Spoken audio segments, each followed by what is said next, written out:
Oi, chat. Como nós estamos hoje? Mas já é domingo? Mas já é domingo, mas já passou o tempo tão rápido desse jeito? Sim, sim, passou rápido desse jeito. Passou tão rápido, eu tô vendo aqui que eu preciso fazer a barba de novo. Que coisa, hein? Mas estamos aqui mais uma vez reunidos hoje para continuar a nossa história na casa em Fata Morgana. O que é um Fata Morgana? Realmente é uma boa pergunta, porque não sei. Eu tenho certeza que vai chegar um momento do jogo onde a servente ou a mordoma, o que seria mage mesmo? A faxineira vai chegar e falar: This house truly was in Fata Morgana. E ela vai Fata Morganar todo mundo que tiver presente ou algo assim. Empregada. Empregada serve. Tem um negócio que eu esqueci de fazer. Me deu um momento. É rapidão.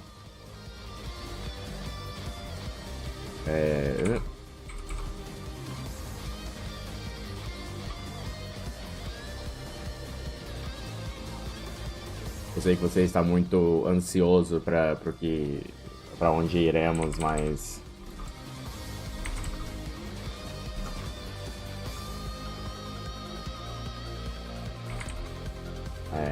eu tenho que ver isso aqui rapidão.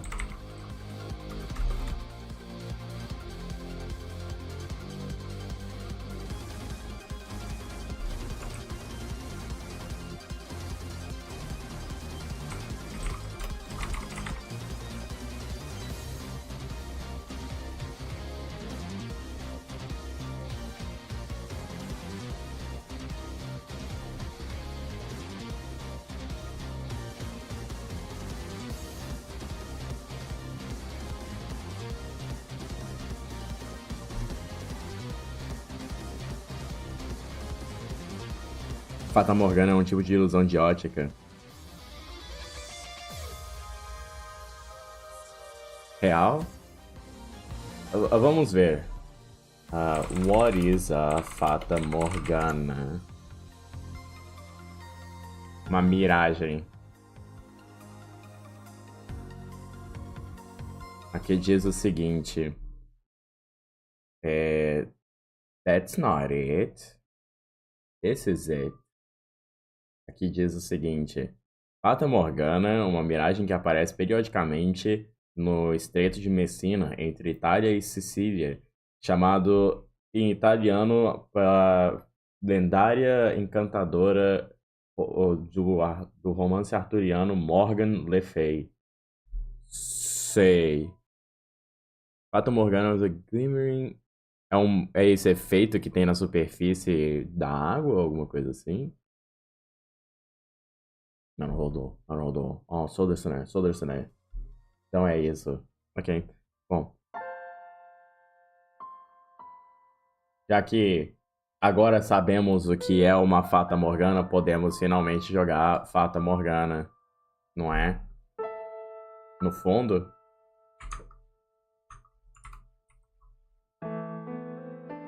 Ah, aquele efeito? Oh. Ok, entendi. Doido.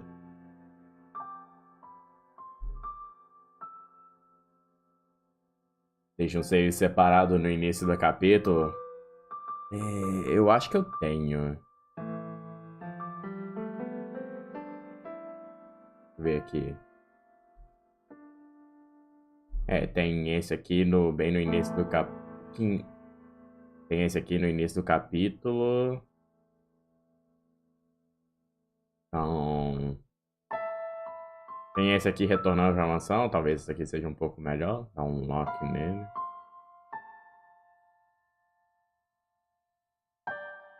Get away from here. Eu não quero o contador de F. Oh God, oh God. Pera. Que bizonho! Tá bom, ok. Yep,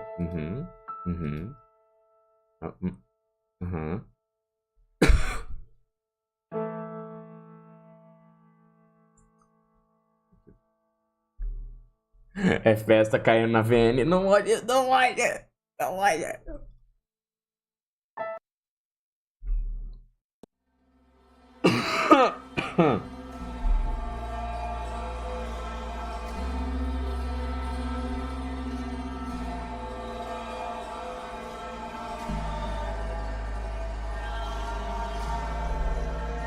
Oh, vou ler o negócio sem querer, peraí.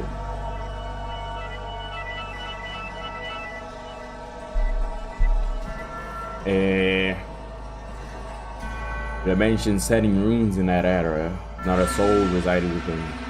The grandeur of the house was lost to the ages. It was in perpetual decline. Not a flower grew in the garden. Dust and dirt blackened the plaster. Cobwebs blanketed the corridors.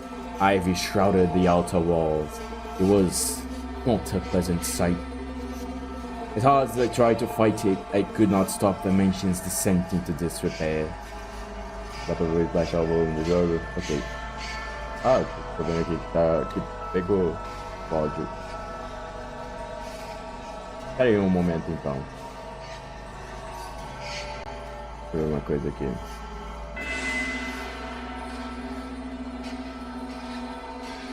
Ah, ok.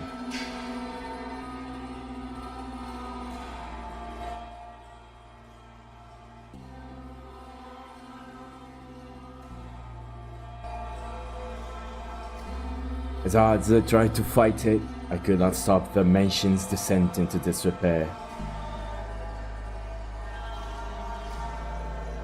The death of the previous owner's grief, or perhaps despair, was far too much. With this beautiful, flaxen-haired family, people stayed away from the mansion. They had no heirs, and their bloodline simply vanished into the depths of history.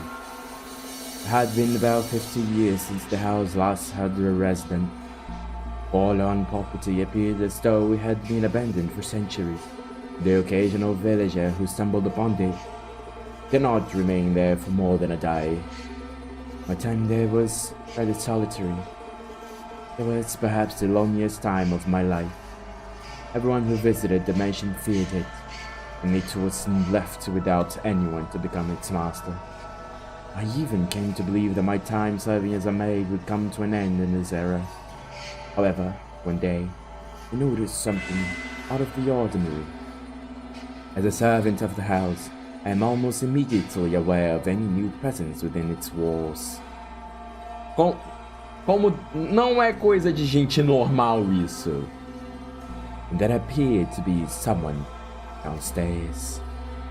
Can you imagine just how delighted I was? Though part of me was anxious about what kind of person I might find, the possibility that it could be you had my heart aflutter. So, resisting the urge to rush, I headed for the basement. The cellar was where red wine, smoked meat, and other preserved foods were kept.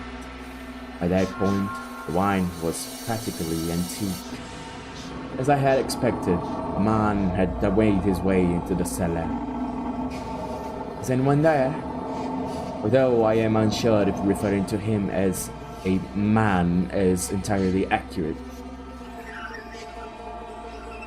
Oh my. This is quite something. Eu sei, amigo, eu sei, tá vendo? Oh, céus! Skinwalker! The very first thing I sensed was an almost unbearable stench. The odor emanated from the man, heightened by the food he had carelessly rummaged through. Blood-red liquid spilled from wine barrels, soaking the floor. Mais trabalho pra fazer, triste. His sunken eyes had a piercing, wolf-like glimmer in them. His teeth were sharp and yellowed, visible as he ripped into a chunk of meat. He grumbled in a seemingly inhuman tongue. I was looking at a beast, or perhaps a half-beast. There was an odd source of order in the room, though, something of a kind of metallic tinge to it, and when I noticed this, I nearly passed out. The red liquid was not just wine, as I had assumed. The beast had, I presume, stolen a weapon from the village. A sword, far too nice for him, lay on the floor by his side. I could hardly imagine how many people's lives it had taken with that blade. It was visibly wet with blood, even in the darkness of the cellar, but at the same time, it had an imposing gleam. The fine, luscious aroma of the wine could not mask the stench of blood in the beast. Holding my breath, I took a few moments to ponder. Ponder what? Oh, master, you know. Tell me, were you summoned here by the mansion? Did you come here knowing what kind of place it is? If you are in want of money, you are welcome to help yourself to some of the furniture. And I imagine the villagers would be willing to welcome you if you dressed yourself up a bit more like a person. And you can trade the furniture for food and make your way to a larger town. The wolf was able to fool the innocent little girl simply by putting on clothing, after all. Oh dear, I was afraid you wouldn't understand me. What am I to do? I was in quite the predicament. Nevertheless, it meant a great deal to me that I have found someone who did not fear the mansion, be they human or beast. Ela tá totalmente de boa, nada de ruim vai acontecer com ela. So I decided I should give him my assistance, while doing my best not to agitate him. So, could you, perchance, be my new master?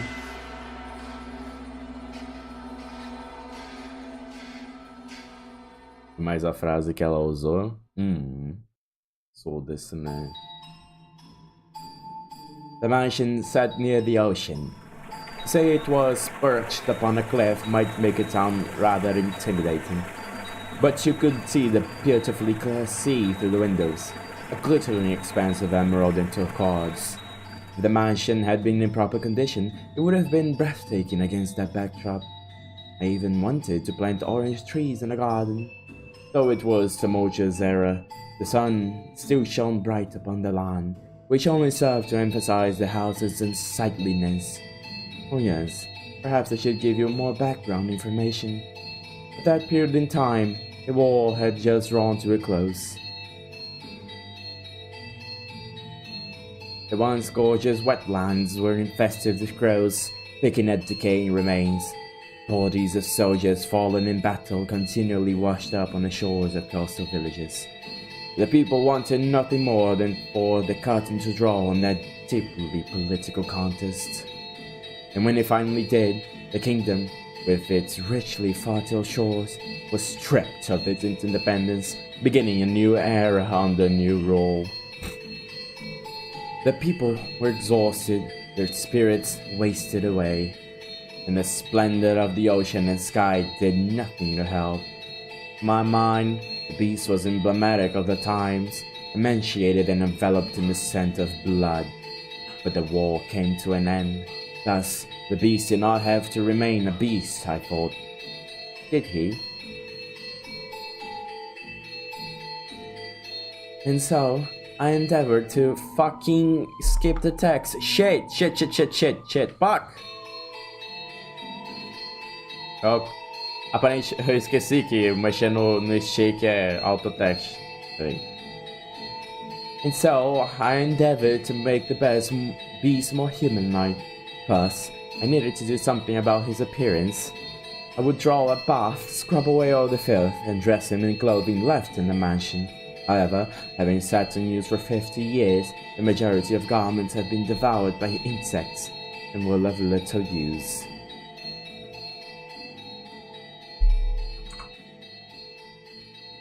So I searched the mansion top to bottom for anything the beast could wear, heated up some coals, and set to work ironing what I found. the time, steam irons had not yet been invented. We used plates of iron heated with coals. They somewhat resembled kettles. I even prepared meals for the beasts in order to teach them proper table manners.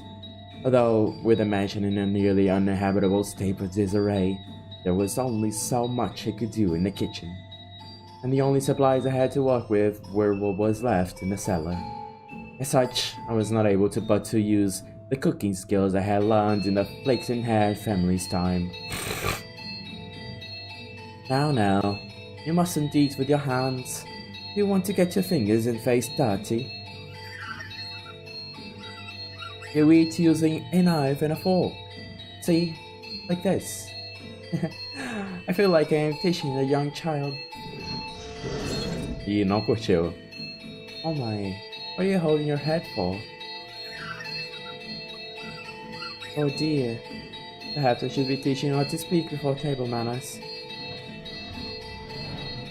Worry not, we have plenty of time. You needn't act or frightened. Or perhaps you do not want to be understood at all?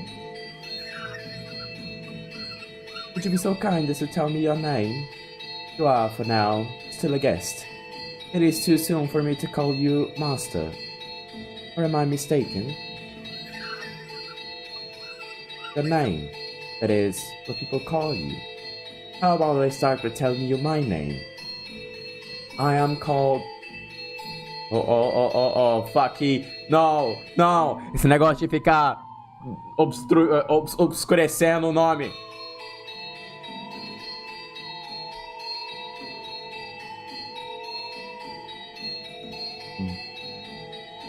Não sei que voz eu vou dar pra isso aqui.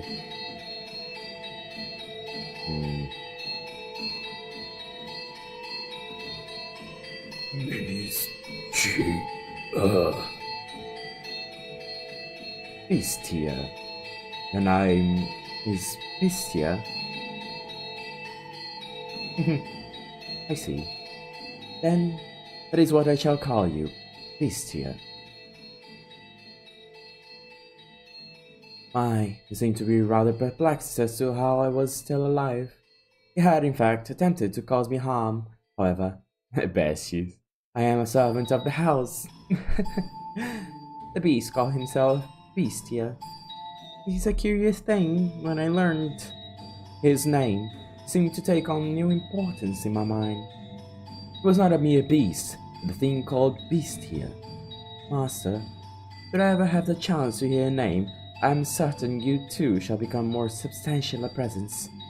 But you must always remember, Master, that even if you do not remember your name, and even if you never know mine, you have always held a special place in my heart. And thus began my tranquil days with Bestia. Slowly he began to learn the human tongue, and I was, to be quite honest, rather thrilled. To be certain, I was afraid of the beast. My fear was not so strong as my elation that there was someone else in my mansion, someone to whom I could speak, and someone that might become my master. Come now, you must pull weeds out of the roots, or they will soon grow back. This is a task that requires perseverance.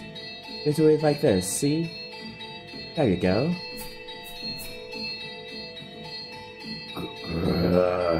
Tá parecendo Doug Jones.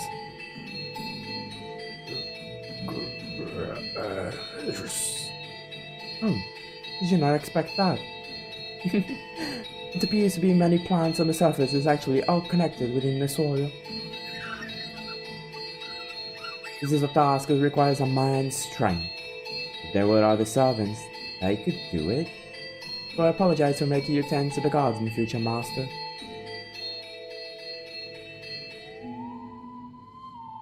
Or perhaps it's not your best job. Do you wish?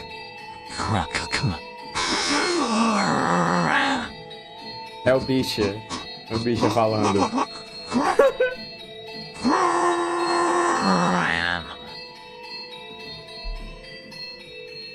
Or perhaps, as you are all dressed up, do you wish to leave the mansion and find someone to fool, as Wolf did the sweet little girl? have no interest in remaining in such a disheveled house.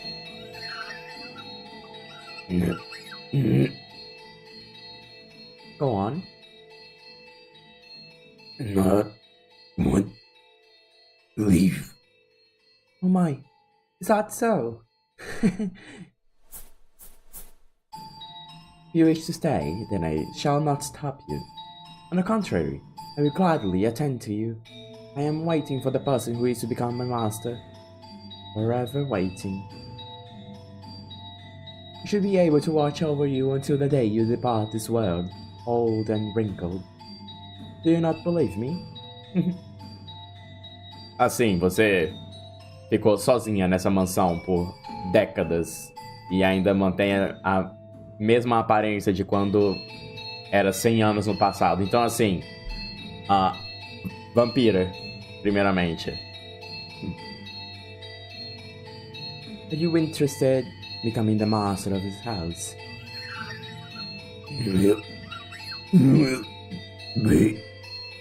I have to wonder if you know what you say, although it matters little whether you do or not. Oh my, look at that. Now this brings back memories. This is called a rose. Do you know what a rose is? It is a type of flower. Ela é um amorzinho, não acha? Ó, ela é totalmente compreensível, certamente. Totalmente não está escondendo nenhum tipo de trama incrivelmente profunda e complexa. No. No. Do not. No. I see. Then allow me to teach you. What you have here is not a real rose. The real roses wilted and are sleeping in the soil. This is called an accessory. It is something women wear. The beast held an ornamental white rose in his hands, an object someone, sometime, meant to give to someone else. Curiously, the white rose was just stunning as it had been the day it was made, despite being buried in the earth for so many years. I hear roses make wonderful gifts. Lembro. Mas ela não, a rosa não tinha ficado vermelha? Ela tinha ficado vermelha. Qual é aí? Qual é a pegadinha?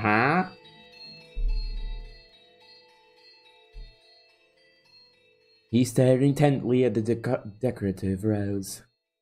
I had presumed the beast would either discard it disinterestedly or destroy it. But much to my surprise, Beastia held it gently in his hands as though it was something precious to him.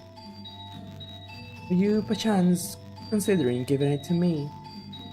Mel deu uma decoração de presente pra Alvina. Eu lembro. Aí ela fez a rosa ficar vermelha. So you will not. Very well. Is there someone else you would like to give it to? In that moment, a thought floated through my mind. The thing I had found in a pool of blood in the cellar was a monstrous creature indeed, but perhaps that was not at his core what he truly was. So I asked him a question. What is it that you desire, Bestia? This mansion fulfills people's desires. We yearn for something.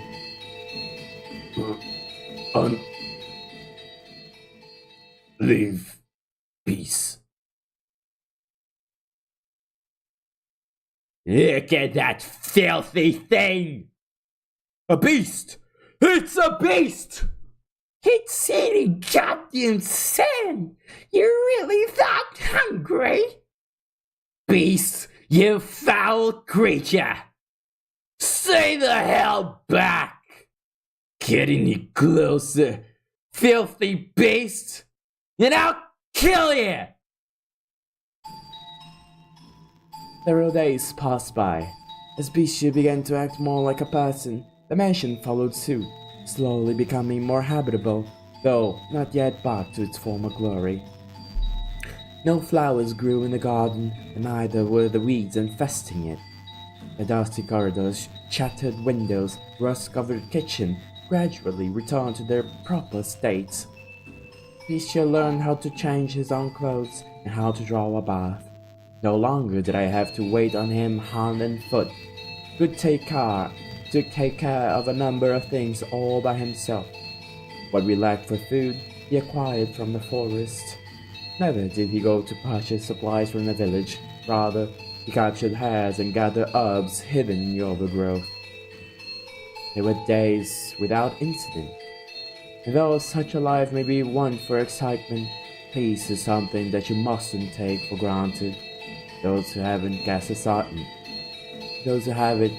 aside, finding the leisurely flow of time dull. Only those who have never experienced it truly know how precious it is. Fisher appeared to be content. He wore an expression of solitary serenity. Someone? Is anyone there? Then, one day, a crack formed in the uneventful tranquility. Is anyone in there?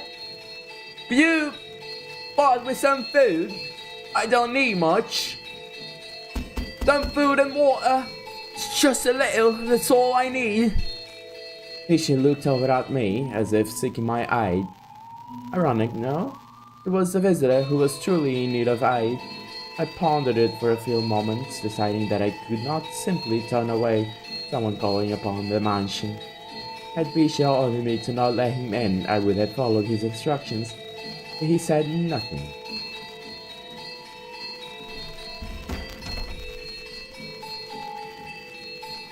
Oh, thank God. Someone's here. I was afraid it was deserted. You said you were in need of sustenance? Yes. It doesn't have to be much. Anything to quench this thirst. Got lost, and it's been several days. Give me a few minutes, I'll find... In. Whoa. A firm, deep voice came from behind me. I was quite startled. When had the beast learned to act so much like a human? And had he learned to speak so clearly and to behave so much like a master? On seeing Bisha, a look of terror appeared across the wanderer's face for a moment. To my eyes, Bisha was the very image of a head of a house, but to an outsider, he probably appeared to be nothing more than a beast in man's clothing. Prepare him a meal in a bed. I suspect he's quite tired. Thank you. Very much.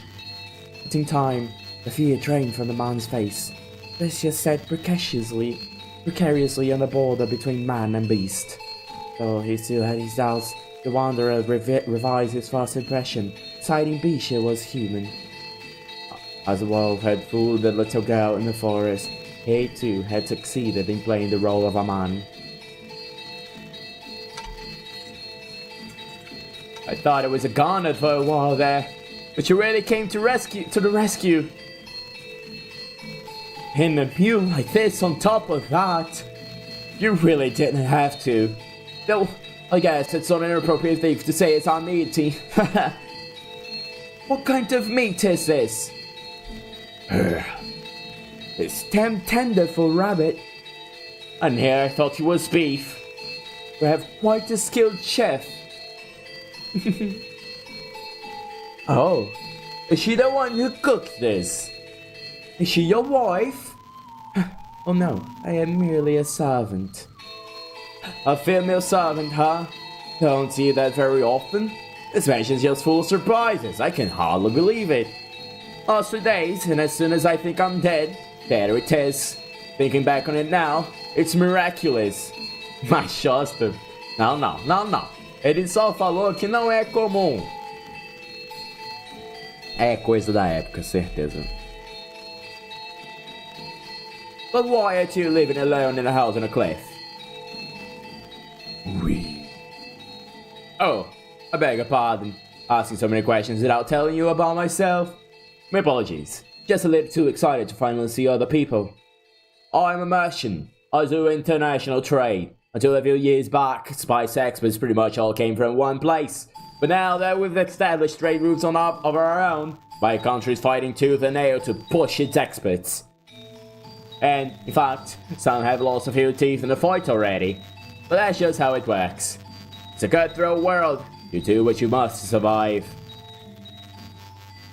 That's just how it works, the Martian said. Sorrowful look on his face. Was quite clearly putting on a show, though. Confidence in himself and his homeland radiated from Batman. I came to this land to do business. But, much to my chagrin, I somehow ended up lost in the forest. And I wandered around for much longer. I have lost the chance to ever see my beloved again. Your beloved? Yes, sir. I'm constantly out of business, so we only get to see each other a few times a year. She always waits for my return. I'd like to introduce you to her if I ever got the chance. She's a pretty girl, if not especially striking. Is that so? The merchant was a man of many words, and I, for one, did not mind the lively supper table. Oh, I know now how Bisha felt, at the very least. I was glad we had invited the wanderer into the mansion. He was, after all, holding a proper conversation with someone, and he seemed to be having success concealing his piercing beast-like gaze. However, alright, I stopped by the village before entering the forest, and I heard a bone-chilling tale there. As soon as the merchant brought up the subject, a palpable tension had spread through the room. They say there have been sightings of the beast. It's a creature unlike anything anyone's seen before. Not a wolf or a bear, Freddy Fazbear, anything like that. It had attacked the village once, killing several people. Thankfully, the man managed to drive it out. But the creature is still alive. There's nothing in this world scarier than a vicious beast. So you should keep an eye out. Wouldn't want to accidentally let a murderous beast into your home. At the villager's insistence, I had the smithy forge me a knife. Is that knife Huh? with you now? Well, yeah, I've got it on me. Only good to defend myself with, but it's better than... That knife. You brought the knife. You're here to kill me with that knife! What? You're going to stab me again and again with that knife like I did last time! That's what you're here, isn't it? What? What are you talking about? What's got into you? Stab! Stab! Stab! Calm down. What are you so worried about? I'm not going to hurt you with this. What did you say? Ah! I like to imagine that before the world ate the poor little girl, he said, "Is it what I always looks like?" That beast. What's your problem? What's wrong? Talk like a human. It's me. Stop! Stay back! Getting all the rest stab you to death! You act like you only just realized I'm a beast. Ah! That's right! I'm a beast! I killed them! Stay back! No! They're the same to you! Ah! Help! In his hand, Nisha held his sword. Perhaps it had been hidden under the table, or maybe behind his chair. Regardless, it was as though he had expected this to happen. The Bastion kicked aside the chair, attempting to flee, but Peach closed the distance in an instant, knocking him back. He lost his balance and slammed against the wall, but still he made to escape, though the beast stood blocking his path. No! Please! Stop this! Don't kill me! My beloved is waiting for me back home! I can't leave her behind! And why should I care? Hate it. A dreadful scream echoed through the dining room. I reflectively covered my ears. Please help! Someone! Anyone! No one's going to come for you! This mansion's a long way from town! Help! That woman! Where is she? Why isn't she here? She's just... Ah! You killed me and like to kill you! So I must show you that I will show you that I'm serious! I must kill you. All you want to understand! You just want to understand! If I don't show you firsthand, you won't understand! I'll make you understand! I'll make your flesh and... Oh shit, eu não consegui ler shit. Pera aí.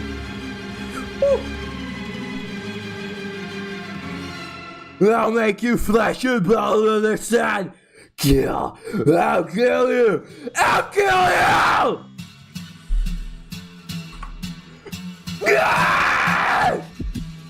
Kill you!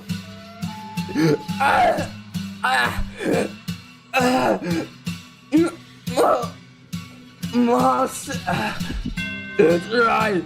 I am a beast.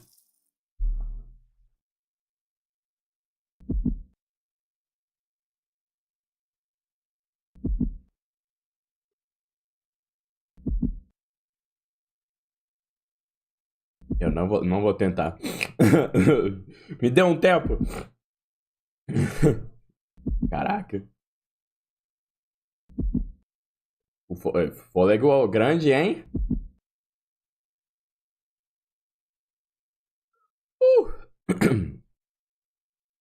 They had been enjoying a peaceful meal around the table together just minutes earlier.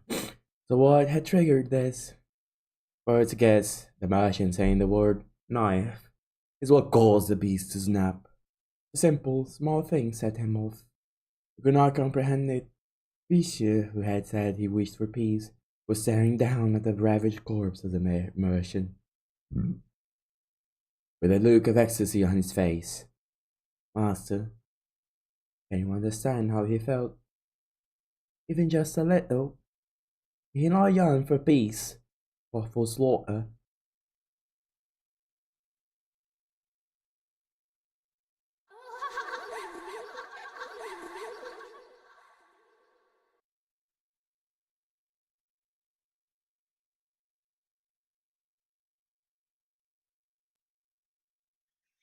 Oh my god, que gracinha.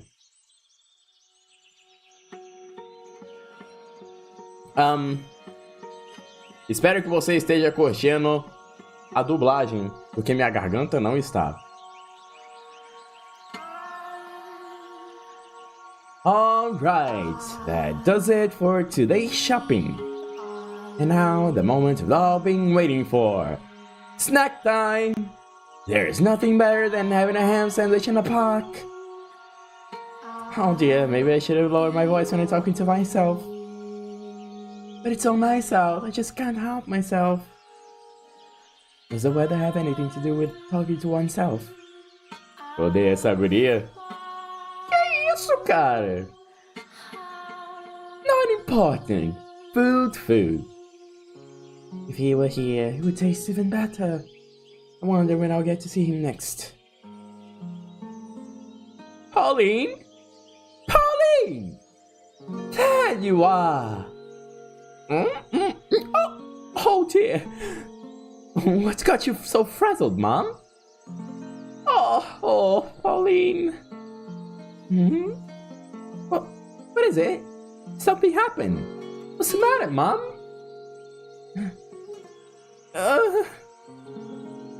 Mom? Pauline? This isn't like you, Mom. It's not like you at all. Tell me, what happened? I told you to stay away from men who trade. Huh?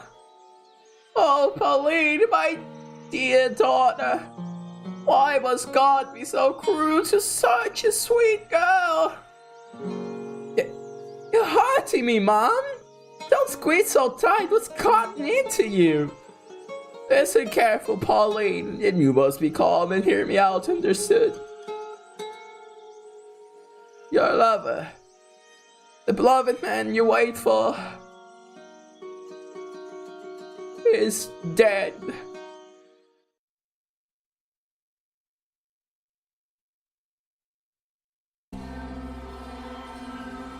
The beast's humanity began slipping away from him after that encounter. He had returned to the thing I had found in the cellar. Actually, he prowled the dimensions halls looking for more barbaric than ever. Despite all the effort he had put into learning to act like a human, he now ripped the velvet curtains off the wall, howling shrilly, stomping back and forth through the hallways and ravaging the garden. I watched him intently, though from a distance. Bisha was not merely a beast, but an out-of-control, bloodthirsty beast. Just a few days ago, we had been tending the garden together, but that was no longer possible. I was quite disappointed. Eventually, Bisha discovered my hiding place. I had not felt regret in a very long time, but I felt deep regret in that moment. More!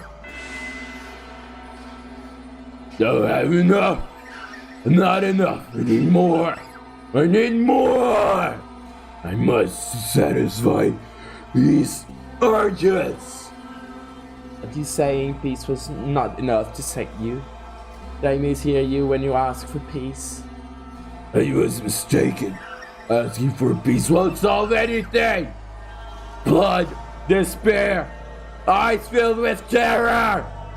These are the things I need, and I've always known it. You said this mansion fulfills people's desires. Then, give me prey! No more hairs! Live humans! Why did I ever teach him to speak human language? Before long, the mansion granted his wish. Once a week, a villager or a traveling merchant from somewhere would wander into the forest, ending up at the mansion on the cliff. There was something felt suspicious about the man who greeted them at the door. On the surface, he looked like a proper nobleman, so they all eventually chose to trust Bisha. The mansion had an air of loneliness about it, but it was adequate to provide rest for the weary feet.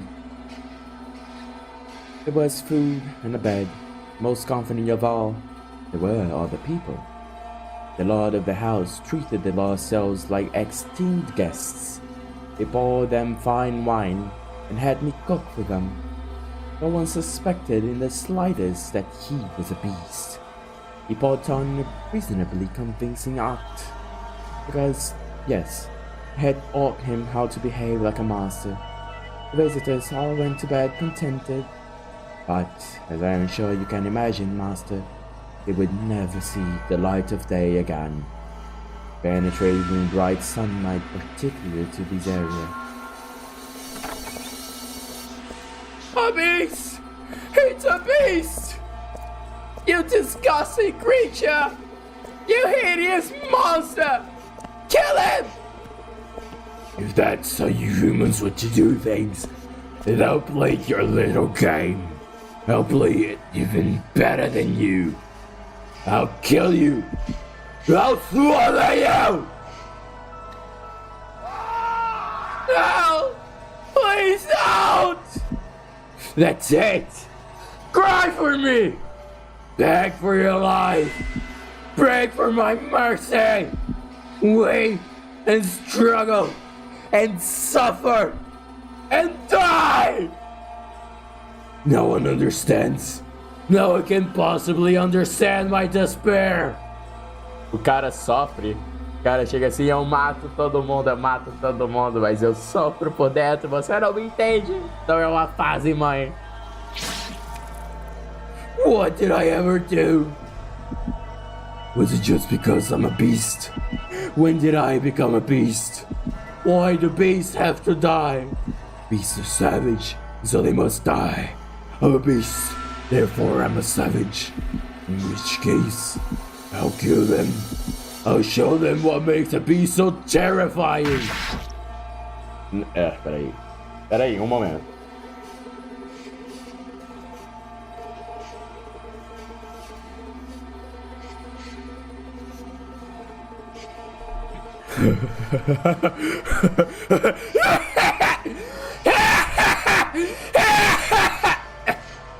Comecei a soluçar no meio.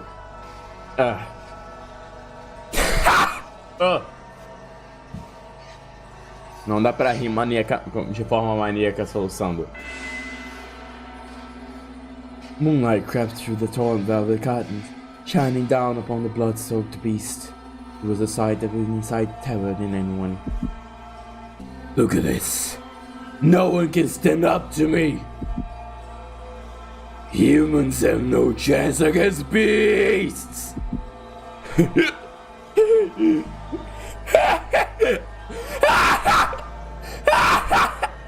Fuck! Man.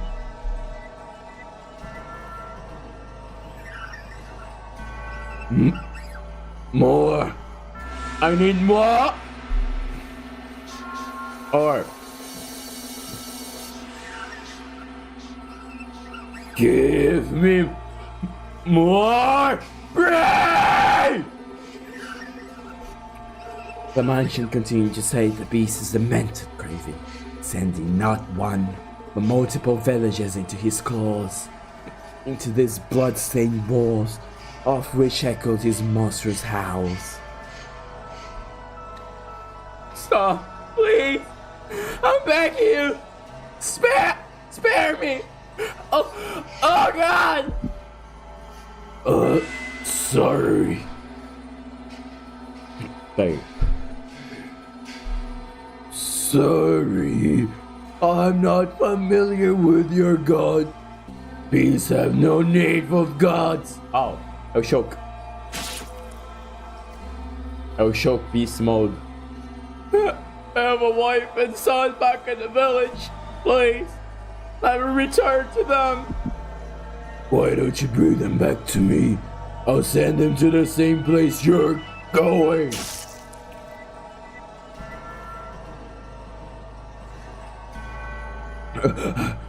I am a child. Please, let me go. Oh, you know. In that case, I'll kill that baby first. You dead monster! Yeah, that's right. I'm a monster! And by killing, no one can defy me. I have to show the world that the beast, is the most frightening things on this earth. The beast began to change his style, making sick banquets out of his kills. Some days, he would tie his guests up in the cellar, playing with them for hours until they finally died. Some days, he would drain them of their blood and bathe in it. Some days, he would spread them out on a table and feast upon them. Every week, another atrocious party. He did everything imaginable. As a faithful servant of this house, I am confident I can do most anything I am asked. Though you can surely imagine my surprise at having to use the cooking skills I learned while serving the flakes and had family to do that. I can only wonder if it actually tasted any good. Vicious' peculiar sword was always within for his twisted banquets of self-gratification. However, much blood stained it, never lost its sheen. Was this all the sword drank of the flesh of humans? Master, can you imagine just how wretched I felt? The mansion, once a beautiful sight to behold, reeked of death and The stench of rotten flesh seeped up from the cellar. Even a year that spent forsaken and in ruins were preferable to that. Or perhaps I only had myself to blame. It was I who had invited the beast into the mansion. More. Not enough. This isn't enough to satisfy me. But Bisha still sought to hold more of these perverse parties. Lost villages were no longer enough to quell his urges. He was, indeed, a genuine beast. And in time, this is what he began to wish for. Can't you get me any better prey? Something truly exquisite. The perfect prey to quench this maddening thirst of mine. Tocou o ho-ho, eu nem escutei.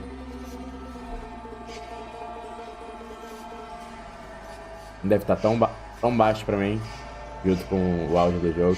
Eu tô soluçando horrores! Tocou? Ah, ok.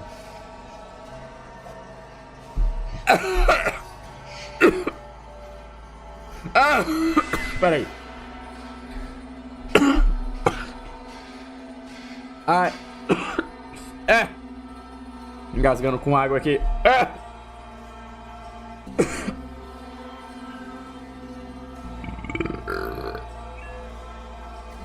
Foi mal, gente. Isso está sendo mais complicado do que parece.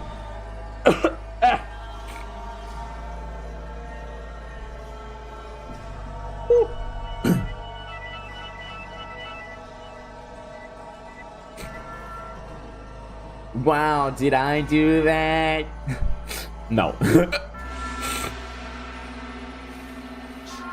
Do you know what he meant when he asked for the perfect prey, Master? Perhaps a hero, someone courageous enough to stand up to him, with whom he could enjoy a battle to the death. Perhaps a dazzling young nymph to satisfy his other primal urges. Or perhaps what he wanted was not human at all, but a demon or a phantom. I would soon find out as the mansion attempted to grant his wish, bringing yet another guest to the house on the cliff.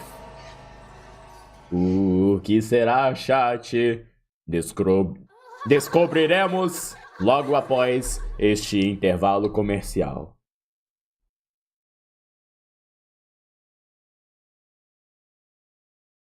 Qualquer coisa que a Luiz fazer, estou atrás. Qualquer coisa. Inclusive, um jogo onde você é um fanboy que...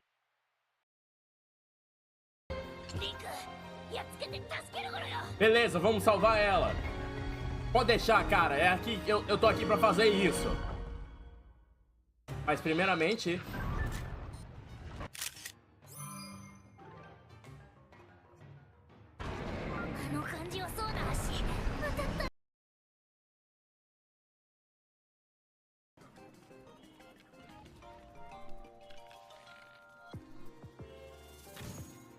Oh shit.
Uou! Ok.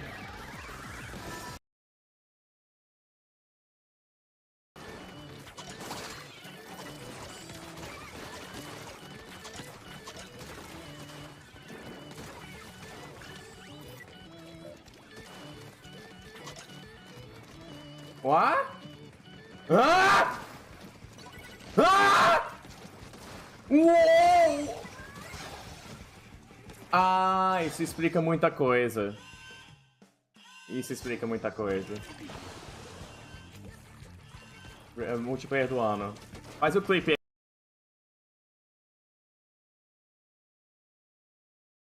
Então, vou ter que ir lá pra aquele lugar, sabe? Sabe, chat? Aquele lugar. Ah!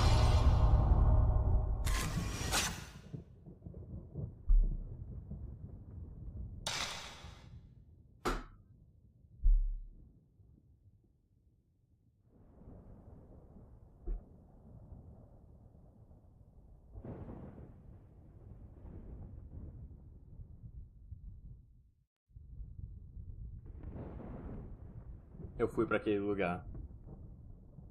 Eu fui pra aquele lugar.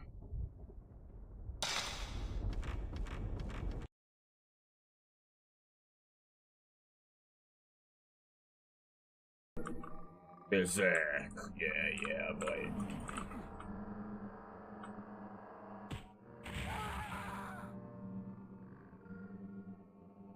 Bom, é isso. Obrigado por aparecerem na stream hoje. A gente se vê na próxima quando eu deixar de ser uma fraude. Obrigado.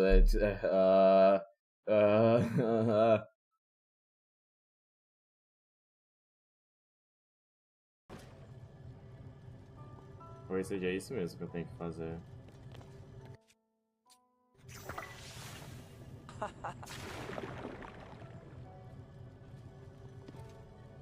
Ó, eu ainda tem que acertar o bagulho dentro. As if.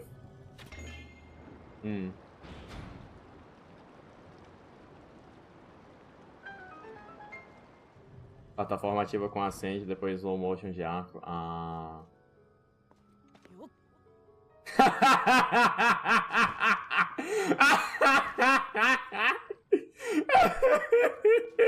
Hate everything!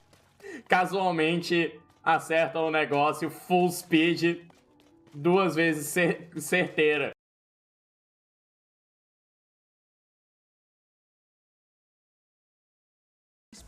Comprou Superstar, jogou total de uma vez. É por isso que eu me seguro, é por isso que eu me seguro. Chega assim, parece ok. Mas eu não vou. O meu dinheiro tem que ir pra coisa melhor. Tipo, Unicorn Overlord de novo. Eu dou pros meus amigos. Não tirem isso de contexto.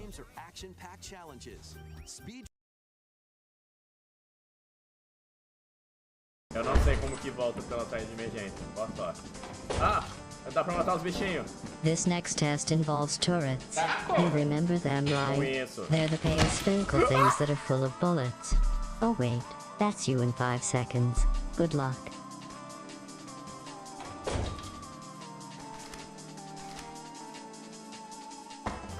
Eu não sabia que ele tava atrás de mim.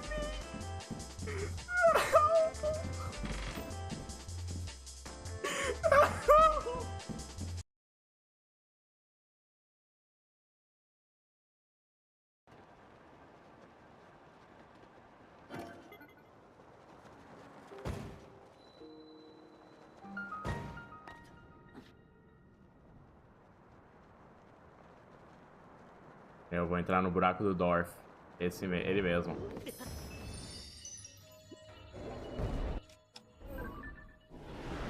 What the fuck?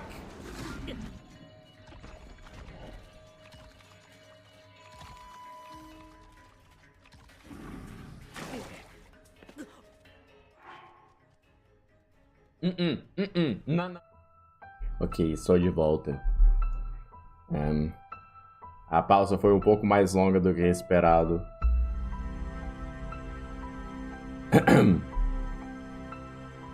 Por vários motivos.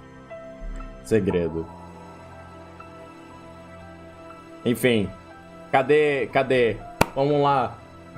Agências de dublagem, por favor, me contratem. Eu faço qualquer coisa. Se vocês gostarem do que eu estou fazendo, por favor, me contratem.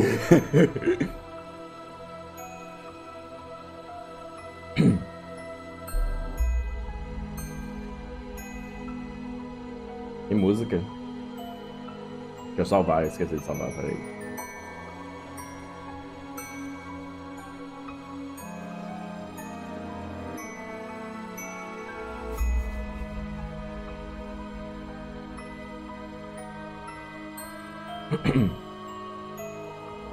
If the devil guides us, if God guides us, then perhaps I could accept that this was fate.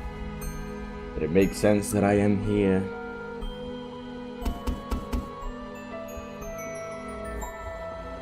Quem será? Vampira! Is anyone there? I lost my way. Would you please be so kind to spare me a little food? Vampira. There it is. There comes the poor little offering. They never learn. They just keep coming again and again. The mention keeps granting my wish. I would be glad to provide you some food. And you are welcome to stay the night.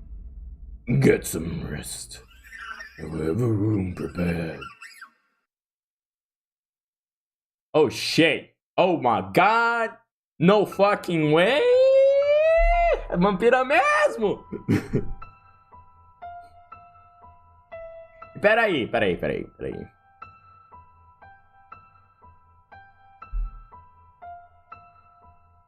Se passou tipo 100 anos e é só isso que o seu cabelo cresceu, tá ruim, hein? Ou vai ver ela só curtiu esse look? Um dos.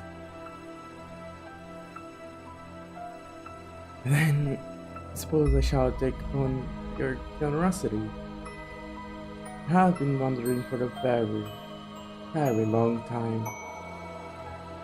What was that, Master? You recognize her? I imagine you would. Gostou do visual meu? Eu prefiro cabelos longos, mas ficou bom.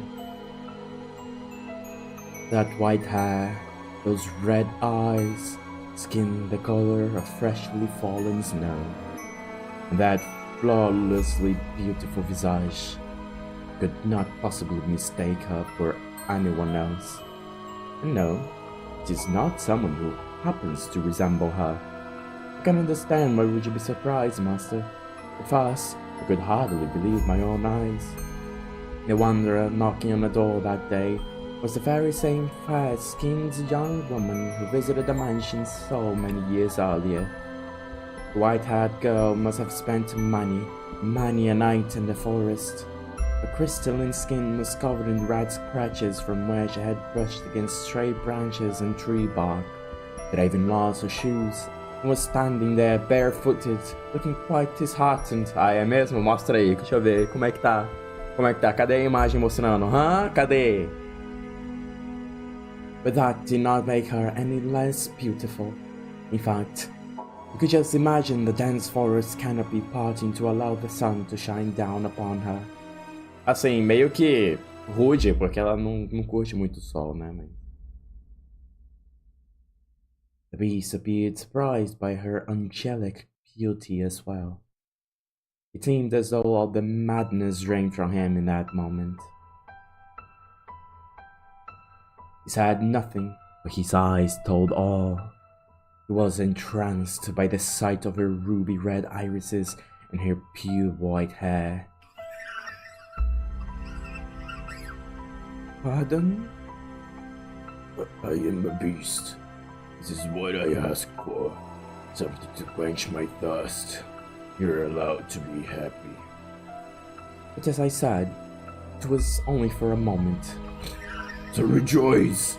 Imagine just how gratified you will be to see such a beautiful woman writhing in the throes of death. Follow me. I will have a bath drawn as well. Once the moment had passed, the beast was barely able to contain the wellspring of madness within himself. He wanted nothing more than to run his sword through the white-haired girl that very instant, to torture her, to defile her.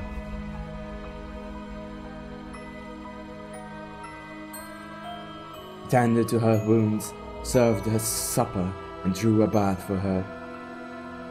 And afterwards, the beast even made to provide her with a dress to wear. He is the game dude, he is so rude. He is a gamer with a bad attitude. Descobrimos quem é a besta então, é o Game Dude. O Game Dude, ele vê aquela namorada dele, fica stalkeando. And afterwards, the beast even made to provide her with a dress to wear. Even the outfit she had only worn for one night so many years before was there, waiting for someone to put it on again, for her to put it on again. He said she could choose anything she liked. She, being such a modest young woman, said she needed not of such fine attire. And what a shame that was. I too wished to see her in a dress once more. I need not such fine clothing. You needn't be modest. No, that's not why. Are they not your liking then? No, My apologies. You are very generous. Lembra da última vez que ela falou isso pra alguém? Deu merda. Deu muita merda. Foolish girl, smiling and calling me generous? I was simply imagining what a pretty sight it would be. The sight of her fresh blood splatter on it. The sight of her life slipping away in it. I am glad that, after wandering for so long, I ended up here in this mansion. And in a few hours you'll be feeling the exact opposite. Get all the rest you need. I shall see you again in the morning. I thank you. Bisha then made his way out of the girl's bedchamber. His mask came crumbling off after only taking a few steps.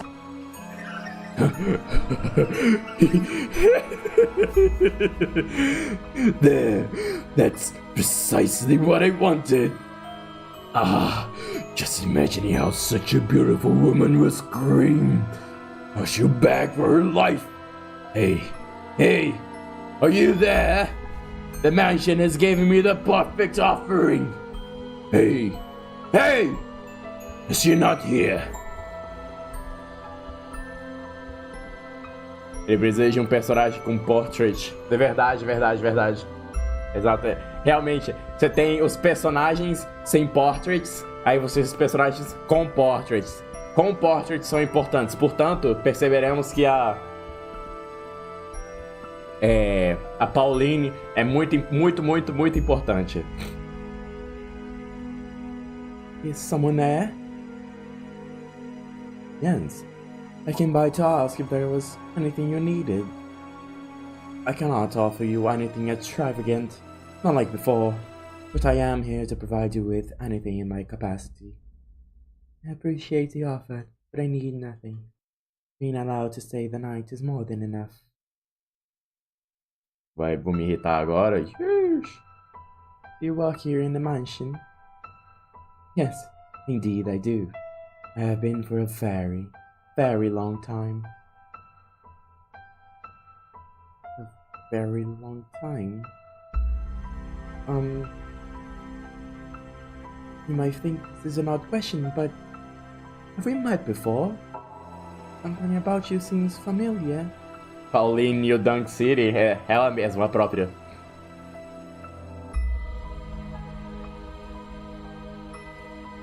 And I get the feeling I have been in this mansion before. Yes, we have met. It was quite some time ago, though. When was it? It was an unimaginably long time ago. You remember a boy and a girl with flaxen hair? Flaxen hair. I apologize. My memory fails me. Do you not remember me either? I see. You should probably not push yourself to remember them. There were joyous times, and there were less than joyous times. But would you be so kind as to answer one question? What might your name be? My name is... Cacete, vai tomar no cu! I see. So you are... Again. Again? Falei. You should get some rest. We'll make tea for you in the morning. Also, go on. Close your eyes.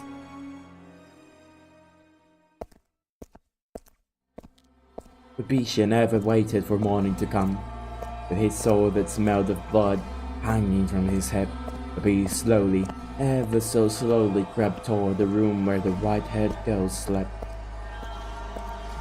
The time was soon approaching for the bloodthirsty beast to paint the walls with a young woman's blood, to turn her bedchamber into a gore-splattered altar upon which he would offer her to the devil. However, when he opened the door, the beast could hardly believe his eyes. She was not asleep, but sitting there, as if expecting Bisha's arrival. Why are you awake? Did you not go to sleep? I heard footsteps away. And what were you planning to do when I got here? Surely you didn't think we'd simply have a midnight chat. I was hoping to ask what it was that you wanted. To ask what it was I wanted! Do you even realize what you're saying? Can you not see what's in my hand? You know exactly what I came here to do. Aren't you going to beg? Aren't you going to plead for your life? Aren't you going to ask me not to kill you? If it's necessary. But is that what you want? But I wanted something much more gratifying than your pleas. I want to hold a banquet. It's not enough. No matter what I do, it's not enough. But you will be enough to satisfy me. To quench this unholy thirst. To completely, wholly, fill me to the bursting point.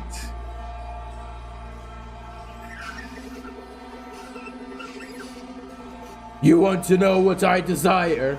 Eu, pessoalmente, desejo ter que ficar offline de novo. Please. Fuck!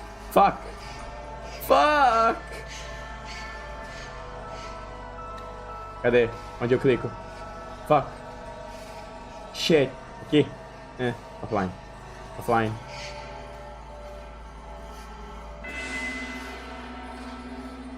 Damn it! É mais difícil do que parece, gente.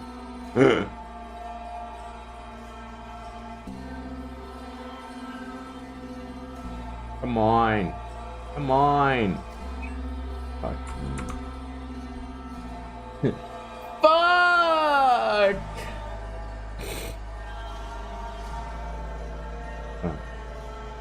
Jonathan! I desire to devour you! Que imagem! Oh boy!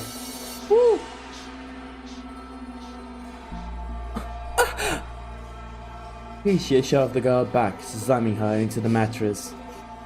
He then stabbed his sword through the sheets beside her, looking down upon the girl, the moonlight at his back, clenching her slender throat with one hand. Coincidência? He drew his sword once more, holding the tip but inches from her nose. No matter how much blood it drank, the sword continued to shine gloriously, as though it had just come from a forge. It wasn't all aspiring, tear-shedding blade, the sight of which would cause anyone to imagine the misfortune about to befall them. Qual sword?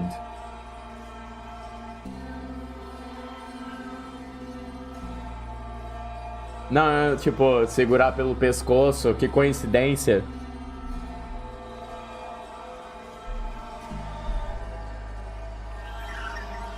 Go on, mock me!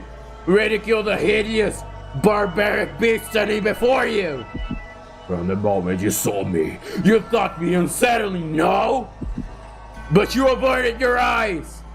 Qual espada ele desembanhou?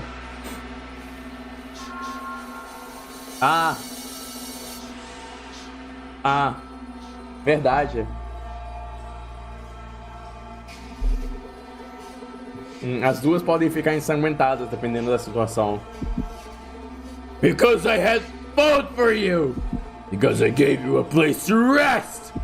You pretended not to notice the beast! This is retribution! Retribution for you damned humans! So beg for your life like they all do! Cry! Plead for mercy! If you say that you are ugly, then it must be equally ugly. What? What came from the girl's mouth was neither a plea, nor an insult, nor a scream. Full-grown men have wept before him, and yet this slight young woman did not, despite this terrifying beast being upon her, moments away from extinguishing her life. Damn humans. Damn humans. Even I almost shrieked in fright. Pisha could believe neither his eyes nor his ears. Do you not fear me? Do you not see what I'm about to do to you? What am I to be afraid of? I'm threatening to murder you! To rip your intestines out with a claws and watch you die in agony! I enjoy it more than anything in the world! Filling others' hearts with fear! The more lives I take, the more I enjoy it! I'm a beast, driven by madness! What he expected was for the beautiful girl before him to desperately implore him for mercy. He wanted nothing more than to see despair seep into every corner of her red eyes, for he believed that it would be a truly sublime moment, euphoria unlike anything he had experienced before. Pisha prodded her with singular sword, poking a slit in skin smoother than silk. You mean to take mercy on me, because you see me as pitiful. Então a House em Fata Morgana era uma House of Madness esse tempo todo?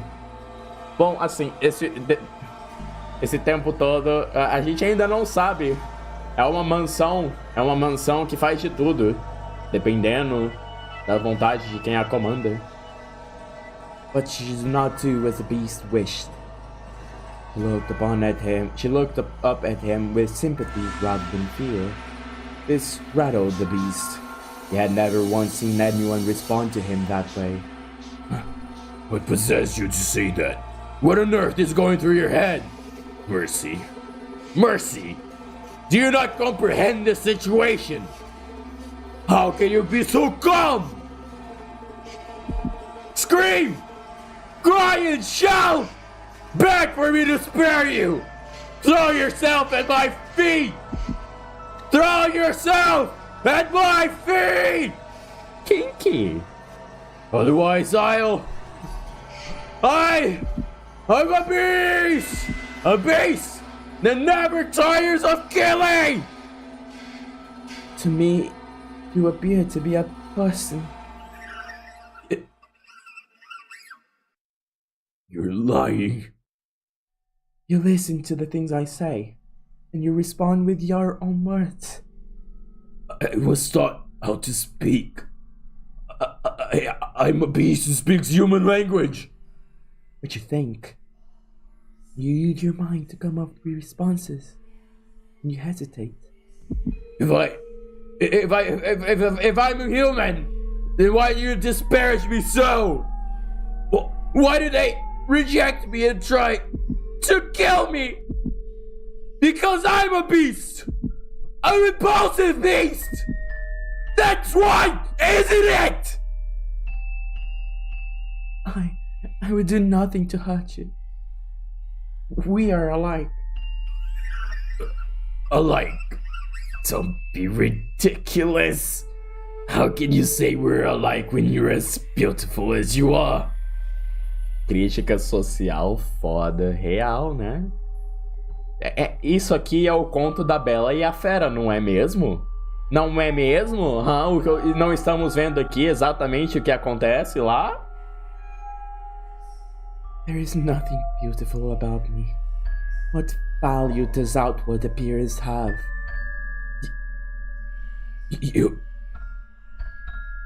You have suffered much persecution, which is why you tremble in fear. I am not trembling. I am not afraid. I can hear the cries of your heart. What on earth is wrong with you? Why are you not afraid? Why do you not scream in terror? I am afraid, but more than fear. I feel like I know now what my role is. Your role? If your will have me, then I would like to remain in your mansion. Are you mad? I will eventually kill you! Assim, você não matou a outra mage que tem por aí, então... Torture you, put you through hell, make you wish you were never born. It does not change my mind. Please, allow me to stay. I find it very hard to believe that what you want deep down is to hurt people. And I get the feeling that I am meant to be here, that it is my role. Bisha was at a loss. He was, perhaps, afraid of this girl who did not fear him, and even attempted to embrace him. She behaved too differently from all the other humans he knew of, who only ever harassed and pushed him away. Why are you so kind to me? To this beast? This murderer? Bisha's sword slipped from his hand, hitting the hard floor with a metallic whine. When the sound died down, white-haired girl extended her hands for the beast with the utmost of affability. Her fingers were white as freshly fallen snow, something this area never saw. They traced his distinctive frame. They ran along his unusually shaped nose. They slid across his rough, yellowed skin. They drifted around his rather small eyes. The beast trembled once more, this time not out of twisted desire from deep within, but from the unimaginable comfort of physical contact. Her fingers moved so gently, so pleasantly, wrapping him in their warmth. Are you crying? A single teardrop slid down the arc of her finger. Looking into her clear eyes, Bisha came to a realization, and at the same time, he felt somewhat dismayed. You are without sight. Honto? Taken in the throes of his primal urges, the beast had not noticed, but there was an emptiness in the girl's eyes.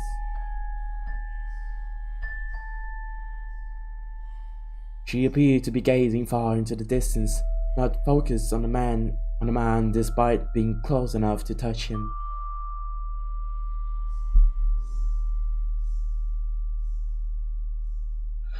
Oh my God!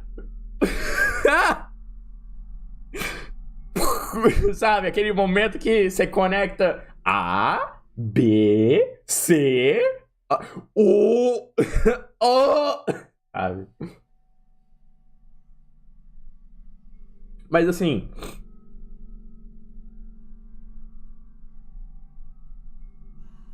ela poderia pelo menos reconhecer a voz da Mage, não poderia?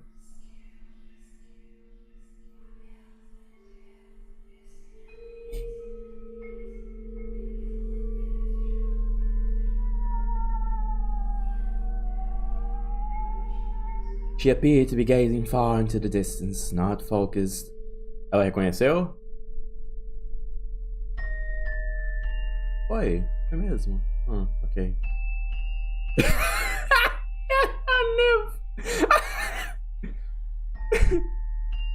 Ah, entendi. Mas ela deve achar estranho por causa do tempo que passou, talvez. Talvez ela, por isso que tenha ficado em dúvida. Not focused on the man despite being close enough to touch him. Tears had begun running down Beatrice's cheeks earlier, when she had called him a person.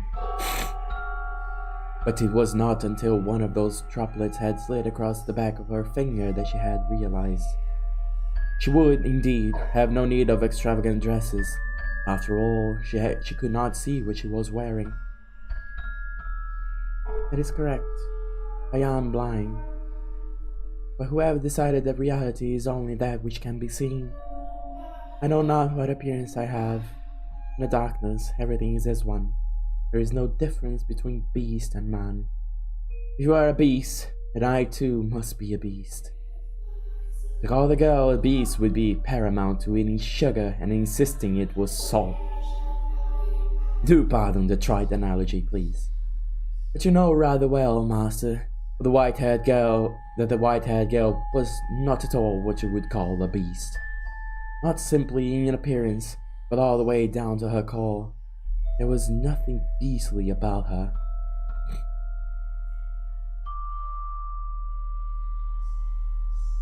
The words brought him faint pain, but the beast still felt, on some level, that he wanted to keep her at his side, to see what would happen. His next words were in large part impulsive. I am grateful, just that you cannot see. Rude, mas ok, entendo. Without exception, everyone who had wandered into the mansion had lost their lives before the sun rose the next morning. She was the first visitor who had not met this fate. Over time, Beatrice's madness gradually subsided. He even began to seem rather tame. You would hardly believe it was the same beast who had once reveled in those perverse festivities. He was, I imagine, at a loss for how to behave. I too would be flustered in the constant presence of such beauty. But it was not just her appearance. She had said she wished to live with him, a beast who had committed countless atrocities. Perplexing, indeed. What is the matter?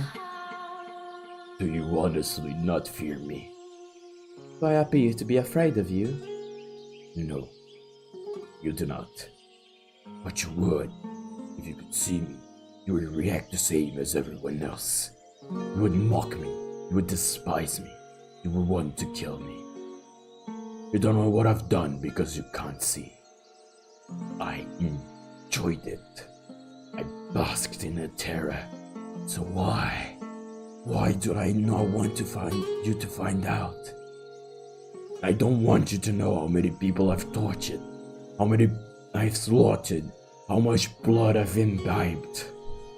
All the horrible things I've done. Horrible. I'm aware that what I've done is wrong, but I relished in it. I wanted for so long to slaughter them. I desperately desired to see blood. Human blood. What is it I crave? Murder or laughter? I said that I had no need for peace. Yet here I am. Something the matter? No, some tea. Oh, shall I make some? Are you thirsty? No. I made some tea. It's probably cold by now. I thought you might want some. You don't? No. No, I'll take it. What are you laughing for? Because I'm happy.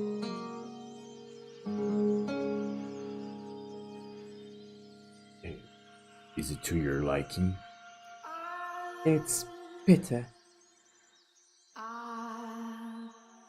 Their life together began quietly, their days without event. They had no extravagant meals. There were no swaths of guests lending life to the mansion's halls. There was also no one screaming in fear for their life. It was the peaceful life Licia had lost, and he had retired once more to that quiet realm. What's the matter? You're always so quick to notice my presence. My world is one of darkness, so I have a heightened sense of hearing. What is it like? How do you perceive the world? I cannot imagine living in complete darkness. Occasionally, I can see light. Light. Yes, not a radiant light like the sun, but a soft light floating in the darkness. Like a candlelight, I suppose. That only perplexes me all the more. I find it difficult to understand what you are describing. Is that so? It's difficult for me as well. I'm not sure how to explain it. But it's not complete darkness. I can't sense your presence, for instance, but I can tell how windy it is from the way the windows vibrate. And also, I also feel as though I can sense the wavering of emotions. The candlelight begins to flicker erratically, from fear, intense sorrow, or other similar emotions. My emotions. I do not know. It could be yours, and it could be mine. This mansion is a very peculiar place. The candlelight is always wavering, and yet it seems somehow stable. It makes me feel as though this is where I belong. I don't think I understand. I am a beast, and so I lack the intelligence. But you... I am going to go hunting. Is there anything you would like? whatever you like. Alright then. You find any fruit? Alright then, if you find any fruit, that would be nice. Fruit.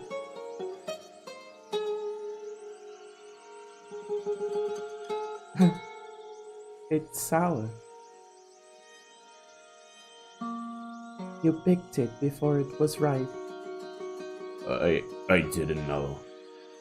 Is that a bad thing? Sim! Péssima! Sinta-se mal por isso, sua besta imunda! Eu morro. I don't know anything.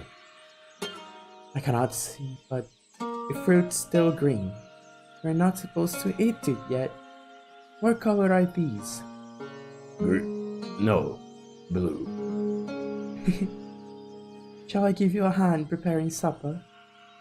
Cannot ask for help of someone who can't see. You hurt yourself. Don't worry. I can tell for the most part where things are by touch and sound. Are you worried?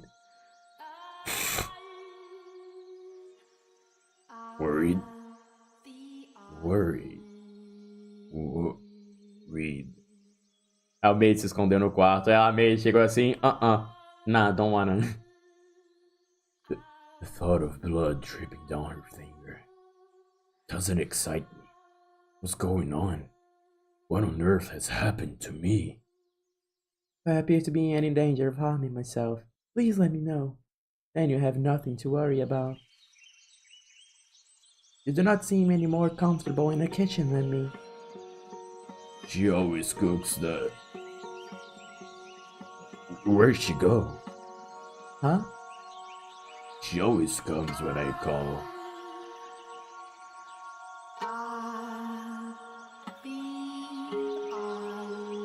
I had hidden myself away. Risha had learned how to go about his daily life without my existence, and the two of them had no need of others in their peaceful world. Oh my! What is the matter, master? I was not lonely at all, no. It was an absolute pleasure simply watching them. I mean that. It was not my role to be by his side, nor was I the one to be at hers. If she could make Bisha into the master of the house, then my presence was unnecessary. I appear when I am needed, as I appear to serve the flaxen-haired family, nothing more. But I sought a servant that I would show myself. Yes, certainly. After some time, they began to sleep in the same bed. Oh dear, no, not for the reason you're imagining, Master. You thought no such thing?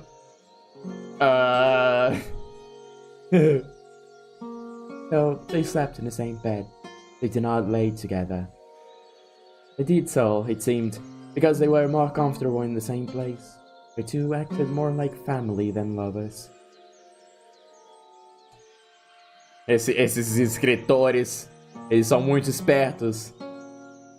Hey. Hello? Are you asleep? No, I am awake. Is the candlelight wavering? Right now, it is very calm. I see. Say, tell me about your childhood. What? Me? Won't you? My childhood? Yes, I have no such stories to tell. When I was a child, I lost everything. My mother, father, brothers, everyone. So For as long as I can remember, I did not have a father. I lived alone with my mother, but I never felt like that was a bad thing. Was she kind? Yes, very. She was a compassionate woman. But we were poor. Because I cannot see, my mother was the only one who could walk. É errado isso aí. She would be away for long stretches of time, supposedly because she served at a respectable house. Mentirosa, mentirosa, mentirosa. Tá mentindo, tá mentindo, tá mentindo, mentindo, mentindo, mentindo. Não confio.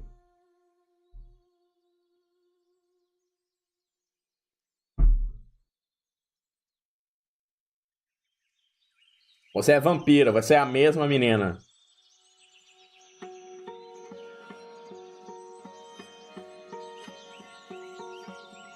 Porque não faz sentido. Tipo, não faz sentido. Diferença de tempo muito grande. I do not know whether or not that was true. Perhaps she was doing much more demanding work. I never asked. I believe not asking was for best for her. From time to time, we would receive letters from her. Someone who lived nearby read them to me. The letters went something like this. Life in a mansion is difficult, but everyone treats me so well, and they say I do good work. I'll be back with more money soon, so you be a good girl. Other than that, she allegedly expressed concern for my health and safety, as well as repeatedly saying how much she loved me. You have a good mother. I did. Nearly everything I remember my mother saying to me was written in her letters. So much kindness and warmth. Why do you not live with her now? How did you end up here in the mansion? Before long, she lost her life at her place of employment, and I was sent the money she had earned. It was, I imagine, enough to survive on.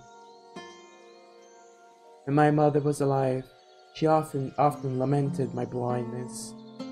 If only you could see, she would say, I could show you just how extraordinary this world is. So I decided I would visit a renowned physician in order to fulfill my mother's dream. You're lying, Dolores. Physician in his country. However, upon examining me, he said that he could not restore my sight. Dejected, I was on my way back home when bandits attacked. They robbed me of the money I brought to pay for my treatment. Aw, man. I lost everything my mother saved for me. The money she gave her life to earn for me. I failed to repay her for anything she did, which cast a dark cloud over my heart. My world has always been wrapped in darkness, but at that moment, I was in the deepest abyss. There was not even a speck of light. I was at a complete loss. With nowhere to go, I simply wandered, no destination in mind. And that was when I miraculously arrived at this mansion. It was as if he had summoned me here. You were being summoned by the mansion to fulfill my craving, but it didn't end up that way. I wonder if the mansion is disappointed. I see. Rude, Rude, não se fala isso na frente de alguém cego. I apologize for not having a brighter tale to tell. I imagine you were hoping to hear joyful childhood memories. No. Did they hurt you? Pardon? The bandits. When they attacked, were you hurt? You were so compassionate. I am no such thing. I am not compassionate. I was perfectly fine. I took a few scratches, but nothing you need to worry about. I see. Mais uma vez, Rude. Diga algo como... I understand. Ou... What a shame. Ou então o clássico. Damn.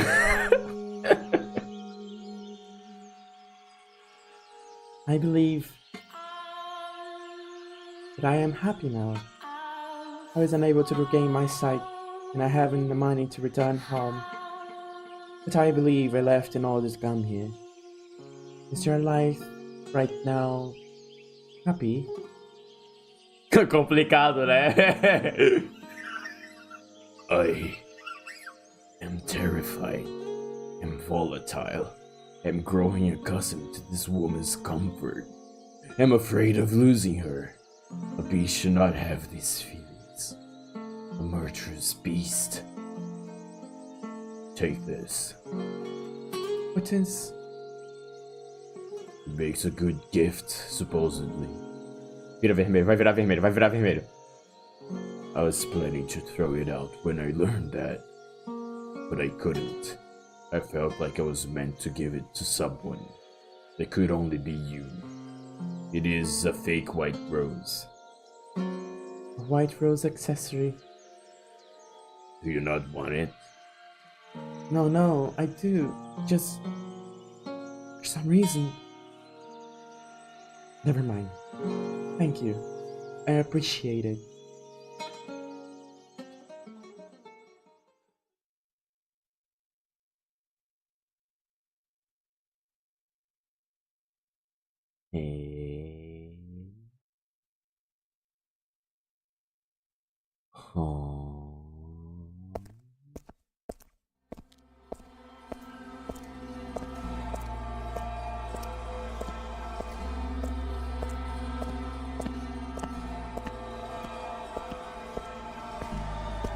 Do you not desire more prey?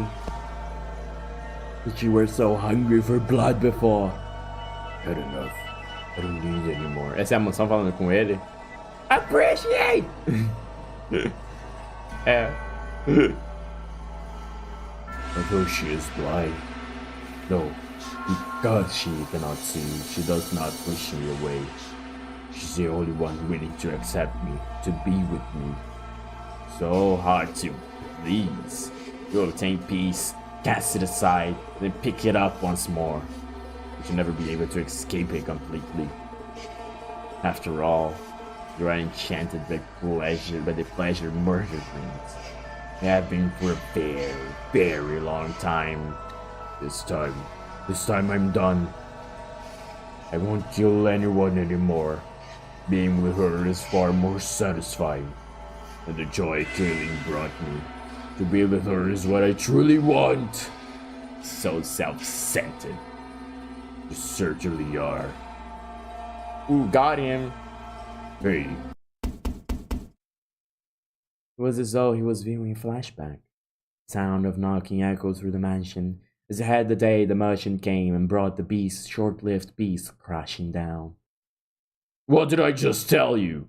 I do not want any more prey. Stop this, stop it! Don't bring me anymore! I thought you were supposed to fulfill my desires. Why did the door open?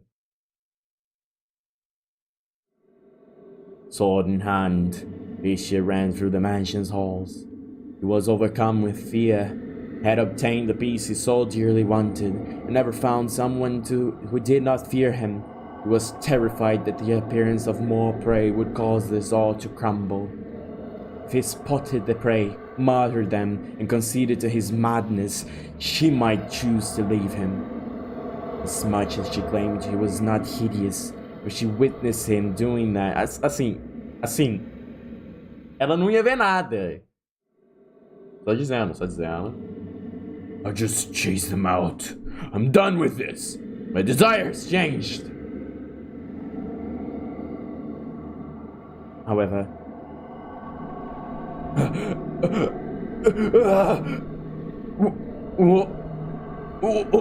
Why? Bishop shuddered in terror at the sight. Outro! Oh my god, é o irmão gêmeo do mal dele. O irmão gêmeo dele. Aliás, esse emote é muito feio em alta resolução. Eu consigo ver os pixels. Stay back! Stay away from me! He broke into a run.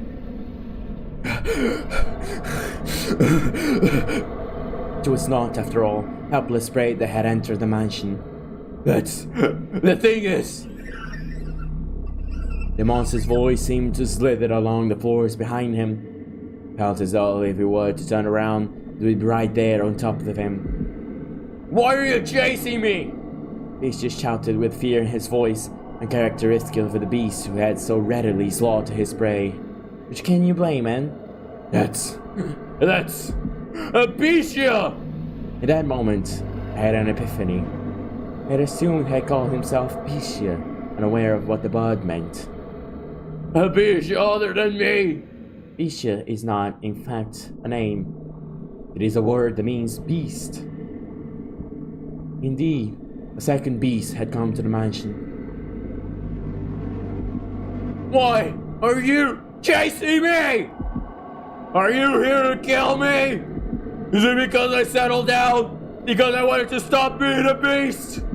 Ah! Is something the matter? And the white-haired girl poked her head out of the bedchamber. Piscia was aghast. He frantically attempted to return her to her room. You mustn't leave your room! But as he was doing this, the horrifying creature, no, the beast's voice drew nearer. Then open the door! Do not open this door! For any reason! I will protect you!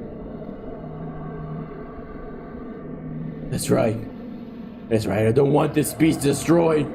This tranquil days together with this woman, I will protect them! I will! Trembling in fear, Piscia gathered his resolve.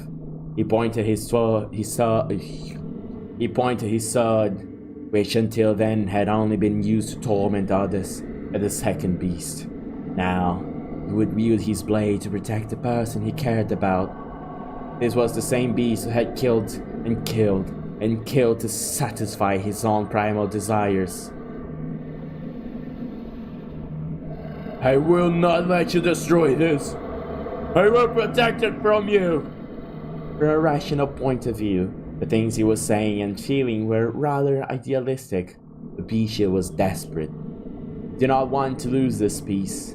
Before long, the beast, the one chasing him, appeared from within the darkness.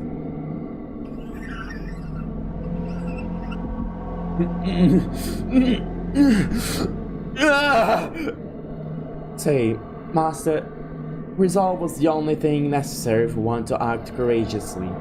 Would that not mean nearly anyone could become a hero?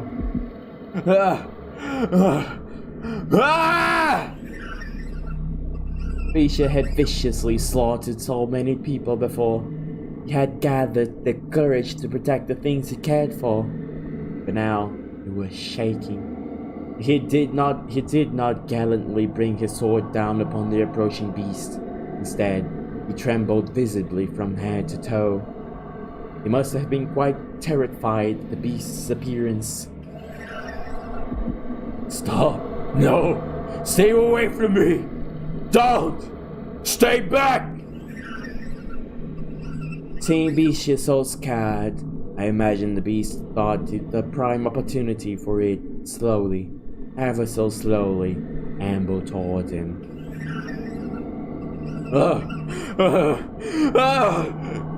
If I don't kill it, it will kill me. I have to kill it. I have to kill it. And that was the moment Bisha's mind ran off the rails of sanity. Kill! He lifted his sword up above his head, facing the approaching beast.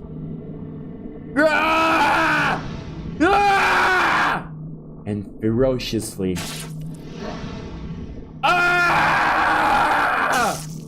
swung it down upon his assailant.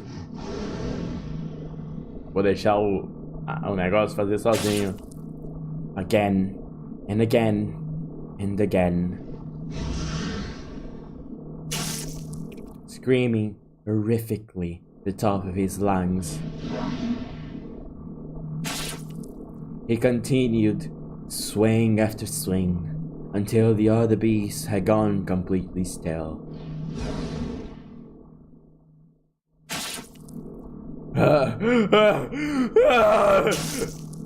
Before long, copious volumes of fresh blood stained the corridor. At some point, the other beast had stopped moving and sunken into a pool of its own lifeblood.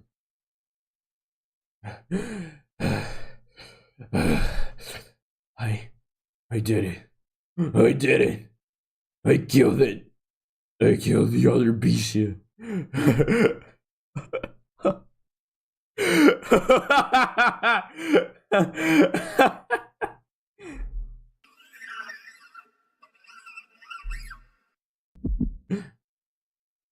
Bisha had let his guard down, assuming he had claimed victory over the unmoving beast. I had not imagined either that the beast could still be alive after shedding so much blood. Stay back. The beast reached its hand out toward Bisha. It was determined to drag him down to the underworld, it seemed. Slowly, sliding along the slippery floor, it dragged itself toward him. Even on its last breath, it continued reaching for Bisha, fixated on him. He kicked the beast's hand up in the air, staggering it, and then he... Burn it now! Rammed his blade down into it.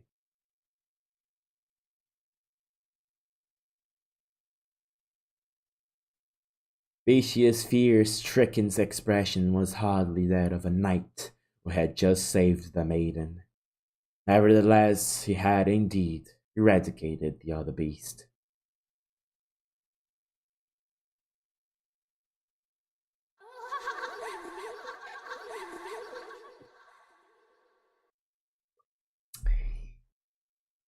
Damn, bro.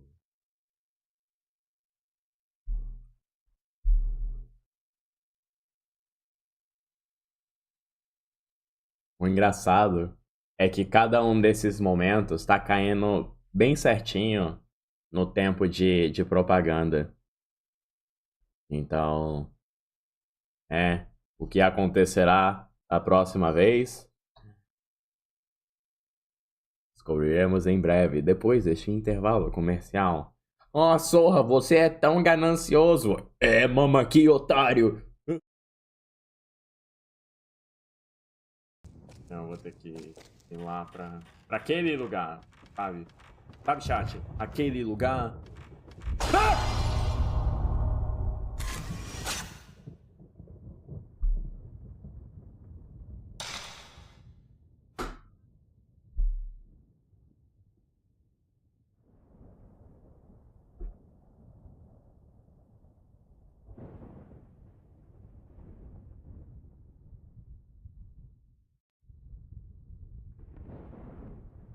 Eu fui pra aquele lugar. Eu fui pra aquele lugar.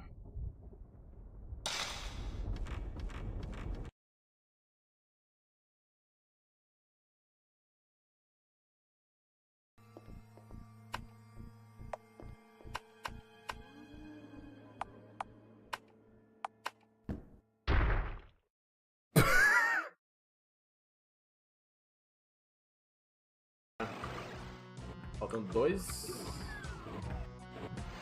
monstros. Um deles é... Ah!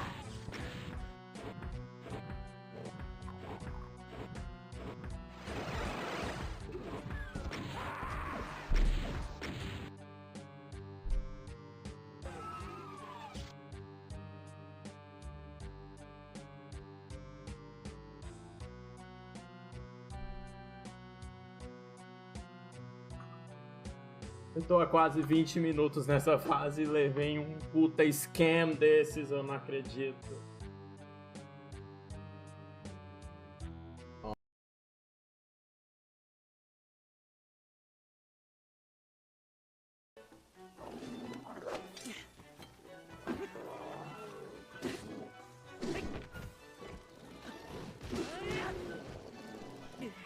Quem é que tá ali?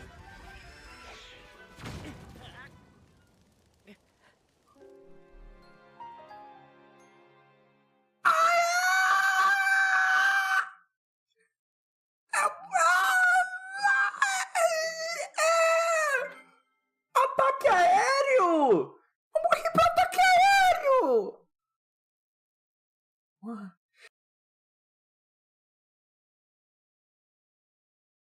Qualquer coisa que a Luiz fazer, estou atrás. Qualquer coisa. Inclusive, um jogo onde você é um fanboy que...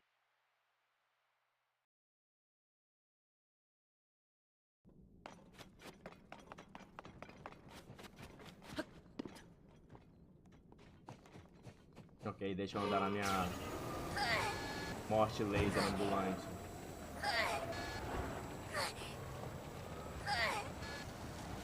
O que ele tá fazendo? O que o Yunobo tá fazendo? Yunobo!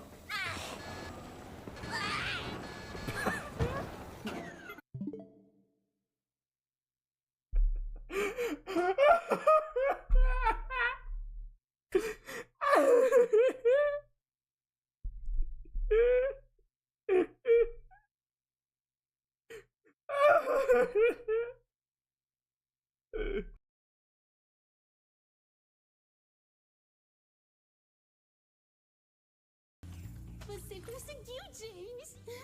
Eu sabia que você não era o líder do movimento de resistência dos beija-flores à toa.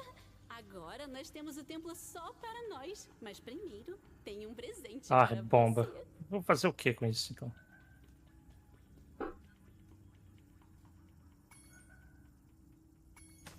Ah...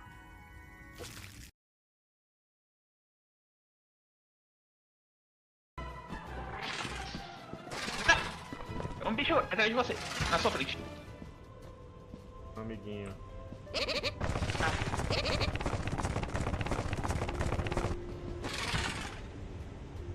Nossa, a família toda colou em você. Até mais, otário. Caralho.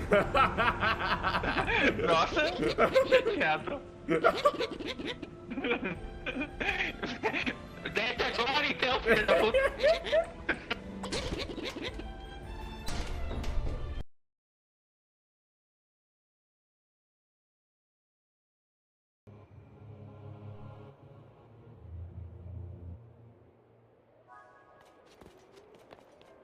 Ikuze!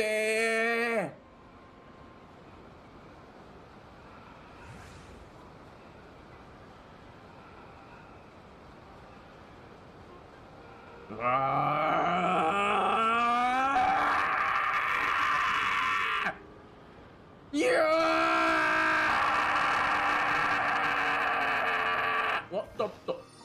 Okay. Oops. Shit. Nothing that fried egg and rice doesn't solve.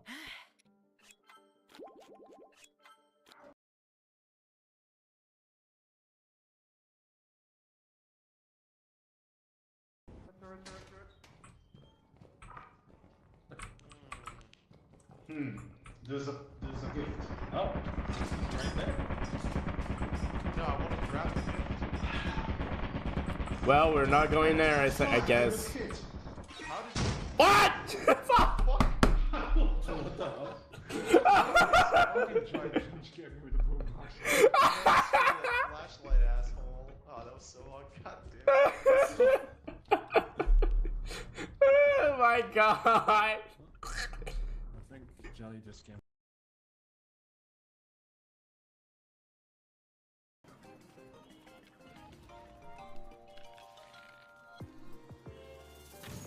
Oh shit.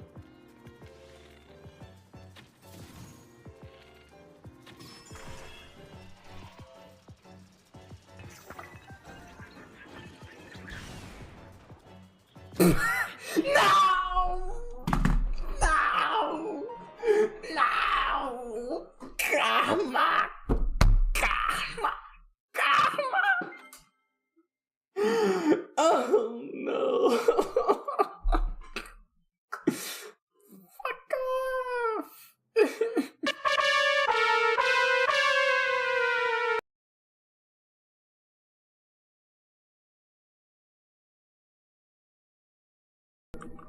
Berserk. Yeah, boy.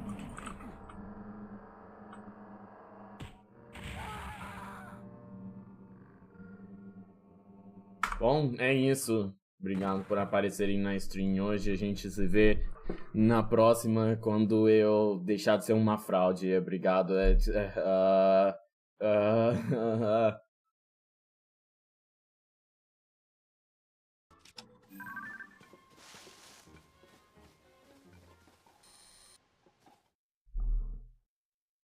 Hey, channel.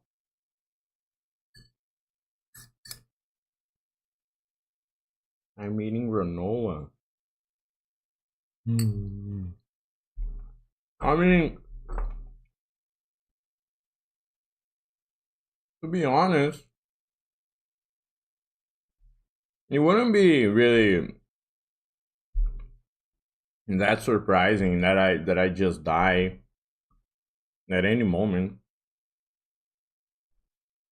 It was like, oh, I died just when you came in. Yeah, I can see that happening. How are you doing?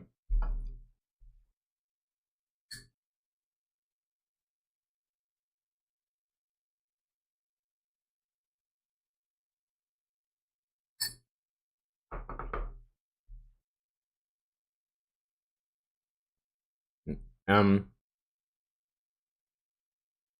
doing okay. I'm here playing Housing Fata Morgana, which is a visual novel. I'm just trying my throat over it. I can give you a little taste. Hold on. Let's go. Let's get it together, guys. Come back again, okay? Promise me. I'll be waiting. Waiting, believing that you'll return. I'll be waiting. Ah, sim, esses dois.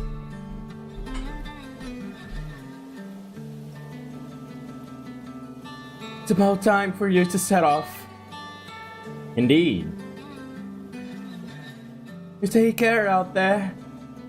Don't eat anything funny and get yourself sick, got it? I'll be fine. I'm a tough one. The more overconfident you are, the more you push yourself and risk getting hurt. Make sure you drink lots and lots of water, okay? Deu açaí. Take care not to get heat stroke or sunstroke, okay? You worry too much. Relax. I know how to take care of myself on a ship. I know, but you never know what might happen. I want to be good health when I see you again. I will be.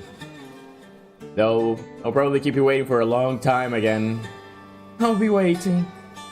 Don't worry about me. I'll be waiting, I promise. I managed to wait a year and a half already, so I can handle this. Come back, okay?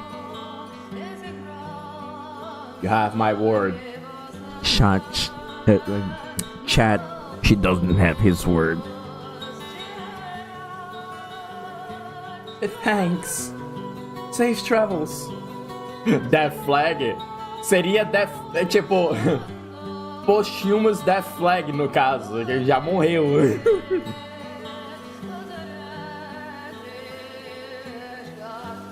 I refuse to believe that he could be dead. I have to find proof.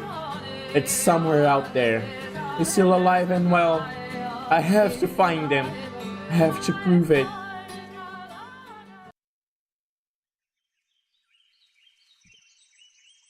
We have arrived at our destination, madam. Though I dearly wish I could assist you in your search, I have things to attend to during our stay. No, don't worry about yourself. I couldn't possibly impose on you any further. Madam, Pauline, you mustn't put yourself in danger. Should anything happen to you, your mother would be devastated. I wonder if Mom's mad. No, she's probably sad. Her sorrow is expansive as Albufera wetlands, as deep as the ocean into which the sun sets. And it's all my fault. But don't worry, I'll be fine. As soon as I have certainty of his well-being, I'll go straight home. Chat, she won't go straight home. Me and him, together. They won't be together.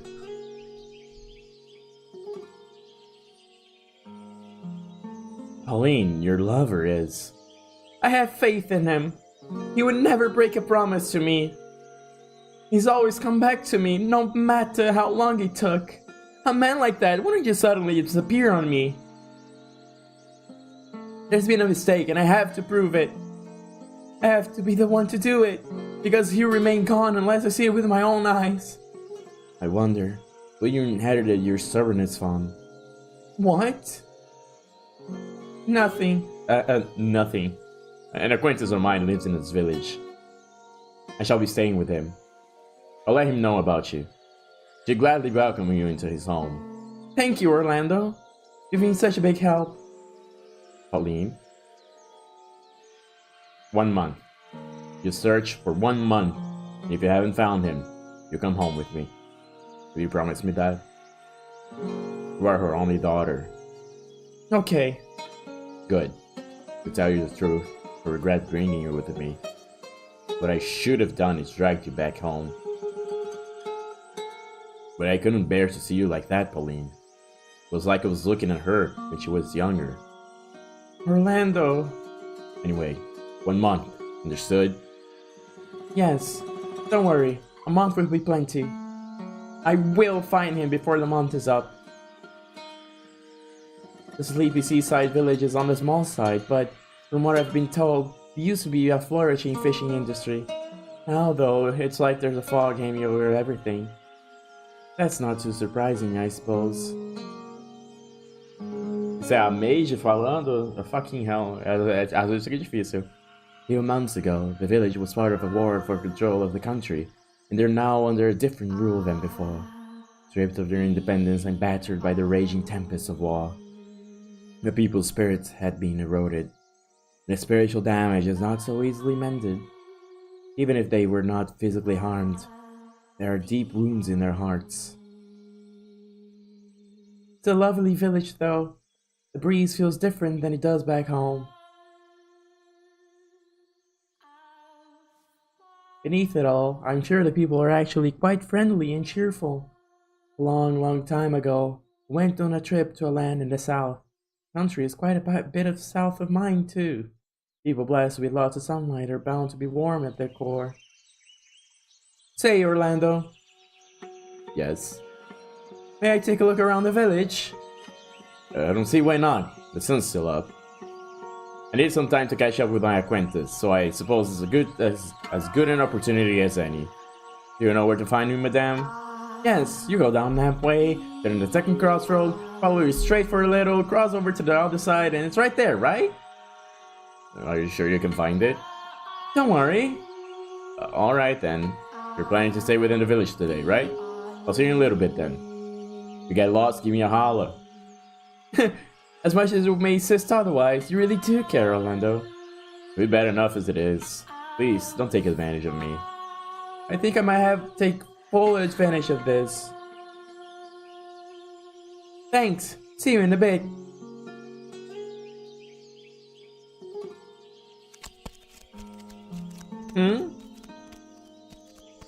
What's he doing out here all alone, I wonder? There's no one else around. I wonder if something happened. Would it seem odd if I tried talking to him? Wouldn't want to get labeled as suspicious on my first day here. I was asking for trouble, but... The boy stands all alone on the shore, looking somehow precarious. As though it reads might whisk him away into a million grains of sand. If I look... Isso é de propósito, não é? If I look away, he won't be there when I turn back. That's how the boy appears to me. You never know until you try.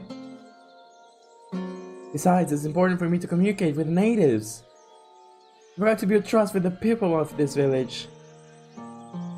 Let's go!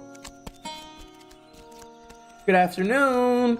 What are you doing out here all alone, little man? Já vi que vai dar merda. Beleza, ai.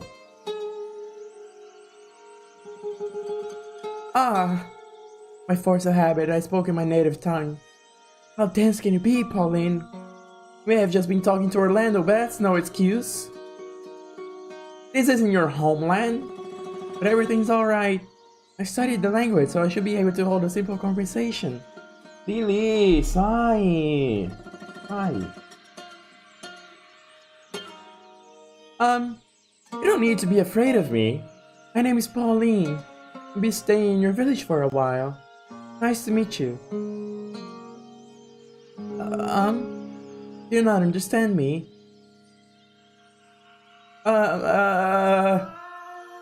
My name is Pauline.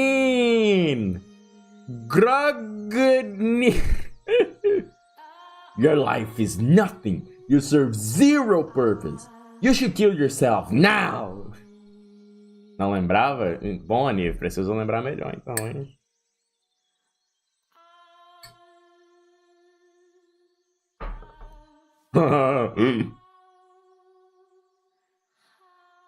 What is your name? Little man?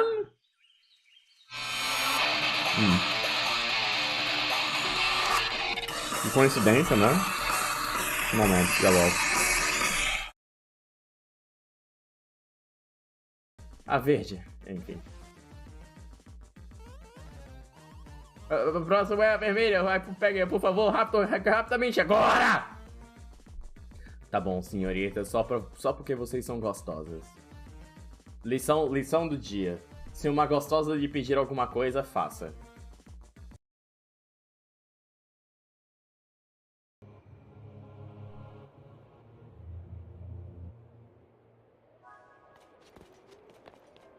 Ikuse!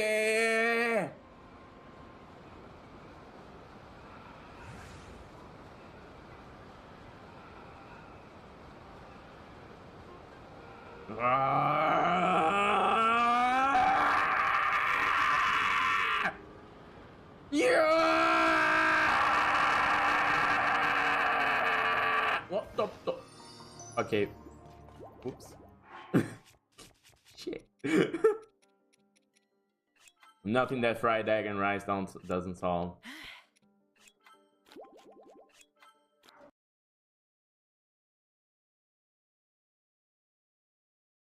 Qualquer coisa que a Luiz fazer, estou atrás. Qualquer coisa. Inclusive, um jogo onde você é um fanboy que...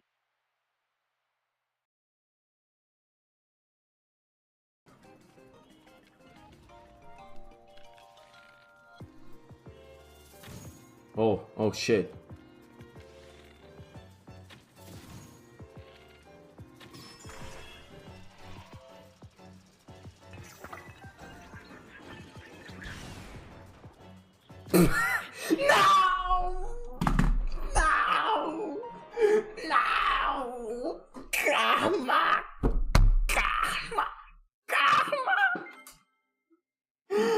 Oh no. Fuck off.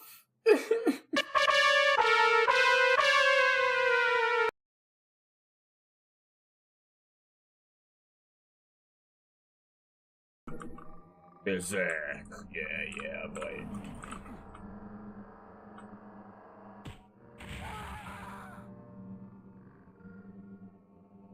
Bom, é isso. Obrigado por aparecerem na stream hoje. A gente se vê na próxima quando eu deixar de ser uma fraude. Obrigado.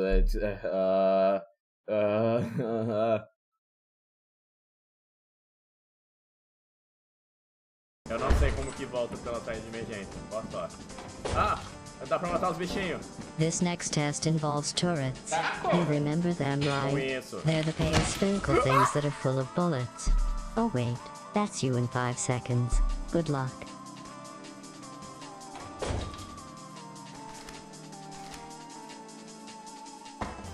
Eu não sabia que ele tava atrás de mim.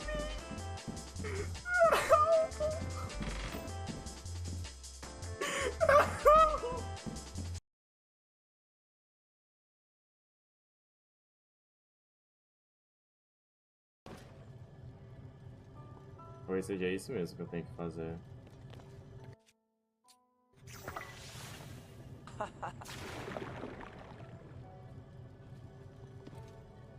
Oh, eu ainda tem que acertar o bagulho dentro. As if.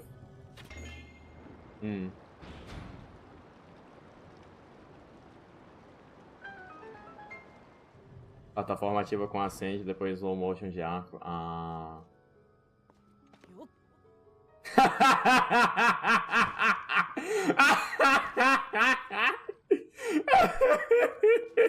Hate everything!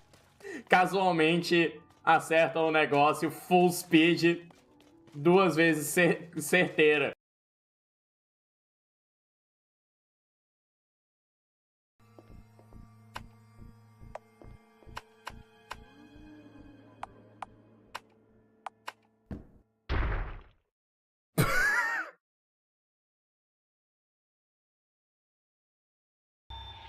Ela está...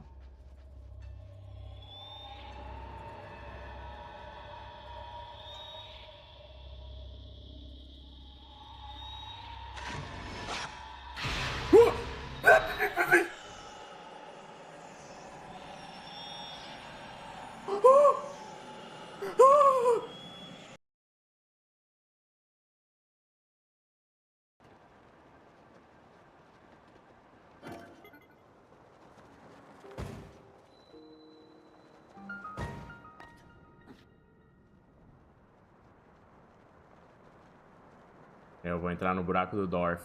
Ele mesmo.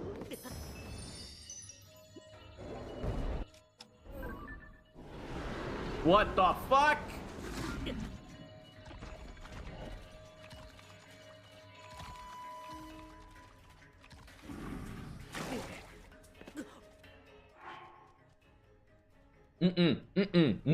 Não. Ó.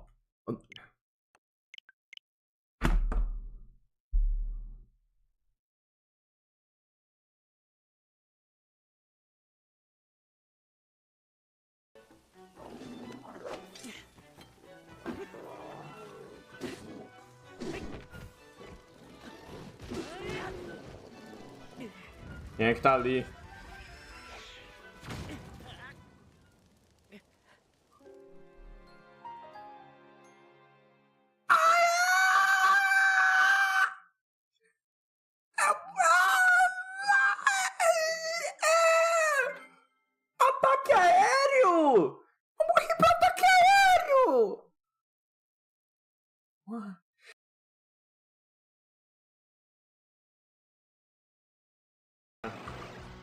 Faltam dois monstros. Um deles é... Ah!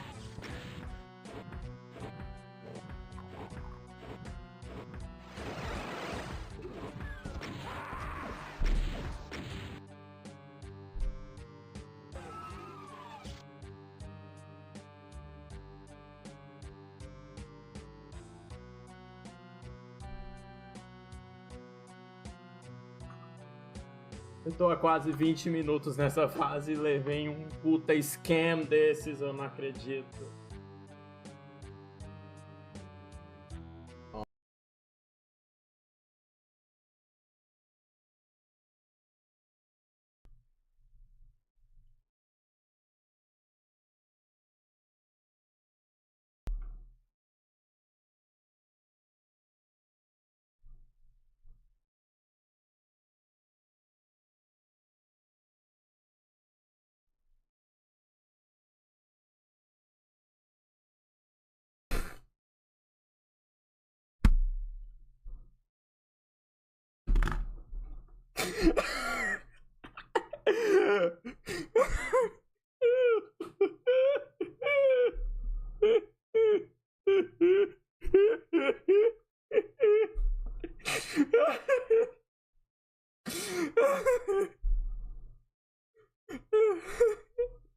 Pô, é...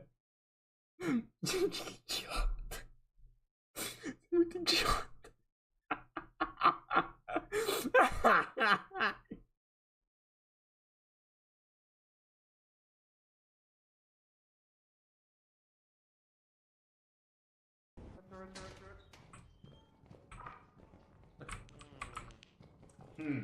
There's a gift. Oh, right there. No, I want to grab the gift. Well, we're not going there, I guess. How did you... What? Fuck! What the hell? Fucking try to scare me with a boombox. Flashlight, asshole. Oh, that was so hard. God damn. Oh my god! I think Jelly just came.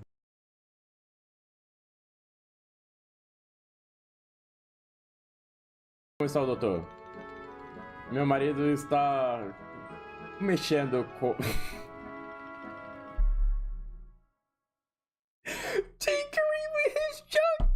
Out in the backyard!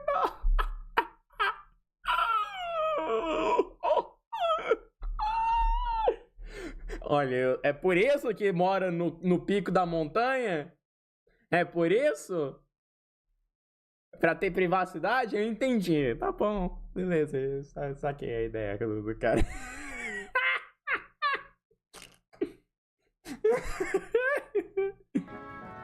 Meu marido tá brincando com o troço dele no quintal.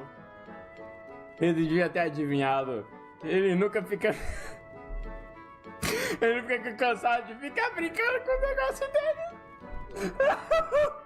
Oh, tá bom então, eu vou dar uma olhada.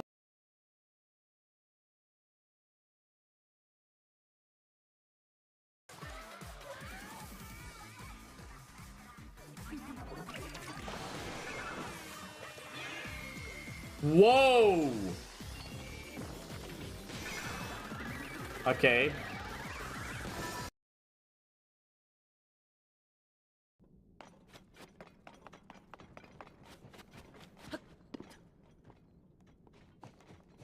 Ok, deixa eu andar na minha morte laser ambulante.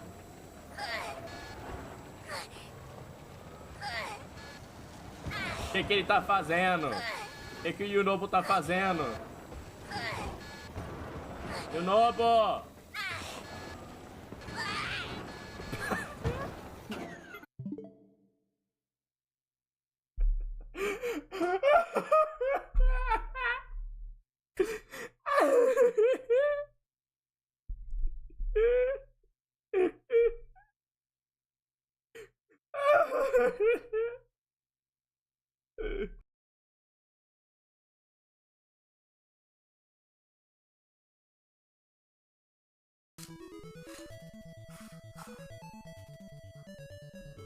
Ficar junto com a mordida de 87 e tal. Calma, peraí.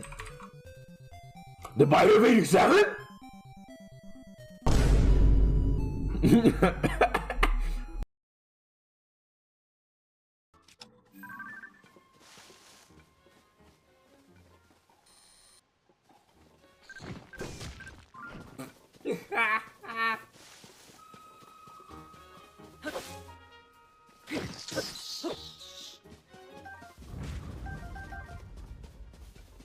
Sidon, mano.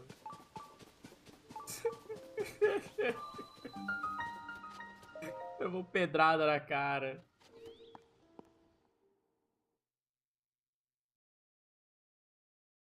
Cauteado foi que nem aqueles vídeos de câmera de segurança. É assim, mostra os ladrão tentando invadir o lugar, aí vai quebrar a janela, só que o outro cara entra na frente e é nocauteado pelo tiro.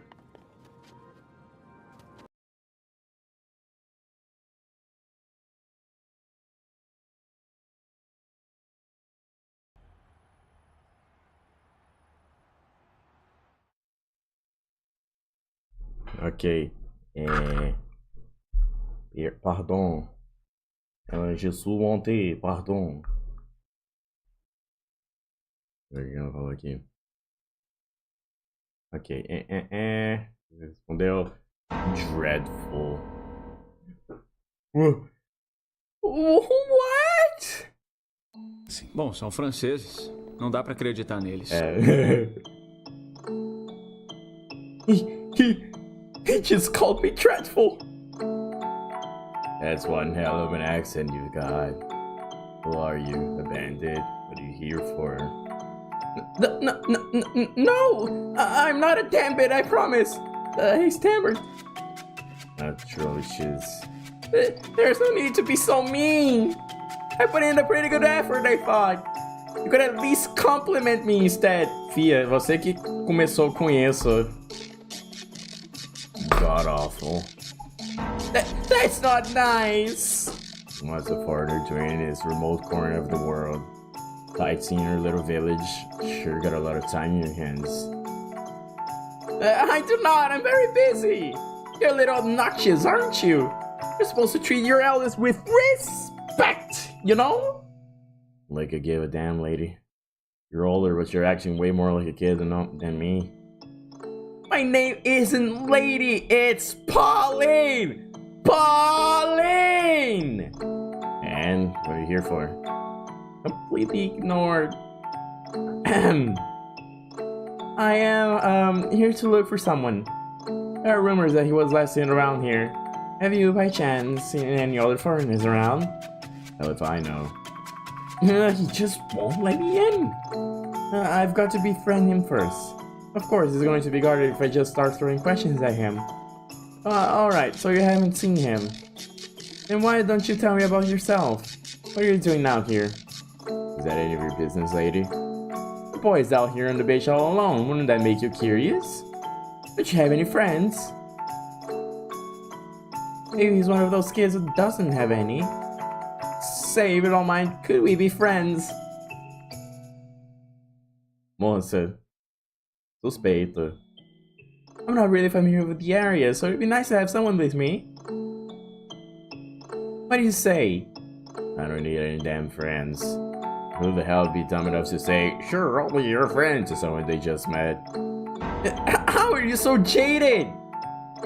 You need to be more cautious, kinder to others, not so antagonistic. I just thought it would be nice if we could talk a bit. That's all I want, really. How about you quit being so damn nosy, lady?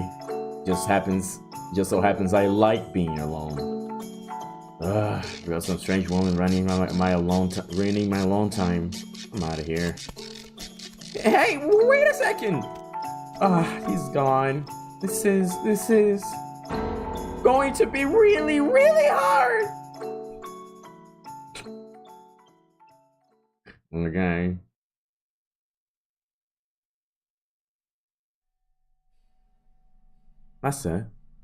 Master? You've returned to me. Suddenly started staring off into the distance. I was quite startled. Now, let us continue our tale.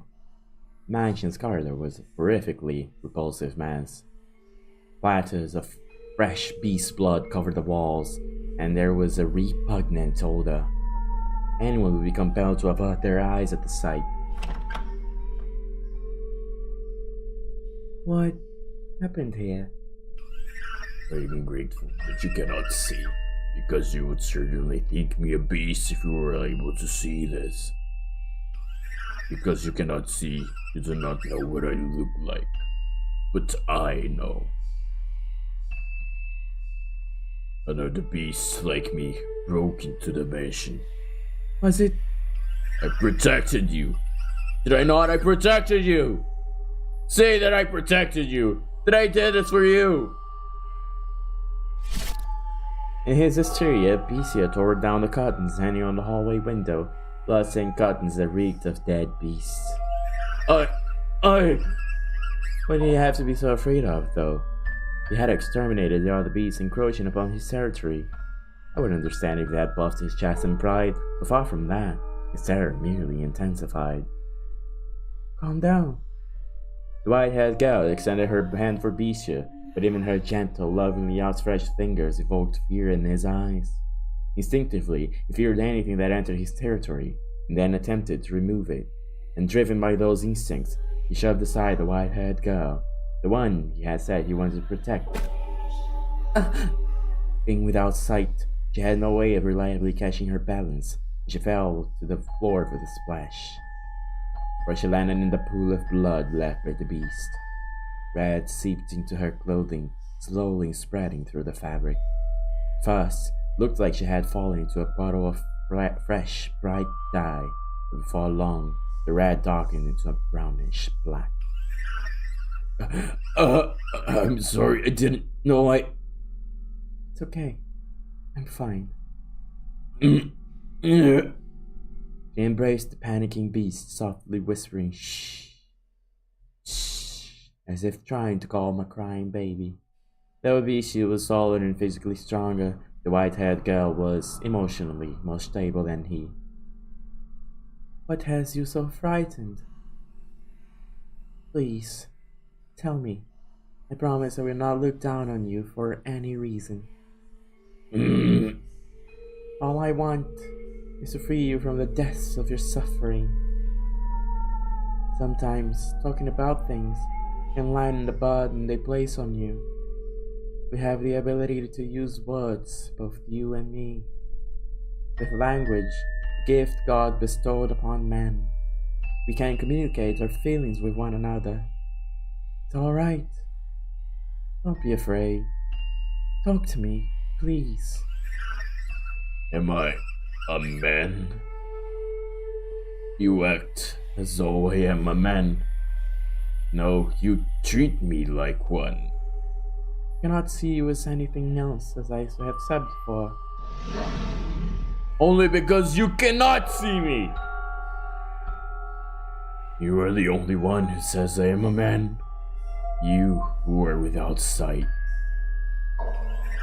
But I was content with that. You treated me like a man, so I felt as though I had become one. The time I spent with you, I had real peace. I almost forgot that I was a wretched beast. I no longer sought after prey. Prey, oh yes. Before you arrived, I murdered dozens of humans. I didn't want you to know that I was such a sinful creature, leaving a long trail of bodies in my wake.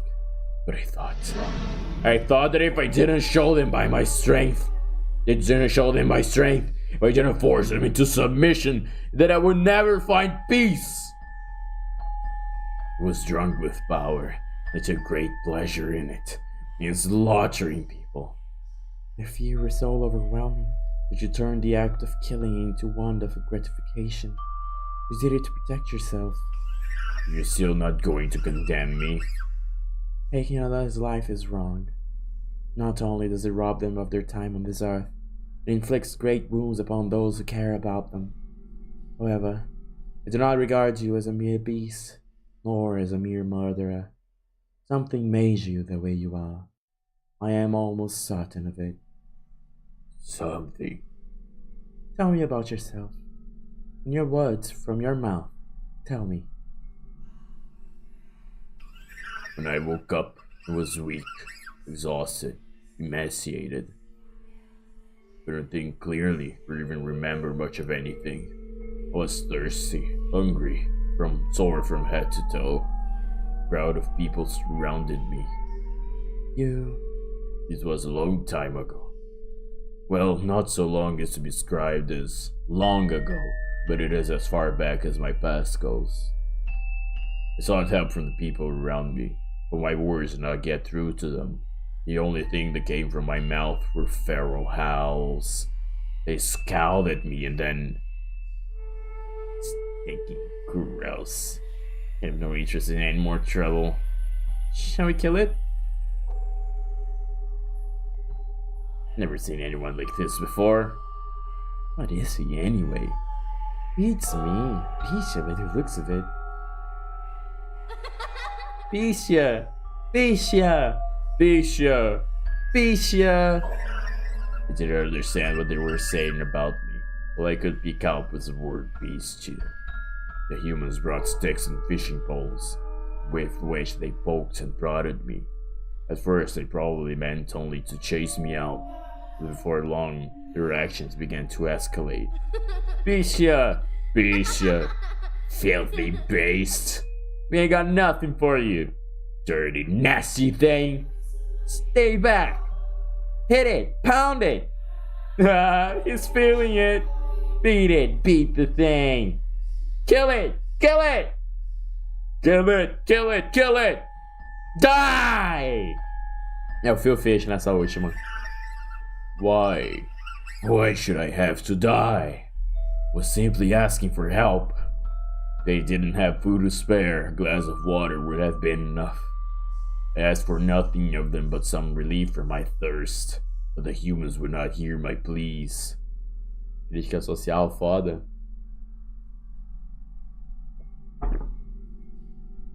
My words reached no one's ears. When they brought weapons and started chasing me around, attempting to kill me, all I could do anymore was run. As I fled, I saw something. A child pointing to a wild dog covered in mud and shouting, "Bisha!" It was when I finally understood that I was a beast, and that was why the humans wanted to exterminate me. I was neither cattle, nor swine, nor fowl of the air, but a vicious beast, the kind of creature that ravaged their fields. And so, you sought to prove your superiority to them, so you would never have to be called a beast or chased out of somewhere again. I was so close to forgetting it all.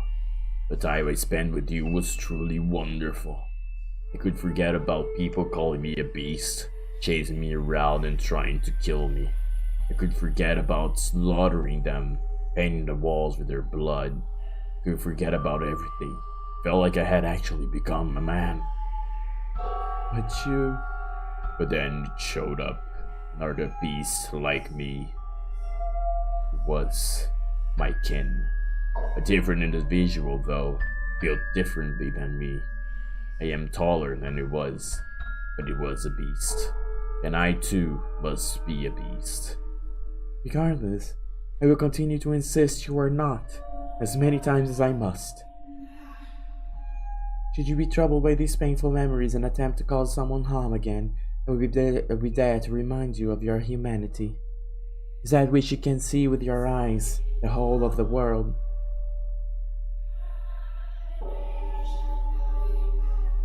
Peraí, foi ele que falou isso? Ah não, foi ela.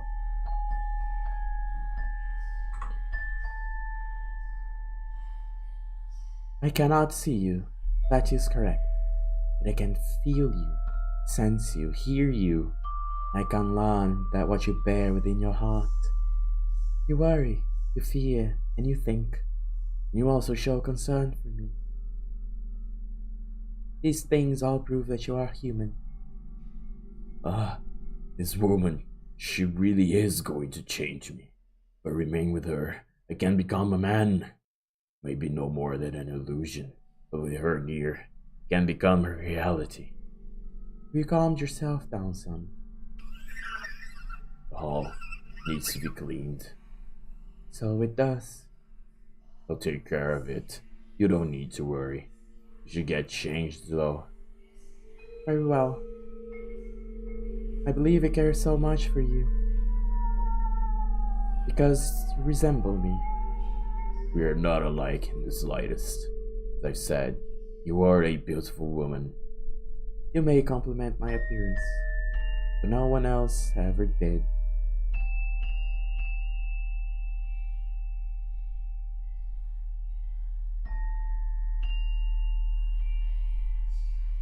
I have been labeled a witch because of the color of my eyes and hair. My eyes, they're red. Beautiful shade of red indeed. Magnificent color, like blood. You're the first person to say that about them. Even my mother said my eyes frightened her. Because people called me a witch, I was rarely afforded the opportunity to interact with others, so I grew up mostly alone. As the people outside this mansion called you a beast, so too do the people outside call me a witch. See? We are alike. Do I look like a witch to you? No, you were a beautiful, compassionate human woman. Assim, que tipo de bruxa eles estão considerando aqui? Aquelas com narigão e verruga e tal?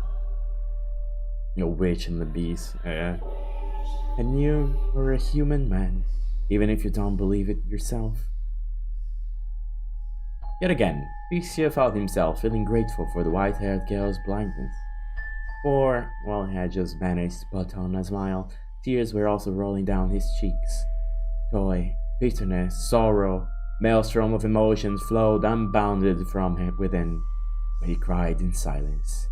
Picia shed his tears discreetly, so as to not allow the white-haired girl to notice. He looked down upon the floor. A single corpse lay there, and no matter how hard he tried, he could not see it as anything other than a beast that looked just like him.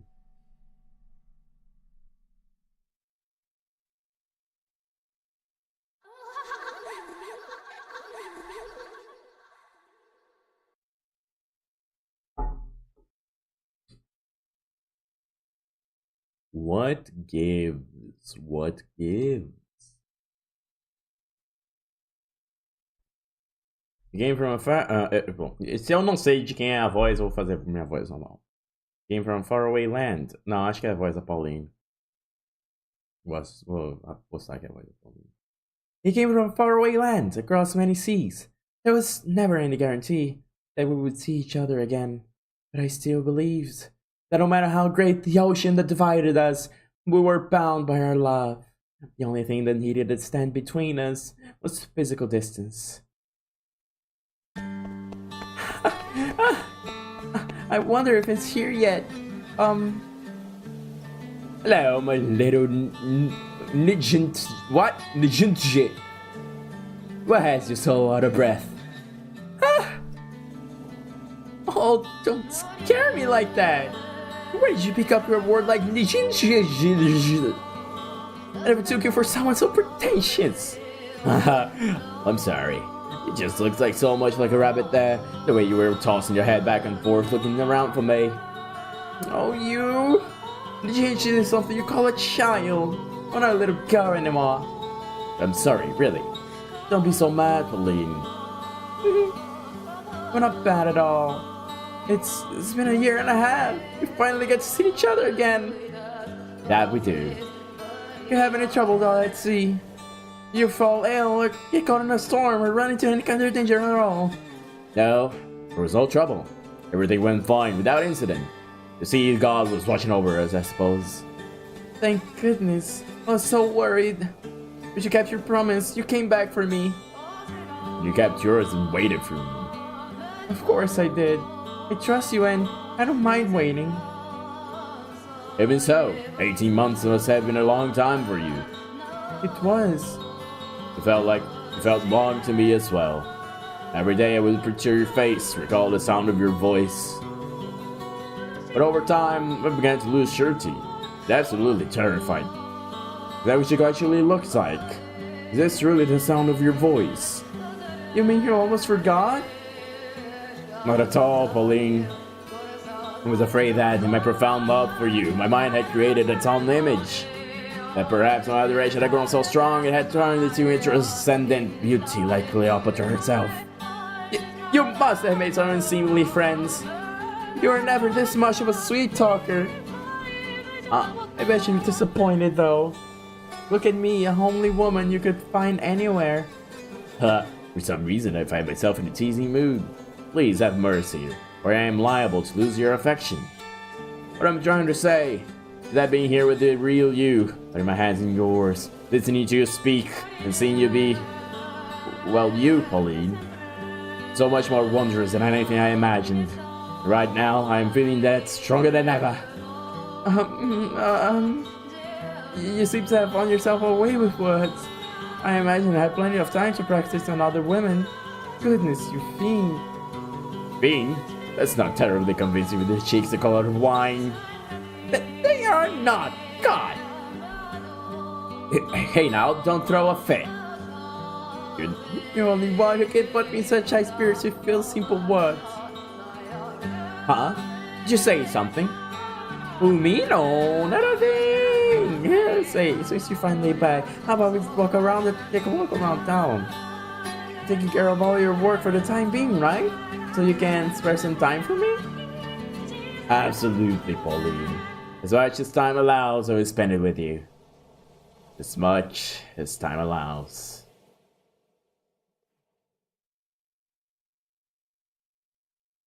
There's still no trace of him. It's been a week and I found nothing. Considering my time limit, that needs to change fast. But... excuse me, have you seen this man? There's a drawing of what he looks like. Sorry, never seen him. Even the smallest piece of information helps. Have you heard about anyone who might have seen him? I said I haven't seen him, so I don't know what to tell you. I'm a busy woman. Oh, fuck you. I said I haven't seen him, so I don't know what to tell you. I'm a busy woman. Would you mind moving aside? Sorry. I was told that my lover lost his life out of work. But I don't believe it. They haven't shown me a body, so their information has to be in error. I have to be the one to find him, to prove he's still alive. I have to follow his tracks.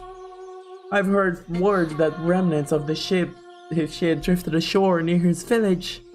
But if he survived, he must be somewhere nearby. I'm certain of it, but I haven't been able to find any information of the sort. The villagers aren't being very cooperative. They're all just as reserved as the day I arrived. Rather, I get the feeling they want to stay as far away from trouble as they can. No matter what I ask, I can't get a straight answer from anyone. Everyone's still closed off because of the war, I guess. I don't have time for people to be glum, though.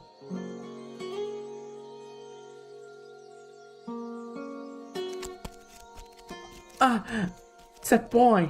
He's at the shore again. Always alone. God have mercy, you again? What are you doing here? No, he's so careless. I came to get sentimental and watch the sunset. So original. What does it matter if I visit the seashore? The ocean doesn't belong to anyone. If I'm such a bother, then you're free to leave like last time. You sure are cheeky for an outsider. I know the rest of the village isn't being all that cooperative. No. That's what this place is like now. Closed off. It's not kind to outsiders. You're really going to be able to keep up the search with the entire town stonewalling you? Yes, I will. I won't give up for any reason. I have to find him, to bring him home with me. Lady, you're... My name isn't Lady, it's Pauline. Pauline. Lady is... Pauline. Pauline. This person you're looking for is still alive. He is. He has to be. That's so. Well, have fun with that. I doubt you're going to get any help though.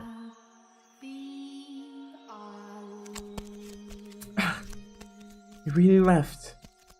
Don't lose heart, Pauline. You lose faith this easily, you'll never find him. He is alive, isn't he? He is alive. I have faith. I believe. Oh, I thought you left. Take it. You're ruining the scenery pacing around on the beach. Is this an orange? They grow pretty large here, huh? Yeah, the oranges around these parts are pretty good. People used to come out here just to buy them, in fact. You went to get one just for me. Just wanted to get rid of you. Once you finish that, get lost, alright? Thanks, I appreciate it. You're not so bad after all. Like I said, this isn't me being nice or anything. Oh, there you go again. Yeah, I've got you all figured out, little man. You're actually a very sweet boy.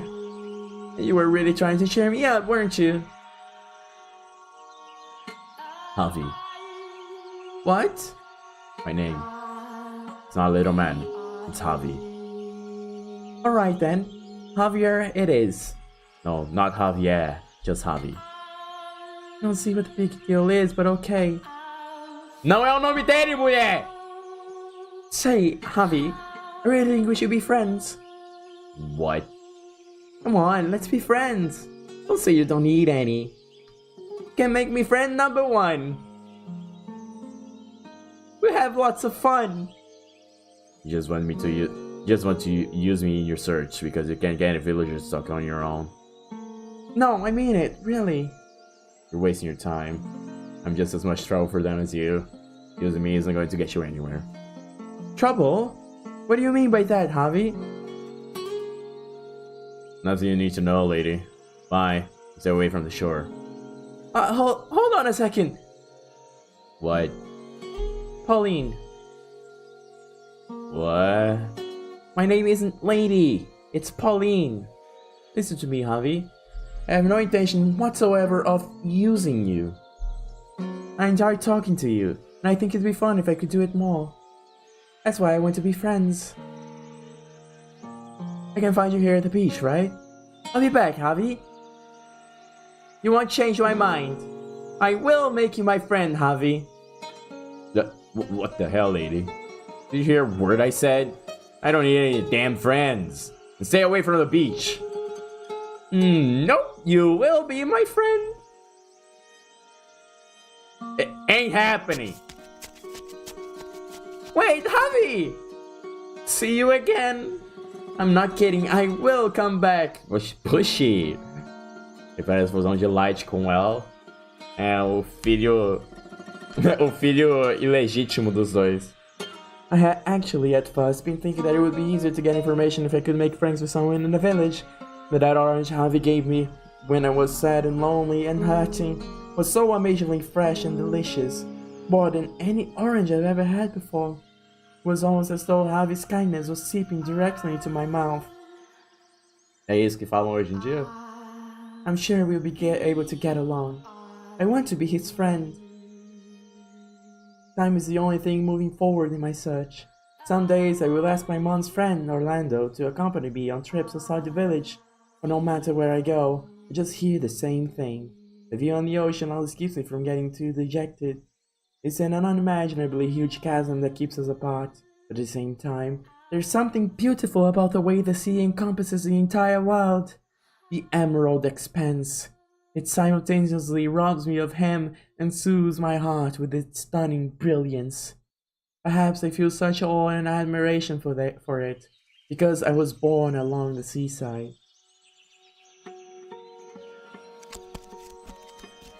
Ok, antes de continuarmos, vou fazer uma pausa uma pausa comercial, porque eu preciso ir no banheiro também.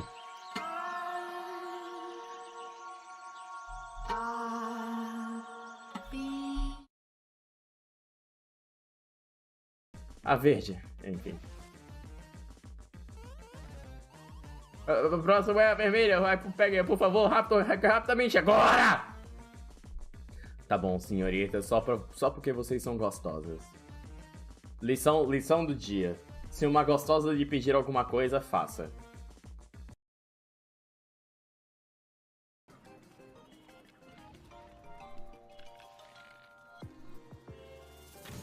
Oh shit.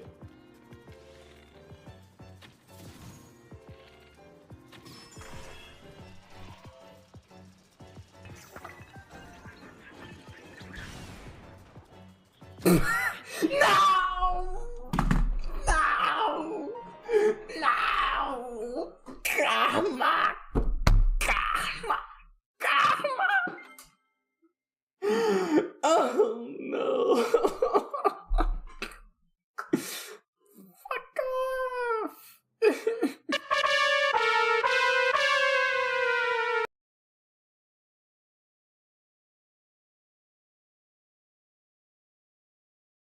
A Shiver é sexta, a Fry é sábado e o grandão é domingo. É porque você tem que entender. O grandão é brasileiro, o brasileiro é católico. O católico descansa no domingo, portanto, domingo.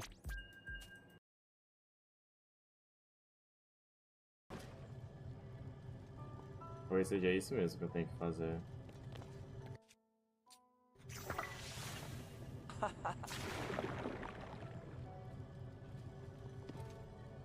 Ó, eu ainda tem que acertar o bagulho dentro. As if.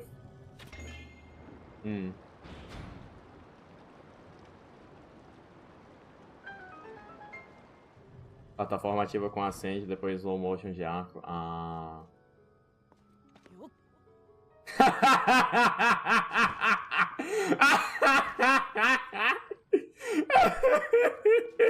Hate everything! Casualmente acerta o negócio full speed 2 vezes certeira.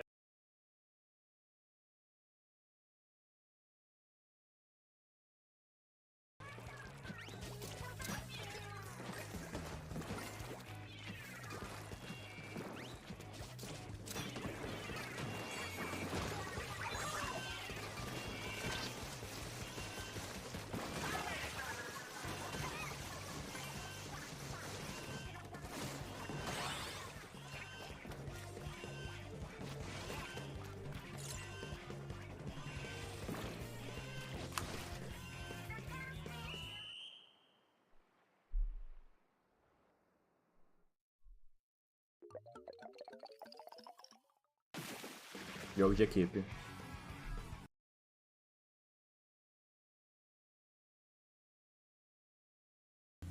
Você conseguiu, James! Eu sabia que você não era o líder do movimento de resistência dos beija-flores à toa. Agora nós temos o templo só para nós. Mas primeiro, tem um presente para bomba. você. Vou fazer o que com isso, então?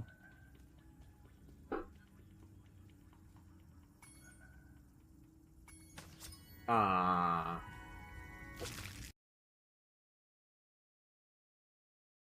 Então, vou ter que ir lá pra aquele lugar, sabe?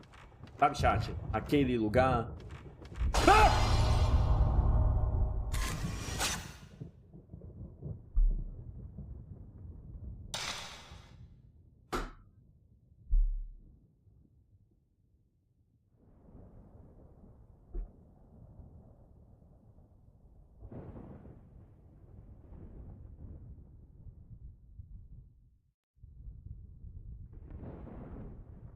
Eu fui pra aquele lugar. Eu fui pra aquele lugar.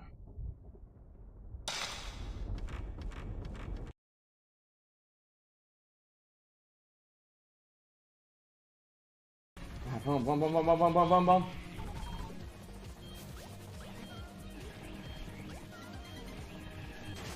Não. Ok, tô ficando sem tempo!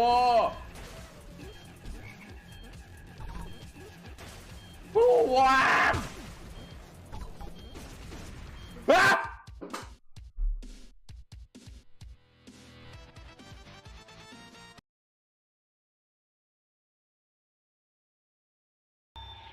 Ela está...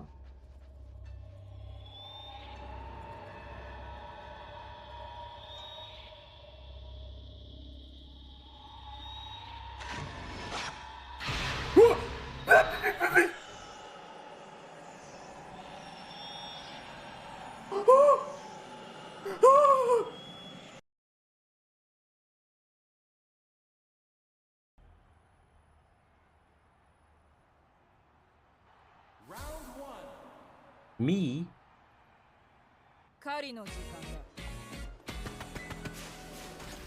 Essa música parece muito com...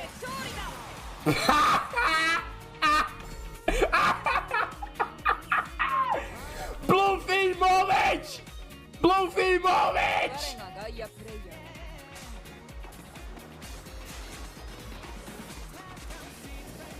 Você sabe que o mapa não é exatamente bem feito quando esse tipo de coisa acontece.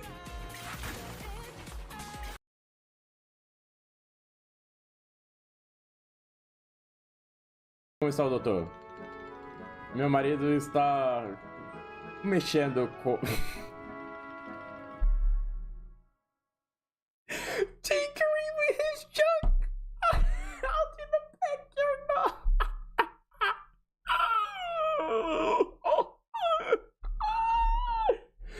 Olha, é por isso que mora no pico da montanha?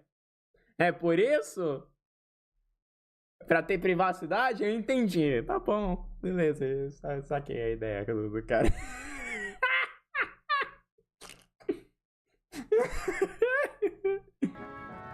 Meu marido tá brincando com o troço dele no quintal. Ele devia ter adivinhado. Ele nunca fica...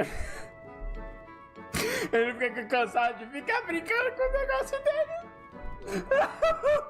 Oh, tá bom então, eu vou dar uma olhada.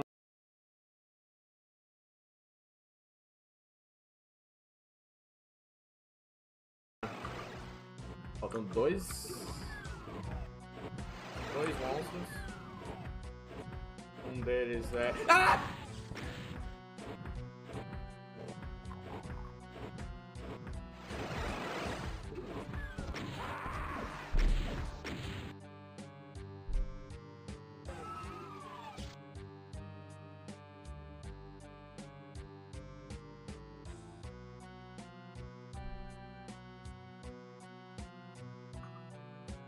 Eu tô há quase 20 minutos nessa fase e levei um puta scam desses, eu não acredito.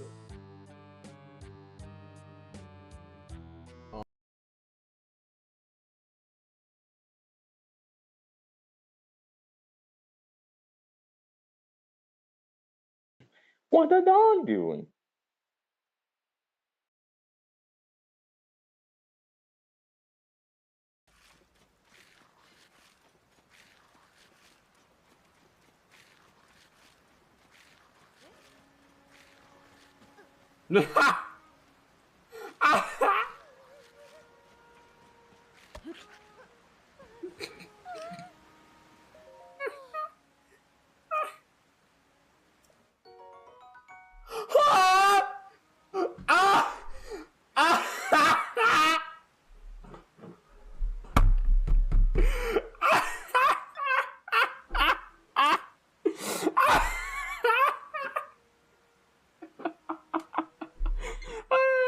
Olha isso, cara, que coisa!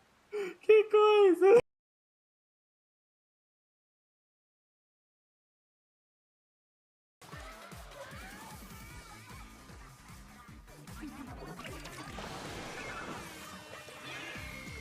Uou!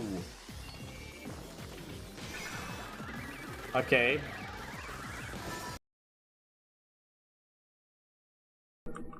Berserk. Yeah, boy.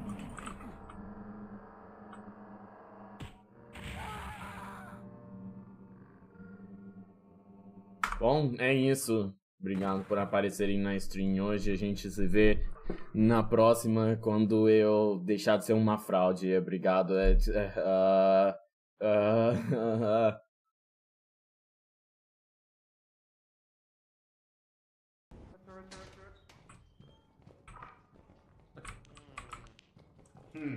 There's a gate.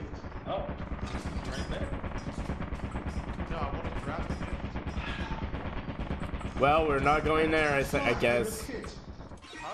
What? Fuck!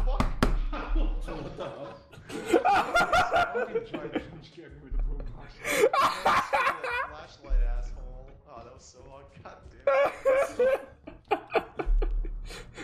Oh my god! I think Jelly just came.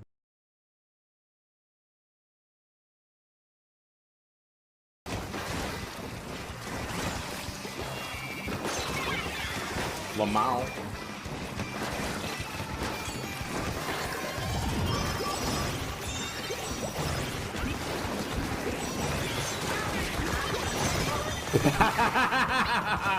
Oh, skill.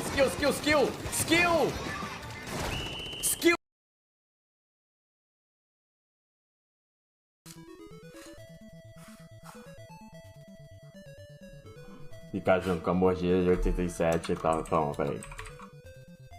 The Bite of 87?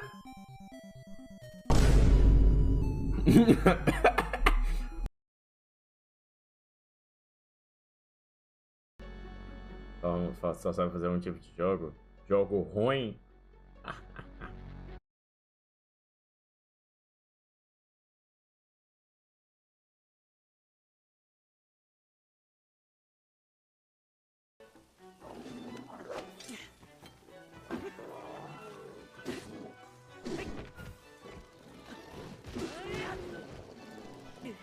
Quem é que tá ali?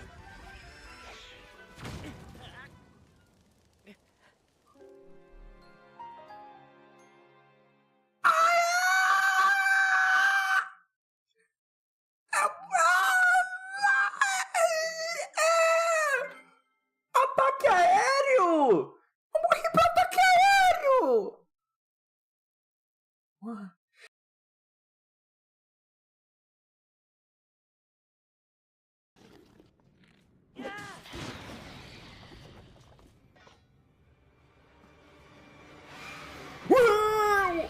Ay, yo, what the fuck?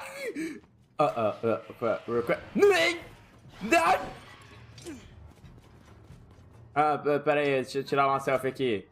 Me and the best.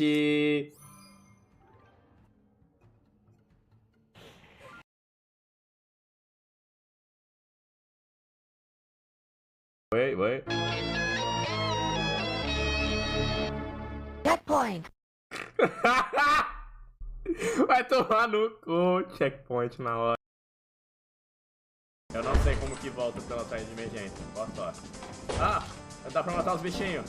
This next test involves turrets. You remember them, right? Conheço. They're the pale spherical things that are full of bullets. Oh wait, that's you in 5 seconds. Good luck.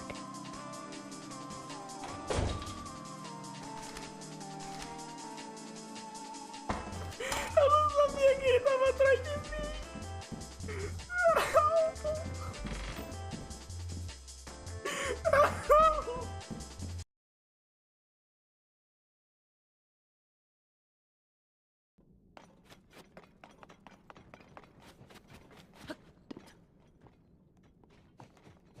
Ok, deixa eu andar na minha morte laser ambulante.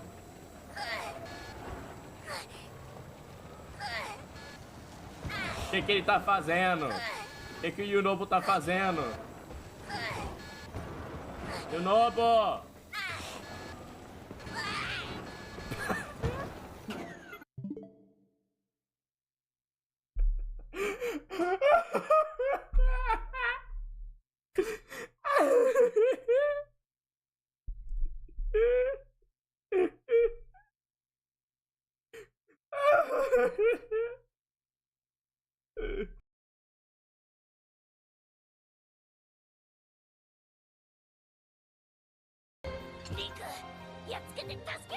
Beleza, vamos salvar ela.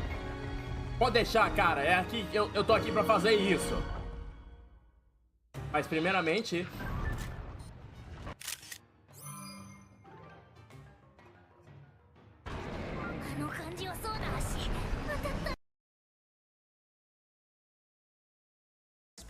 Comprou o Superstar e jogou total de uma vez. É por isso que eu me seguro. É por isso que eu me seguro. Chega assim, parece ok. Mas eu não vou. O meu dinheiro tem que ir pra coisa melhor. Tipo, Unicorn Overlord de novo. Eu dou pros meus amigos. Não tirem isso de contexto.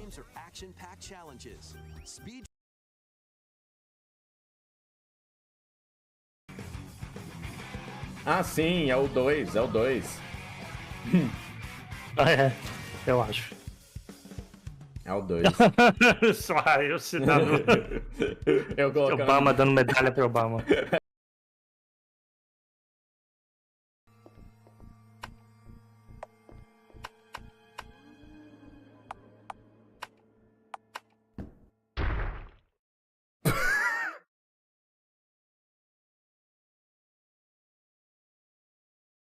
Onde tá? Onde tá? Eu não sei. I don't. Será? Peraí. Tem uma dica? Não, eu continuo. Eu vou procurar. Vamos lá. Onde será que tá? Eu preciso de visão. Vamos lá, Link. Por favor. Ó. Tem que tirar a foto, pelo menos, né?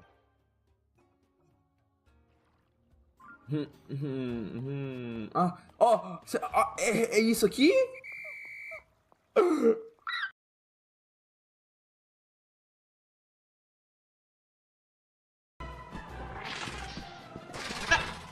Um bicho atrás de você, na sua frente. Amiguinho.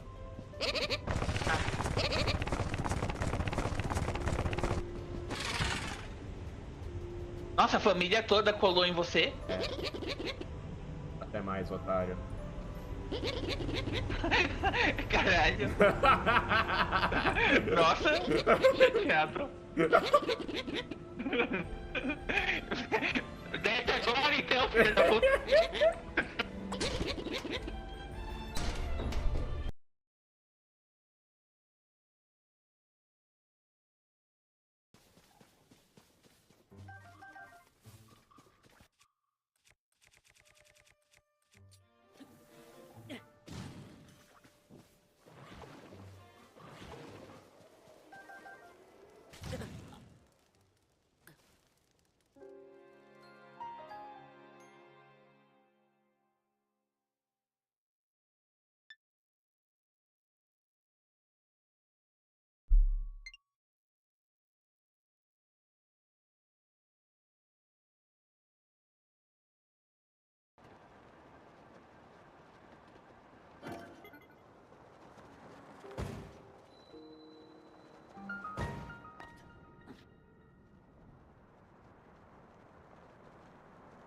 Eu vou entrar no buraco do Dorf. Ele mesmo.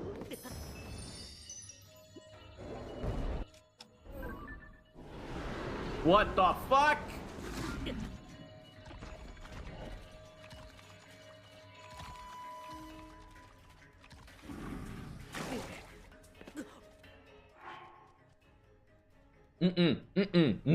Não. Ó.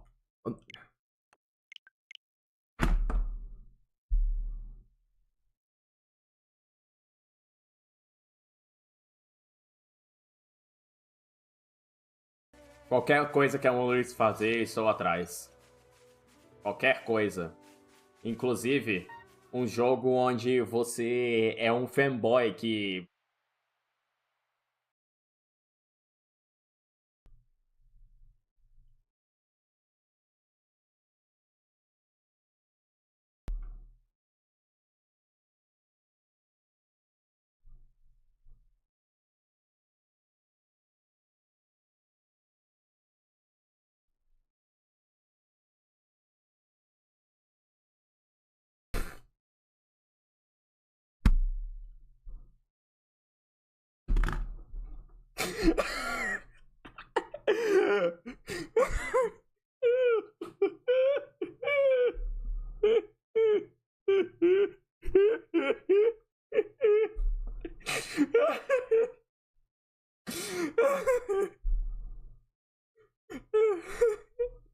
Pô, é...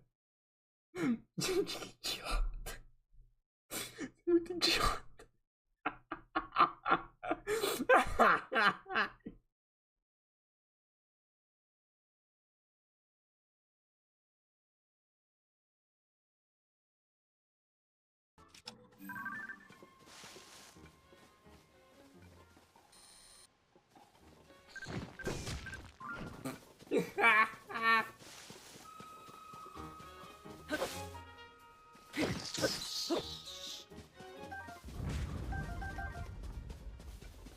Sidon, mano.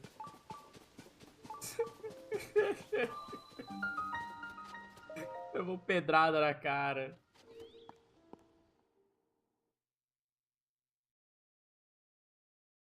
Cauteado foi que nem aqueles aqueles vídeos de câmera de segurança.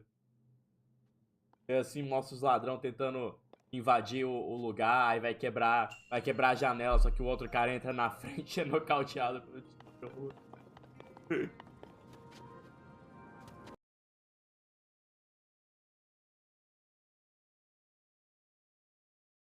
Acho que a intenção aqui é fazer o balão. What is this?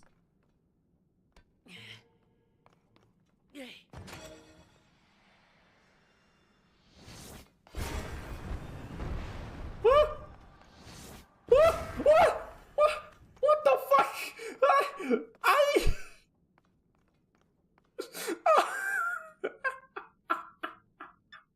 Ai! Os foguetes só...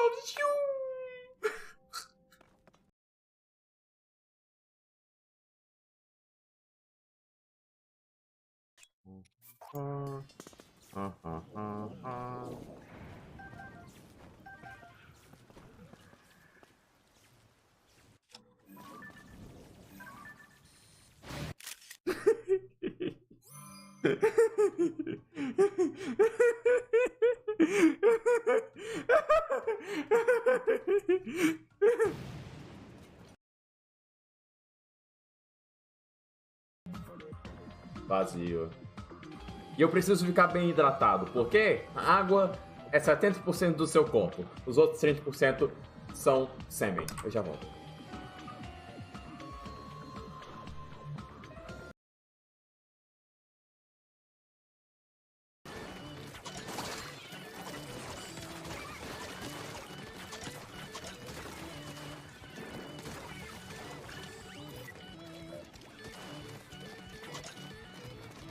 What?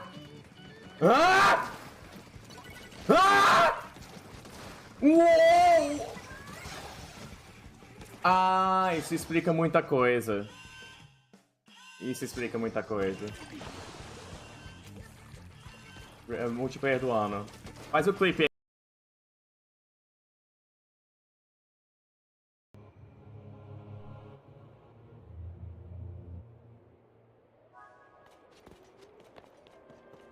Icuzé!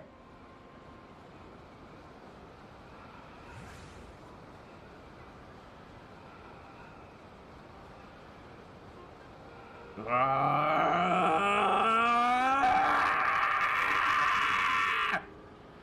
Yeah!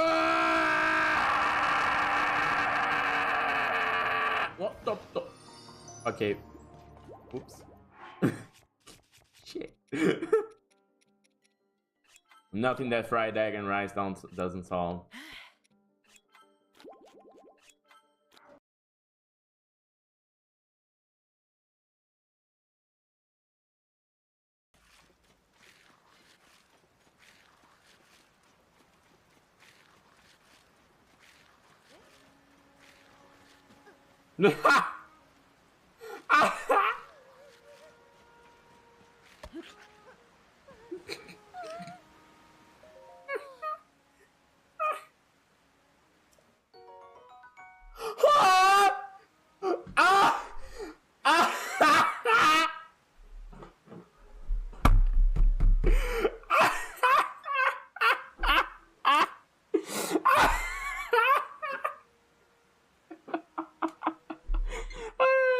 Olha isso, cara, que coisa!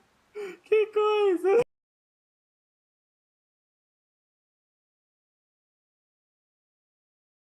Qualquer coisa que a Luiz fazer, estou atrás.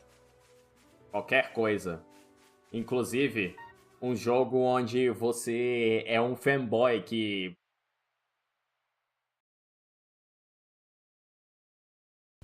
Você conseguiu, James!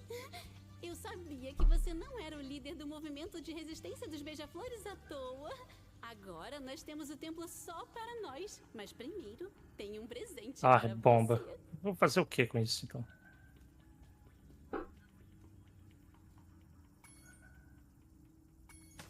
Ah...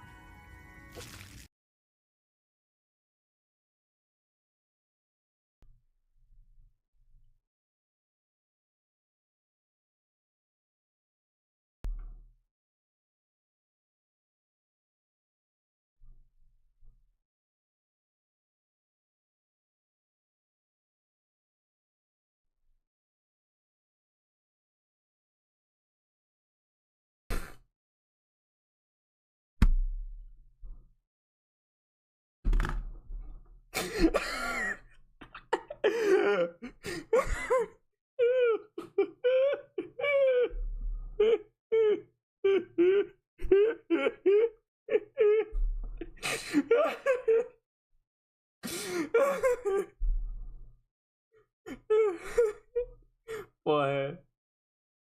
Gente, que idiota. Muito idiota.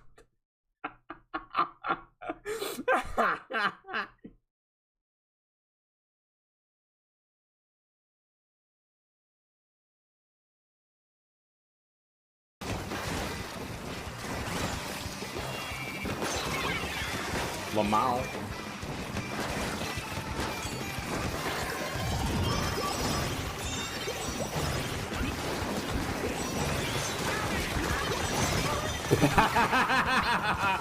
Oh, skill.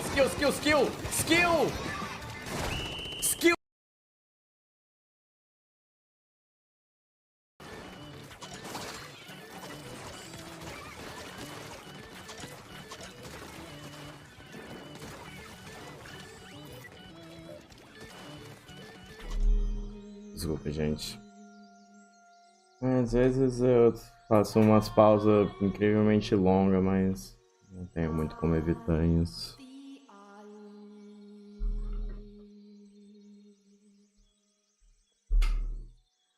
Às vezes eu vejo que eu tenho uma oportunidade de tentar dar comida para os meus cachorros, só que meio que eu tenho que ficar lá tentando. E às vezes é um esforço que se vai em vão.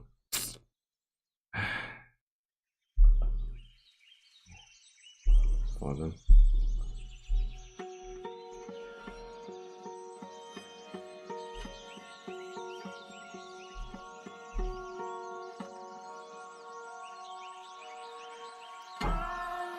Eu não queria estar cuidando desses bichos sozinho. Não dá, cara. Eu não consigo, eu não aguento.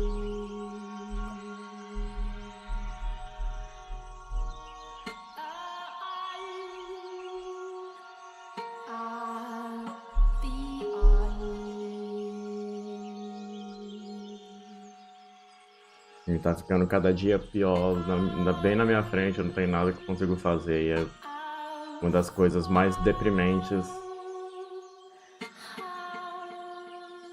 de todas.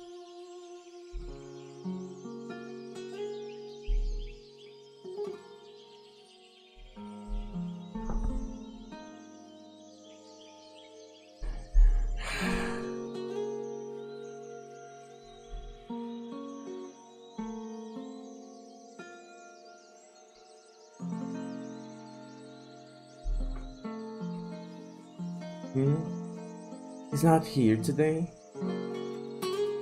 Javi, are you there? That's odd. You can always find him here. Hey, Javi, where'd you go? Ah! I can't believe you fell for that.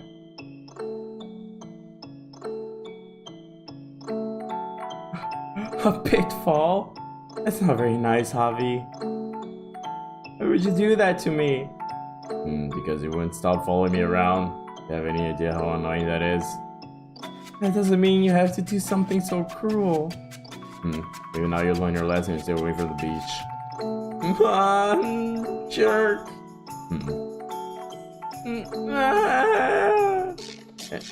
Hey. Wait, you seriously crying?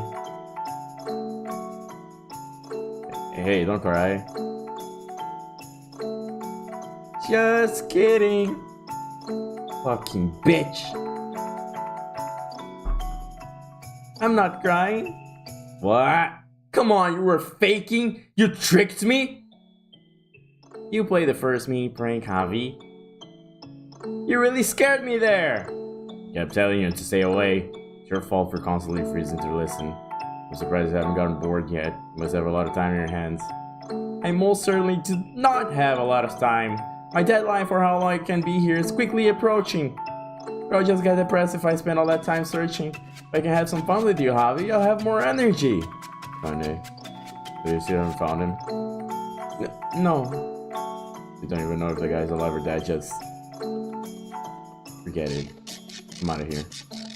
Hold on a sec. Ow! Hmm? Ow! Come on, you're never going to fool me again. No, I'm not joking around. I really... it looks like I twisted my ankle. But I'll be just fine. Don't worry about me. Wait there. Huh? Come on, let me see your foot. Tão de perto assim? Alright. It was stolen. Please learn to land properly. What? You're going to blame me when you're the one who dug a hole? No one's ever gotten hurt in a trap that basic. At least none of my friends ever did. Wait, I thought you didn't have friends, Javi. Oh, shut your damn mouth. I'm going to bandage your ankle. Oh, I see. You went to get a bandage for me. Thank you. It was my fault anyway. Swap it out for a real bandage when you can. I'm sure your acquaintance is some. Really? It looks just fine to me. This filthy... No, this filthy thing is reserved for someone like you, lady. Pauline. Quit that! What do you mean not suitable? Do I have to explain everything? You're from a pretty well-off country, aren't you, Pauline? Well, compared to that, this is a poor village. They don't even have clean bandages to spare. Just gross scraps of cloth like this. Not something you should be wearing. You think so? You gave it to me, Javi. I won't be changing it anytime soon. Come on, Pauline. Tell me, Javi, do you not like this village? The only thing this place is going for it is the ocean. The ocean? The one thing that doesn't change no matter what. It's always beautiful. I see. You like the ocean too, Javi. Doesn't have anything else to like. Oh, there you go again. Oh, I've got an idea. Javi. What now? A rowboat. I'm going to take a ride in a rowboat. Would anyone get mad if we borrowed the one tied up over there a little bit? I doubt anyone would care if it's just for a little. Can you row though, lady? You do the rowing, Javi. Huh? Why me? What's the big deal? The water is mostly calm today. I think a little walk in the sea would be lovely. Can you call that a walk?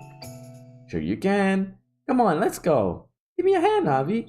God, you were one cheeky outsider.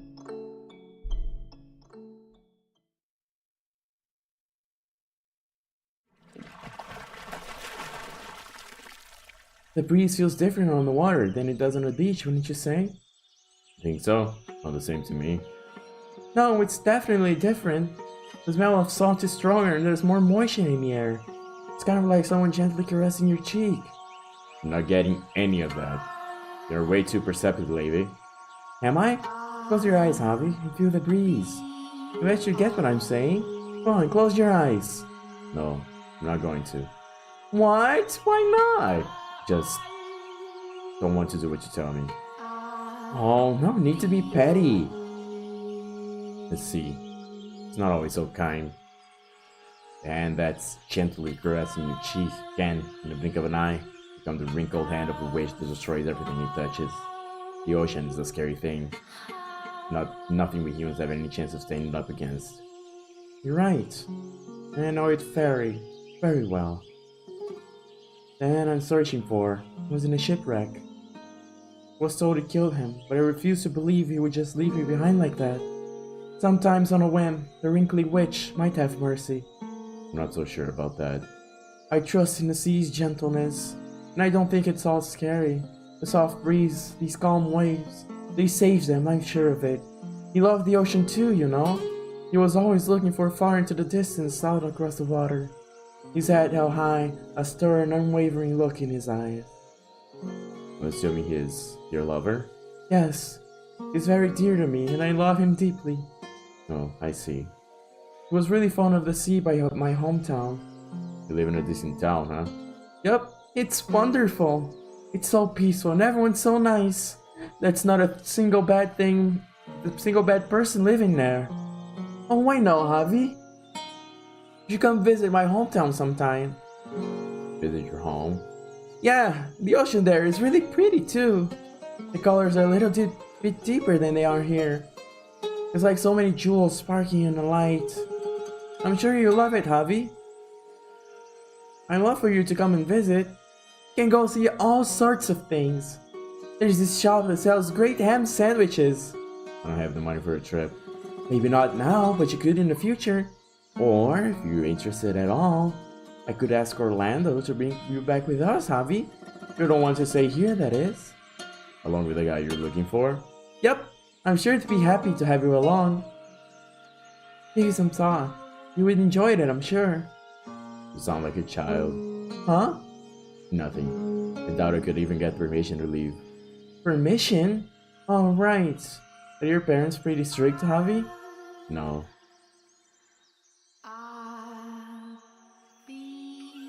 They're dead. Both my mom and dad. What? They were murdered. So I'm staying with an acquaintance. They try to work me like a horse though, so I sneak out here when I get the chance. What was it? In the war? The war? What are you talking about, lady? Huh? Wasn't this country involved in a war not too long ago? It was a war, yes, but no soldiers ever reached this village. Then why would they be killed? It was a beast. The beast. Yes, the beast. He showed up one day and he destroyed everything. The peace, my family, my friends, merchants and travelers visiting the village, everyone and everything. He slaughtered everything and then he disappeared.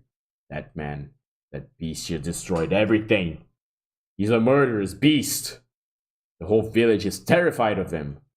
They go through their days like lifeless dolls, enveloped in this storm cloud of terror. Beastia, a murderous beast. The Grey Mare hanging in the village isn't because of the war. It's because a beast has been killing people. A beast? Why would? But hey, Javi, you said there were merchants and travelers visiting the village. Can you describe them for me? There were all sorts, like one who stopped by on the road on to somewhere else. And an international trader on his way to purchase goods.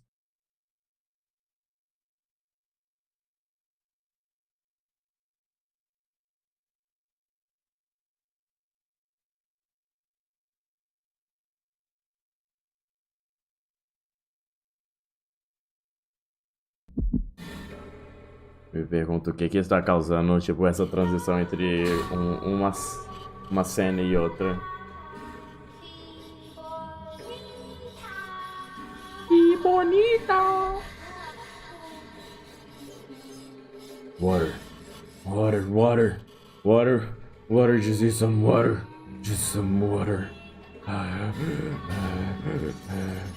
Will they attack me again? Not fast. They looked like they were open to requests. Now they tried to kill me. They almost killed me. They've been souls indeed. They did more than that. Holes and eyes and sticks and I don't know. Things they didn't even recognize. They hit me with them.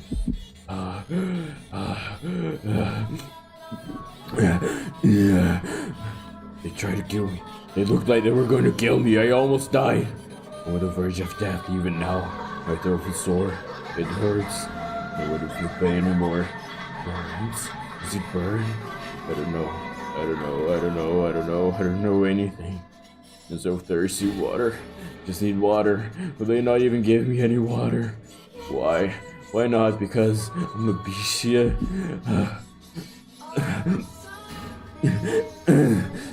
Because I'm a beast. Because I don't need to live. Because I don't deserve to live. Are beasts meant to die? Am I meant to die? I'm thirsty. My stomach is probably empty too. I don't know anymore, but I'm hungry. So very hungry. I can take it. I can take it. I can take it. I can take it. I can take it. I can take it. I can take it.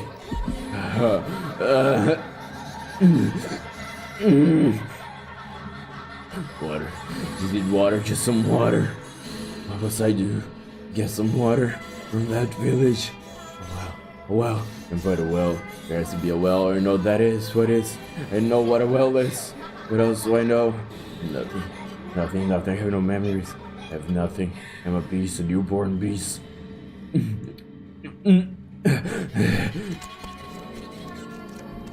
What is this? It's buried. It's right. Feels rough.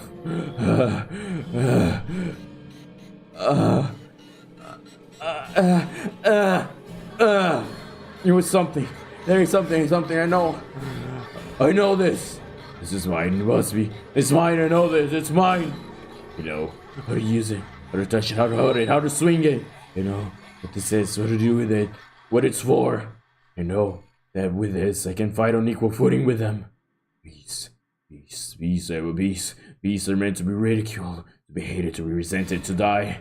But I want to live, which means I have only one option, only one way, only one. With this, and what's overthrow those who tormented me, I can do that. Water and food, I can get that. I can get anything.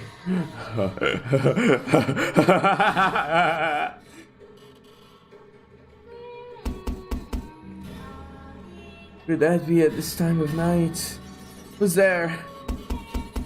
You shouldn't answer it. It's probably a beggar or something. These are dangerous times. You're right. How unpleasant a world we live in. That we should have to fear for our lives in this little village. Unpleasant indeed.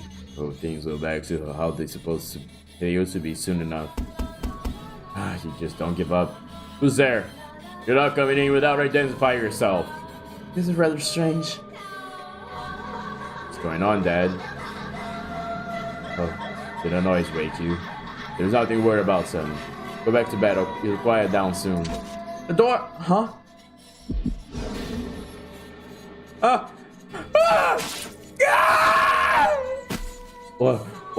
What's... Mom? Javi! Look away! Why is it Bishop? Run, you hear me? Go on the back door and let everyone know! Shout as loud as you... What is this? What's going on? What? There's blood? What? It can't be. What the? How did this? Why? Why? Mom! Dad! Bisha! Bisha! Bisha, you... Why would you... Why?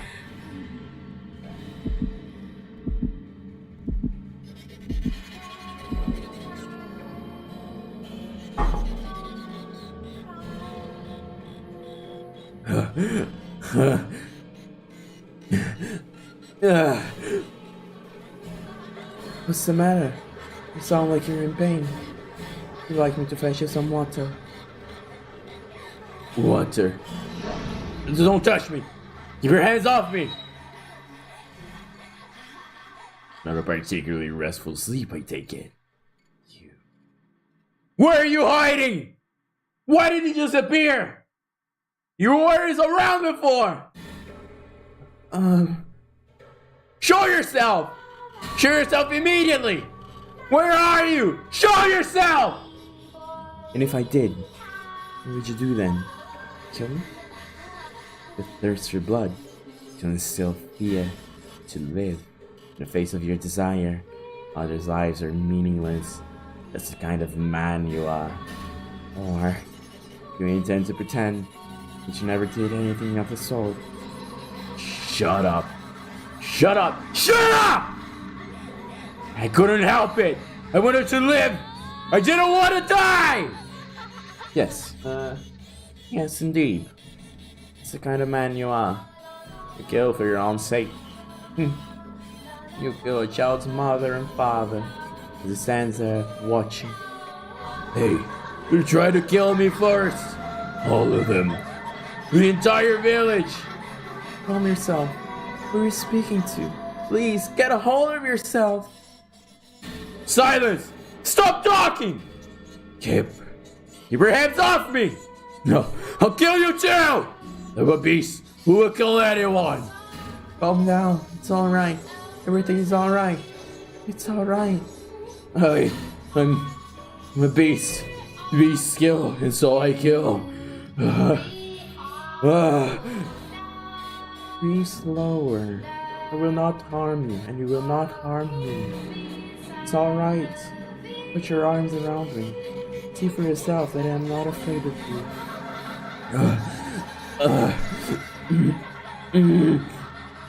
This is brilliant. What are you clinging onto this woman for? That's the only way you can maintain your grip on yourself.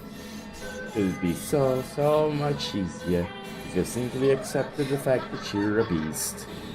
You've always been one, haven't you? Kinda beast. Cultivate love like a human. Weep in sorrow like a human. No, they cannot. It's utterly ridiculous. Shut up. Shut up! Shut up! It's alright. I'm right here. I'm right here. Can I trust you? Of course. This little facade will be over soon enough. It will end at that woman's hands. Because that's what she's here for. To crush your soul into tiny pieces.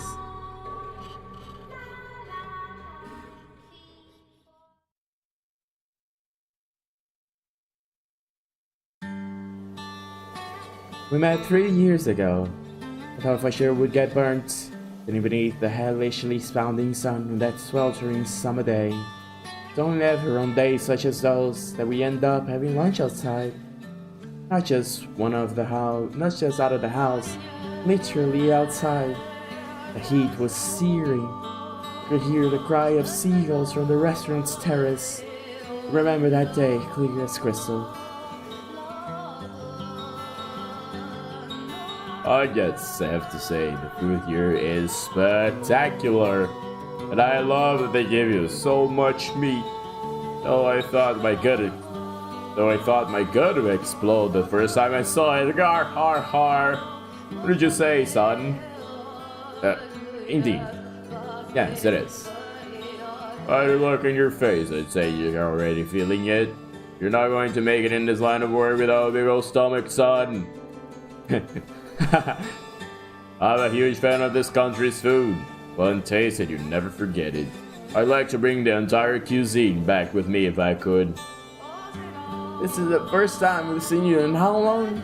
And you're talking about food? The first thing you asked when you arrived was, is the restaurant by the seaside still open? For goodness sake. Is your heart made out of stone? What, would you prefer we discuss the mundane? Why don't we talk about market development and our spices inventory?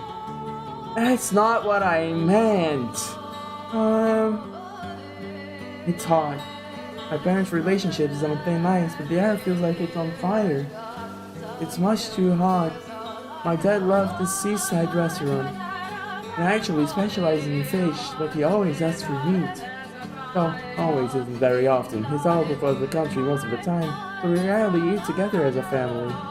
For that reason, I can usually put up with a little heat for a family gathering.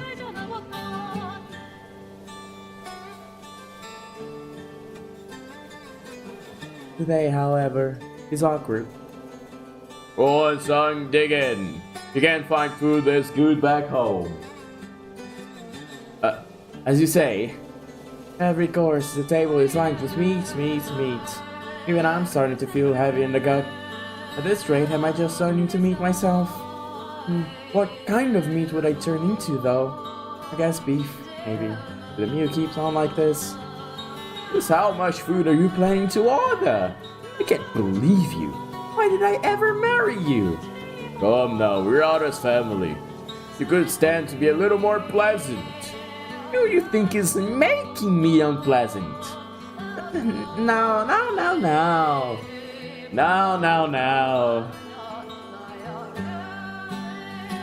From time to time, our eyes meet. But every time they do, we both avert our gaze. This goes on throughout the meal. My father invited him to lunch. Dad introduced him as his right hand, so I assume he's also a traitor. His eyes are somewhat narrow, his posture perfectly upright. He looks very no-nonsense and not especially affable. Frankly, he kinda scares me. Hey, Dad? Are we going anywhere after lunch? I figured since we're all together, maybe we could take a walk or visit someplace out of town. Yes. Actually, I've got a letter to write after this. A letter to one of the bigwigs back home. So I'm planning to head straight back to the trading post. Oh, okay. Can't say I'm especially surprised. What do you want me to do? It's work, it has to be done. If I could get an audience with him in person, maybe this wouldn't be necessary, but that's not possible. So I have no choice but to write a long, long letter. Oh yes, Holly. You're going to walk. Bring her along. I'm sure he's tired of putting up with me day in and day out. What? Oh no, I'm... Hold on now. Could you please leave Pauline out of this? She has things she needs to do too. What's the big deal? You want to know about an area? Has someone who lives there. That's the best way to learn. Besides, you'll still call like a sore thumb running around on your own, son. But I couldn't. I don't mind, do you, Pauline? Not at all. God, you are the most inconsiderate man. Says and leans in and whispers to me. Listen to me. Do not let your guard down around a foreign man. My father is, as a matter of fact, a foreigner. The man he brought to lunch is from the same country.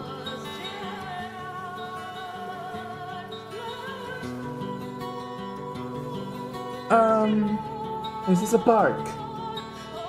Indeed it is. It is a park. My assignment to show this man around town is, to be honest, going quite horribly. This is a park. No. Why don't you come up with anything better, Pauline? But I don't know anything better of the history of this park. In fact, I don't know much of anything about this town's history. Just sort of walk around every day, not really paying it much mind. Wouldn't someone more knowledgeable make a better guide? I can't do it! Don't ask this of me! Also, he doesn't talk very much. He's got this perpetually stern look on his face. He really does scare me. Don't worry, Mom. Your daughter won't mistakenly fall for a foreigner. At any rate, regardless of how I feel, I am still technically his guide. I've got to try a little harder, though I know it won't be easy. And then, there's a fountain. There is indeed a fountain. There's a fountain again. No, seriously, Pauline. He has eyes. I'm sorry. I'm not much of a guide. Maybe my dad can show you around instead. No, don't worry about it. I think you're doing just fine. In fact, I'm sorry you got roped into this. I don't much enjoy having to walk around town beside, someone like me. What? No, that's not it at all. Oh, is that so? I'm glad to hear it. Here's an idea. Rather than guide me, how about this? Why don't you just show me what you usually do, the place you normally go? Do you really want to see that? I prefer to see the town through the eyes of a resident. There for what it is, instead of what makes a good sightseeing. Alright then, I often get hand sandwiches from the shops near here. Having lunch on the wall by the fountain is the most wonderful thing. Look over there. See the butcher shop? And the bakery next to it? I buy bread from the bakery, bring it to the butcher, get a few slices of ham, and put it on the bread. It's absolutely to die for. But you just had a huge lunch. I'm not getting one right now. Also, please don't think I'm as carnivorous as my dad. Sorry. Didn't mean to imply any such thing. Jeez. Wait, hold on. Did he just smile? He did. It was a small one, but he did. He can actually smile. Being human, that should be obvious, but it's kind of strange seeing him do it. Maybe, just maybe, we'll be able to get along, even just a little bit. Do you mind if I ask you a question? Sure. Go right ahead. Could you tell me about your home country? I've asked Dad, but you won't tell me very much. Come on, how about it? I'm really curious. He probably doesn't know much, very much himself. What? About his own homeland? Some don't. What do you... How about that fountain? I'd like to get a closer look at it. That's what you say you like to say. Okay. What was that just now? Did he dodge my question? Is there something that he doesn't want to get into? On his angle, it looks like the fountain's at the top of the ocean. Oh yeah, it does. If you want, we can go to the beach. It's a straight walk from here. Yeah, I like this view. See the pretty color here. You can clearly see the white of the fountain upon it. The sea is a different color from the fountain? It is. In fact, the sea is often changing colors itself, but out in the water, it can be easy to overlook.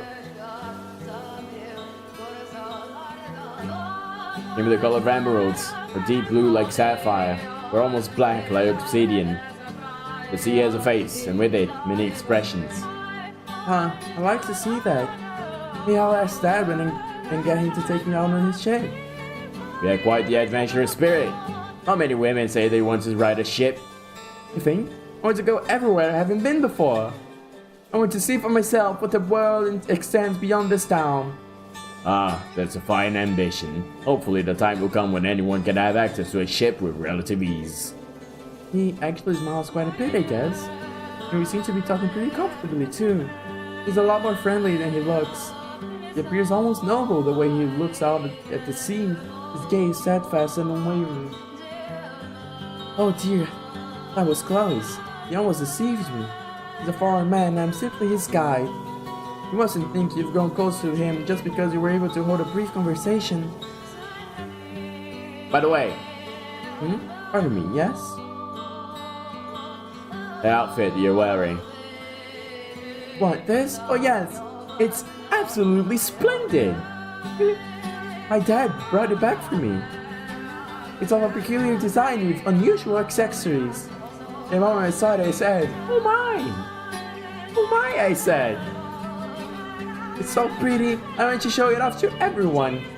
I see. Oh, it's just so magnificent. He actually has a decent eye for clothing. I guess it has more than the head of his and meat. Actually, Huh? Oh, I brought back that outfit. Huh? When I heard it was going to be my boss's daughter, I thought it would be best if I brought some kind of gift. So I had a tailor imitate the style of my homeland. I'm delighted it's to your liking. What? Hold on a second. Yes? So you're saying these clothes I'm fawning over were given to me by you and you had them made for me? Indeed. And completely oblivious here I am wearing them now. More precisely, you've been wearing them since lunch. Why did you say something before? This is humiliating. I want to bury my head in the sand. But I thought you liked them. I do indeed, but having never met you, I wasn't sure what colors you like, but I was relieved to see you wearing them. They look nice on you. He says with a smile. He's always standing up perfectly straight, always looking stern and no nonsense, and he kind of scares me. But he's a gentleman. I'm going to go change. What? I'm going to go change. I'll be back in 5 seconds, so just wait there. 5 seconds is infeasible. Oh God, help me, Mom. I really, really need your help. Because my heart just skipped a beat. We're a foreign man. Não pode se misturar, não. Oh, is that so? Very well then. Oh no, thank you for the information. I really appreciate it. And don't worry about me, I'll keep safe. Goodbye. Shortly before I arrived at the village, a beast appeared. It killed a number of villagers and then disappeared. Ever since then, the village hasn't been itself. There's a cloud of gloom hovering over it, fear visible in everyone's eyes. At first, I thought their fear was of the beast returning, but that's not quite right. Their troubles with the beasts are, in fact, still ongoing. Javi! Hey, you're asking around about the beast? Yeah. Talking about the beast is taboo. People are going to push you away even harder now. So, I guess you are leaving in a few days. People going missing. Her beast problem is still going on, isn't it? Huh. After asking around, we're getting to piece things together. When the beast first appeared, you chased it away. However, later, the beast came back, killing villagers. After that, the beast disappeared, but villages began disappearing too. Once a week, someone would just be gone. And even as the weeks passed, none of them ever had returned. The people of the village think the beast is responsible. They think it's kidnapping villagers. That's right. This village is under the beast's curse.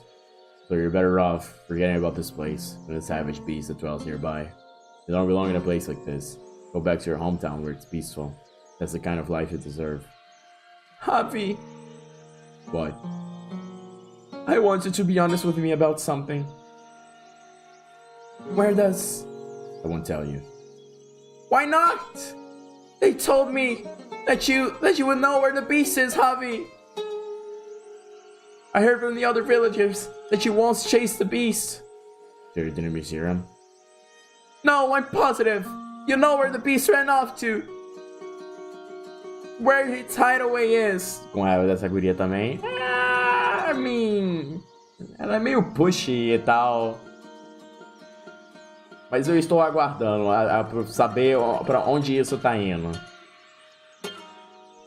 You chased after it, found its den, and then you came back. That's what I heard. Didn't you? Why did you keep that from me? And you told me about the beast. I asked you to tell me everything you knew, Javi. But you brushed me off, that you didn't know anything. Said that I should talk to someone else. When in reality, you know more about it than anyone else. Tell me, why? Why did you hide it from me? What were you thinking as you watched me frantically asking around the village for more information?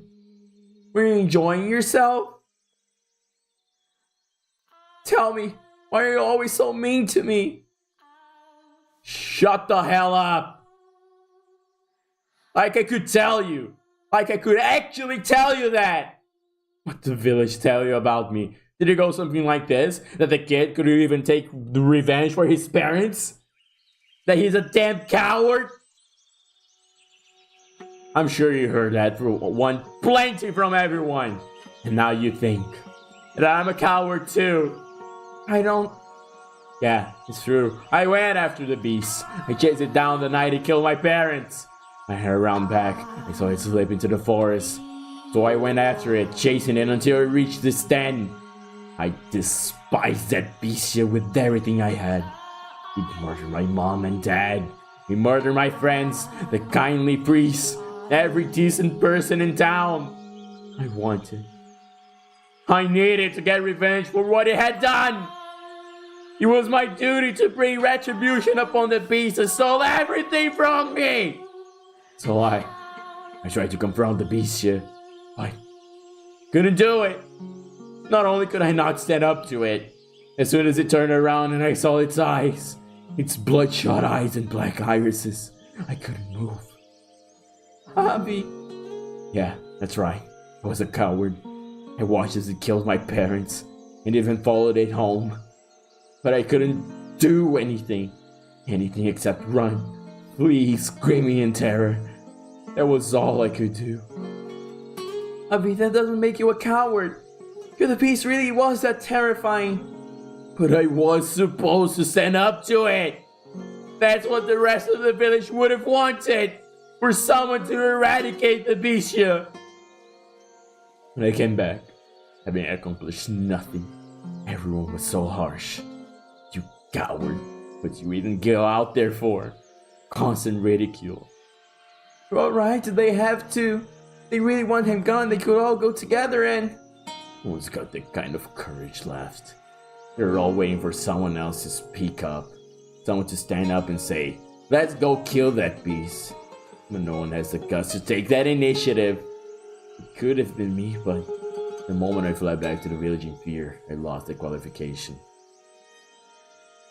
You think it was just me being mean? Huh? That I didn't tell you where the beast was? You think that was just me harassing you? I've seen the beast. I know how scary it is, and I know how dangerous it is. You think I tell you where it is? I know good and well what you're thinking. The guy you're looking for. I have been taken by him. You want to go to its den to see if it's there. Knowing that, you really think I tell you? If you go, He'll kill you. I don't have any evidence anyway. Nothing that points to that guy being taken by the beast. But you don't need to put your life on the line for something like that. Something so uncertain.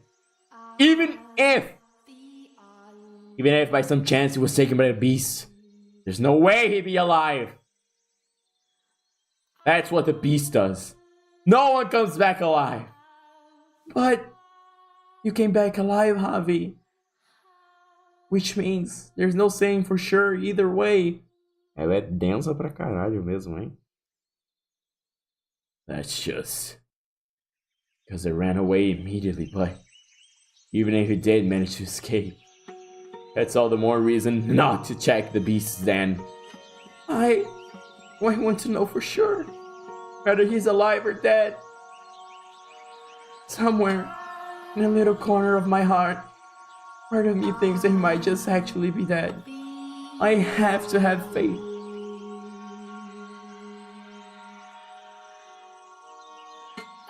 But I'm so close to cracking, to thinking he won't ever come back to me.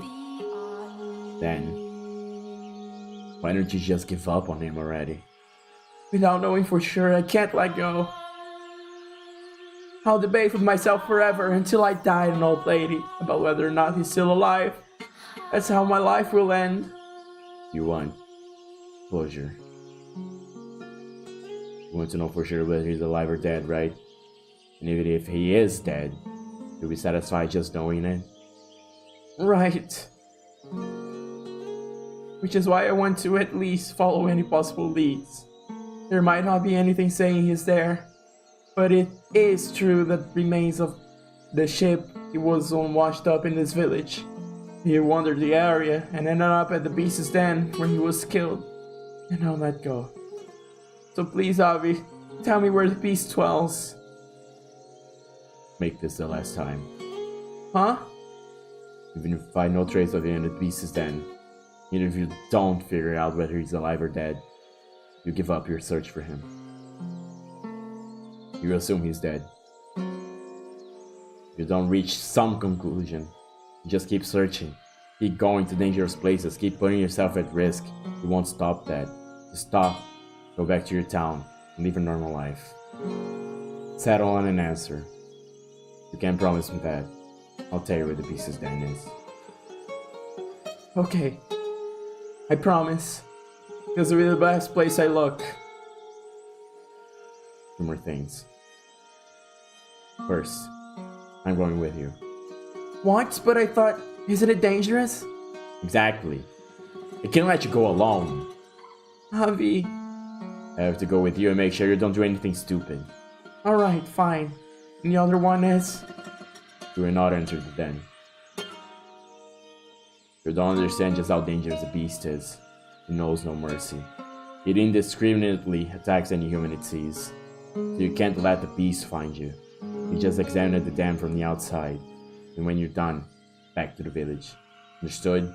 You need to promise me this. Okay. Alright. One more thing. Huh? I thought it was just two things. This is less of a promise. And more something that would be nice. I decided, when we made back to the village, I actually would like if you could take me to your hometown. Death flag, death flag, death flag. Javi. I'll figure out some way to get permission. And I'll do my best to not be a burden on you. I'm still just a kid. There's not a whole lot I can do, even in a better place. But I'm surprisingly skilled with my hands.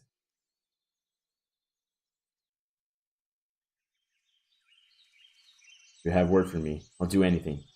So, there's that. Yes, of course I will. We'll go back to my hometown together and I'll show you all around. You can get some great ham sandwiches there. We'll eat them together in the park. You've told me that already. You're ever not hungry, lady? You laughed. You just laughed, Javi. Whoa, back off. I did not laugh. Nope, you definitely laughed. Kind of cute when you laugh, Javi. Come on, do it again. Go on, like this. Shut up, stay back. Stop it, don't touch my cheeks. Pache! I wanted to see it again! I am not your plaything! Anyway, we set out tomorrow. We will return before it gets dark. You will keep your promises, and we will not do anything dangerous. Got it? Promise. Thank you, Javi. I don't need your thanks. Thank you. That thank you is not for him agreeing to tell me where the beast's den is, but because I can see that Javi's trying to save me. He scared calms of the turbulent waves that have been crashing inside me. I was always anxious. I always believed. I always thought I'd see him again, but I also recognized that I was practically living a fantasy. I was just too stubborn to admit it. I certainly won't be able to change how I feel immediately. I'll probably continue loving him. Nevertheless, Javi's words resonated comfortingly with me. I can see, but vaguely, new path, new way of life appearing before me. That's what he did for me. I will make this the last time. My final attempt to find him. No matter the outcome, I will stop stubbornly believing he's still alive. And then, I'll find happiness on a different path. O Javi tá muito morto, cara. Tá muito morto. Master? Master? Ah, you have awakened. Gave me quite the startle. Do you not remember? He suddenly started staring off into the distance, and you would not respond to anything I said. I thought you were playing a prank on me. Farhan? Oh yes, I did not let go of it. For if I had, we would be in quite the predicament. Someone approaching the mansion, you said? You saw them? Those images were not shown to you by me. You saw something, and it was by your own powers. But if you think about it, that is nothing unusual. You are, after all, the master of this house. You should, in all actuality, be able to do anything I can do by yourself, master. So it is very possible you could have knowledge that I do not. Now, let us return to the mansion's tale. The second beast paid a visit. Bisha began to destabilize again. The white-haired girl would soothe his heart. The calm was only ephemeral. It was like a cracked glass ball. You dropped him, that would be the end. You put too much force into handling him, it would shatter. It was very difficult to care for. When cracks do not heal, the damage still remains, even if the two sides appear to be held together firmly in place. Furthermore, it slowly, gradually, without inversion spread. Intervention. The beast appeared to be afraid of someone's voice. He would on occasion stare into empty space and shout, cover his ears and groan. One day, he shattered all the windows in the mansion, crushed the silverware I had just polished to shine, and destroyed all the mirrors. I assume he did not want to see his beastly self. Ele tá sendo o Norman Osborn sendo possuído pelo Duende Verde. More! There's more! There's still more that reflects my image! Windows, mirrors, vases, dishes! They all show my reflection! What are you doing? I have no need of anything that reflects me. You can understand that, can't you? Why? You're going to cut your hands like that? Tracing the wall with her fingers, the white-haired girl approached Bisha. She stretched her spindly fingers out toward the beast's rugged hands. His hands were wet with blood from his frenzied attempt to destroy anything reflective in the house. Look at all these cuts. Stop. You're going to dirty your hands. Get back! No, I will not. It's no use. No matter how many times you call me human, the mirrors tell another story. Not just the mirrors. Everything reflective shouts beast at me angrily. Look at how precarious I am. It's hideous, pitiful. I thought it was all over when I protected you from the beast, but that image keeps coming back to me. The sight of another beast clinging onto me. I can hear its voice. It says I was only ever a beast. Voice? Whose voice? I do not know, so you can't hear it. You are fighting against something beyond the limits of my perception. Fighting? No. If only it were a fight, it speaks the undeniable truth. As I have said before, you are not a beast. You look like me, I'm certain of it. Your eyes, What? your red eyes.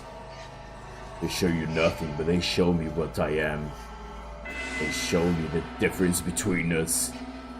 Are you afraid of my eyes? If my eyes cause you fear, you can see in them your reflection. Then you are welcome to destroy them. Rip them from me with your own hands. Sugestão, feche os olhos.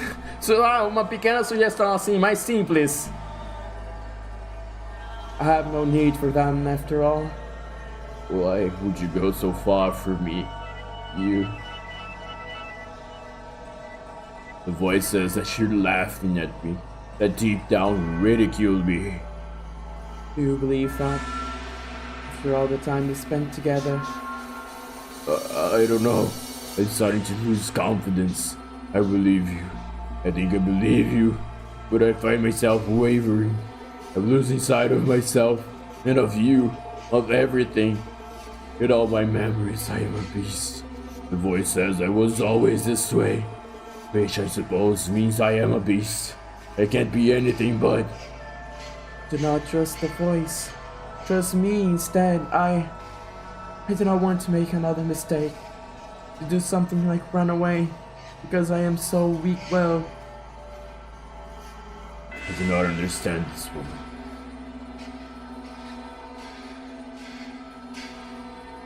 She's so pure-hearted, so beautiful, like hope personified. I want to understand, to believe her. I was sure I could do it, but I keep failing. Why am I losing my grip on everything? Our words not enough to convince you. What? Our words not enough to convince you that you are not a beast. And see for yourself, feel for yourself, that there is but one difference between us. What are you doing? I assume our skin, and our hair, and our eyes are different colors, but those do not count as a difference. The only thing that differs between us is our sex. Hold on. In his utter shock, Vicia was frozen in place. He was right to be surprised. The sound of rustling fabric shook the air in the forlorn mansion. She had placed her hand on the sleeve of her garment and begun to disrobe. Eu posso mostrar isso no... Eu posso mostrar isso? Before long, gaze upon me. She was standing there completely undressed. Her body was incomparably beautiful, slender, not an ounce of excess fat on her. The sight of her was impressive, almost divine. Even I let out a gasp when I saw her. Onde você tava? See for yourself. This was the first time Bicia had seen the white-haired girl unclothed. Though they slept in the same bed, as I said before, they did not have a physical relationship. She grasped his unmoving hand and guided it toward her. She moved his hand across her flesh, along the curve of her shoulder, down her arm, and pressed it against her chest firmly enough for him to feel her beating heart. Do you think this caused a stirring within him? Is there any man for whom the touch of a woman's skin would not? Especially one so beautiful as her. However, he was not aroused. Why do you think that was? Because a beast cannot lust after a human? I believe you know the answer. Are you crying? Could you smile for me? What? I want to see your smile. Like this? I'm not sure I'm doing a good job. No, you're doing fine. Your smile is so pretty. It calls me, warms my heart. I think I know someone, somewhere who has that same smile.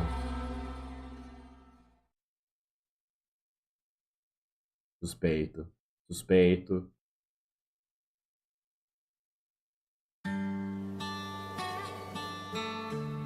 Thank you for seeing me off.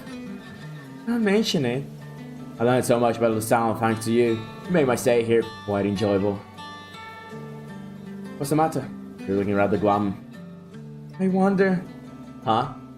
I wonder why the sea exists. I was born in a port town, so it's always been there for me. This huge, never-ending, expansive, magnificent ocean. Far too big for a single, measly little human like me to cross. It's so pretty. It is. I feel like I understand why you like the sea. But right now, I can't help wondering why God created such an enormous sea. Why he didn't make the world smaller. Sorry, I'm talking nonsense. Not at all. I'll probably be back eventually. That's just part of the job. And will you have the lunch at the seaside restaurant again? Quite likely. And I bet it'll be mostly me too. Was your stomach able to handle it? I'll train up for next time.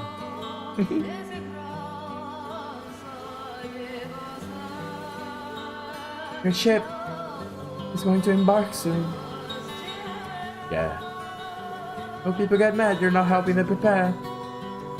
Most likely. You should hurry up. Yeah. Pauline. I just wanted to thank you again. I appreciate you taking so much time to show me around. Is that all? No. I don't know why, but I was considering leaving without telling you this. I'd like you to tell me. I'd feel better if you taught me down. What? My homeland is only getting more isolated. Unlike your country, mine is not eager to associate with the rest of the world. I probably don't even have their patronage anymore. What I'm saying is that I have absolutely no stability. Can't even say for sure whether I'll be back. So... You're right, there's nothing but obstacles. I'm sure my mom would be opposed as well. But I've fallen for you. The way you look staring out at sea, the shape of your lips when you smile at me, the kindness in your voice. The more time I spend with you, the deeper I fell in love with you. The whole world could separate us, and these feelings would not change. But, well, damn. You beat me to it. If I'd waited, I don't think you had ever got to it. I'll say it myself too. I love you, Pauline. I fell for you the moment I first saw you. I promise, we'll meet again.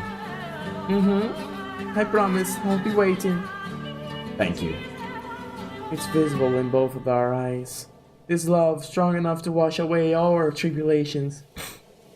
It's all right there, plain as day, in each of our eyes. Mine and his.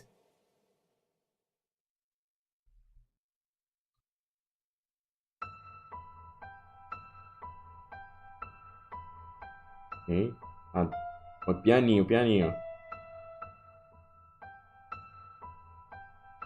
Pera aí, gente. Preciso dar uma olhada na Kabum pra ver se não tem nada de interessante rolando no 11-11 que eles estão fazendo lá.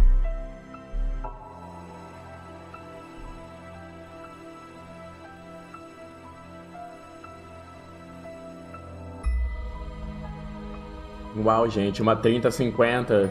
Uou! Uma 30-60. Uou!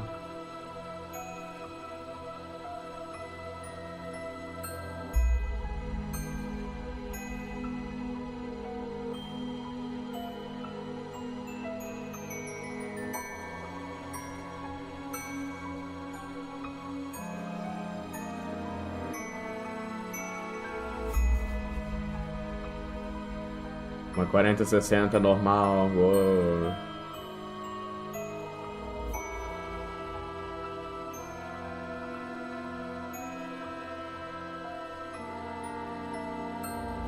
Tudo que eu estou vendo é lixo. Trash. Mega trash. Caraca, a gente devia ter esse áudio, né?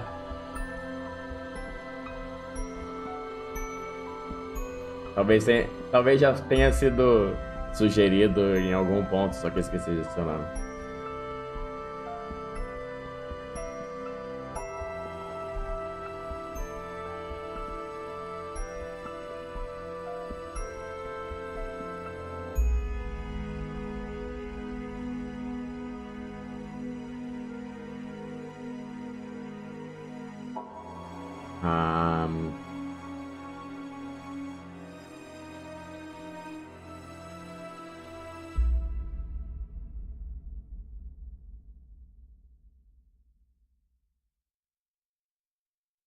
Não tem absolutamente nada decente. Não sei que esteja bem escondido. Vendendo um monte de placa vagabunda aqui. Fucking shit.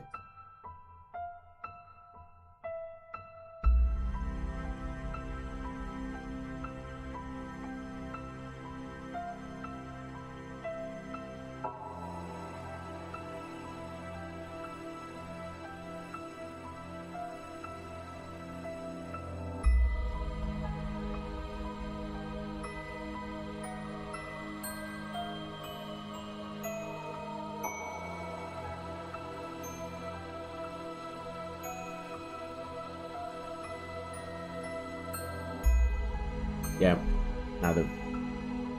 Crap. Did you hear something? Huh? It sounded like someone's voice. I didn't hear anything. Was it mere imagination? Oh. You want to turn back, lady? Huh? You're looking nervous. I'm just fine. Let's keep moving. Ah, but there's one thing. Já sei o que ela vai falar.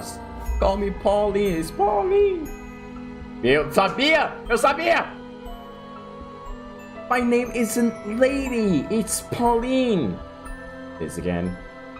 Lady is so distant. I don't like being called that. So call me Pauline. Polly. How's that? Can I call you Polly? Oh, come on. I'd really rather you just call me Pauline. I'm an only child, so I've always wanted a younger brother or sister. But Polly makes it sound like I'm the younger one. I'm not your brother. I am not a child.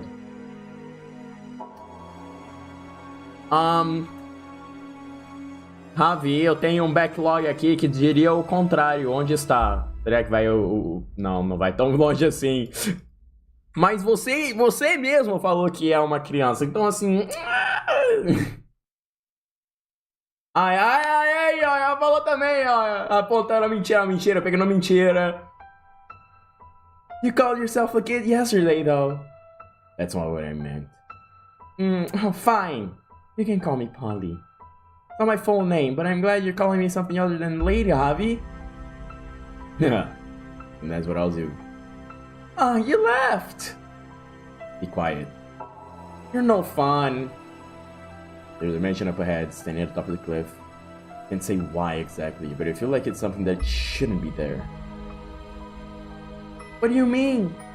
It feels in a place in this area, and something seems off about it. Like it's somehow ethereal. It could disappear at any moment. É o caçador do Drácula. No, I'm probably just overthinking things.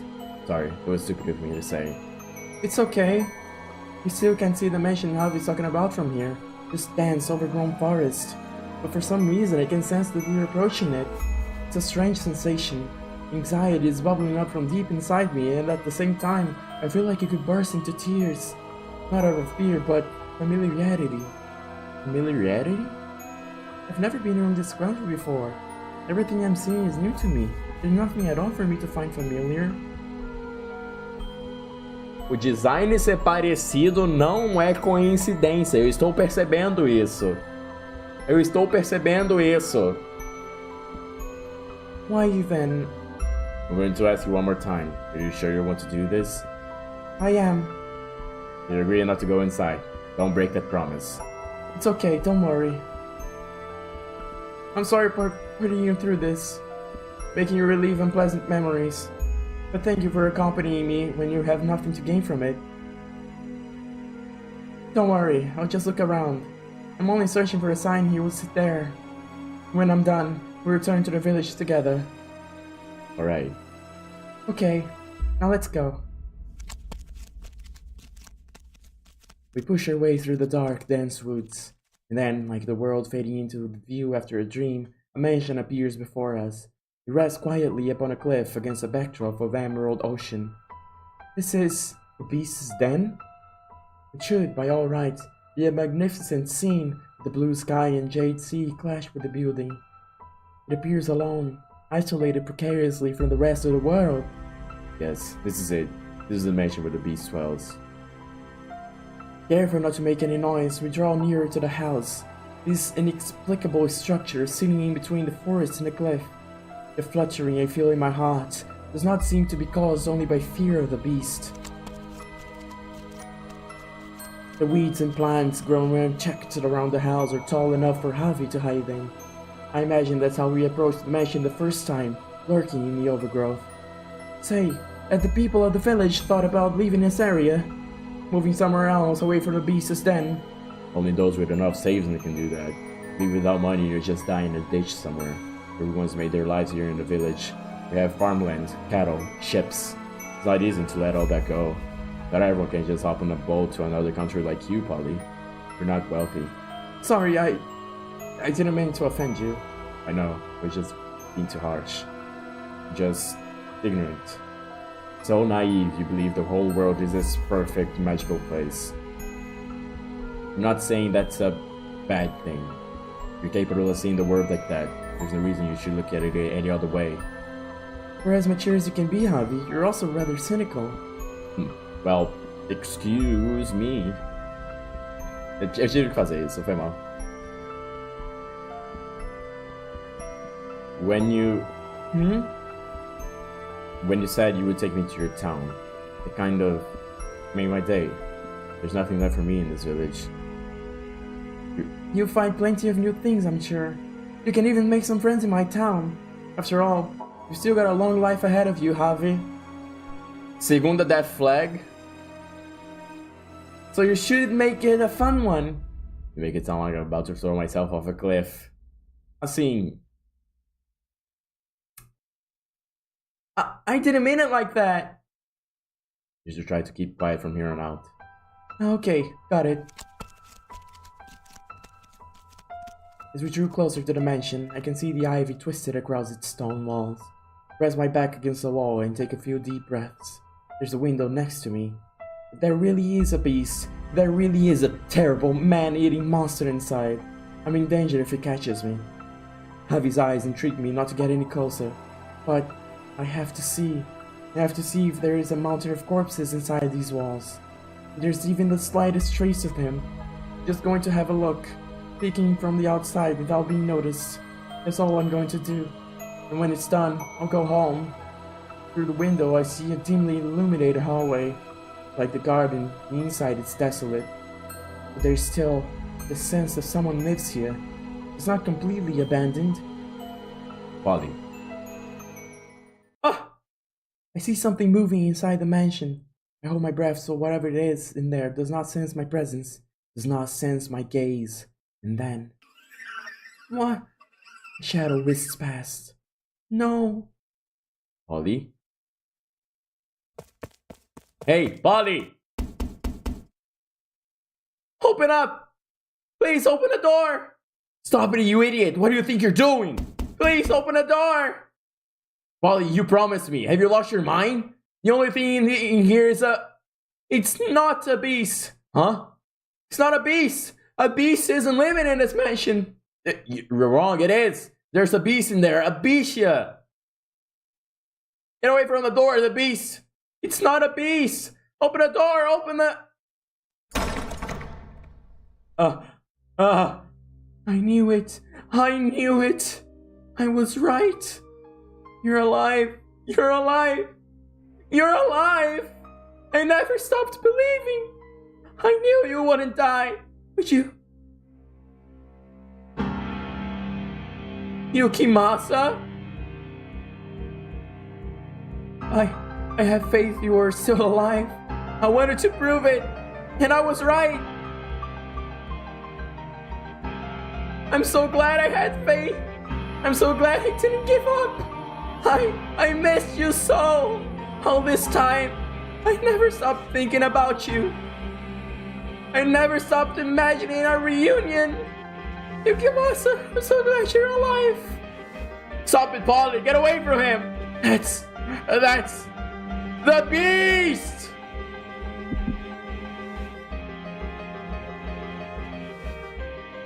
What?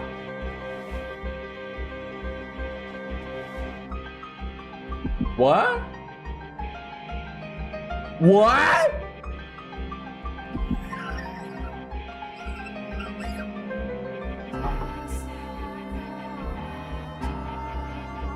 Huh?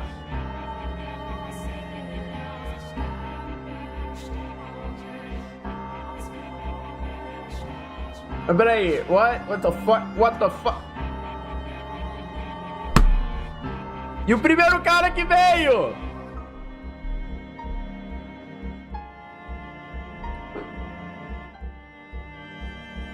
You kill me if I don't kill you, and so I must show you that I will! O jogo me enganou, filho da puta!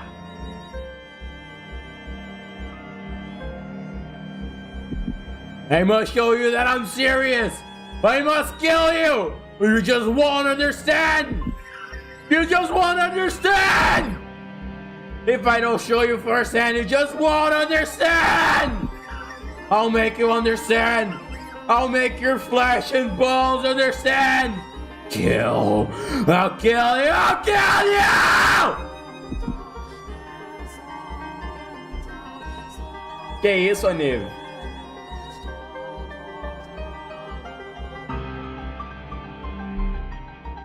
Pra voltar e ver o que realmente que tava acontecendo?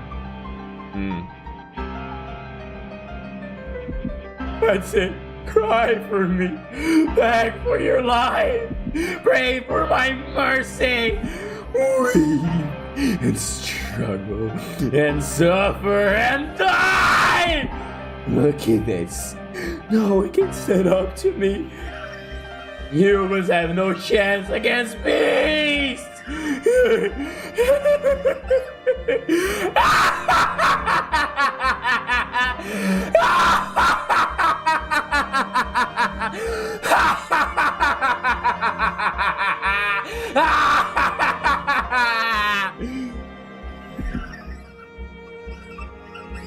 Espero que vocês gostem de minha risada do mal.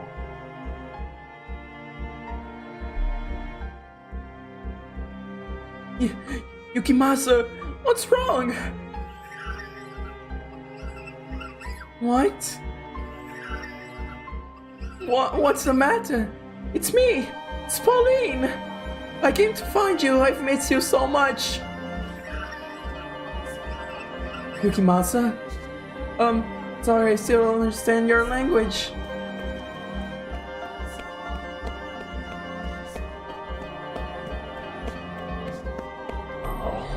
Oh my god. Oh my god. Ele só tava falando uma língua diferente esse tempo todo. O portrait lá é tipo a bicha se disfarçando de humano. Ah.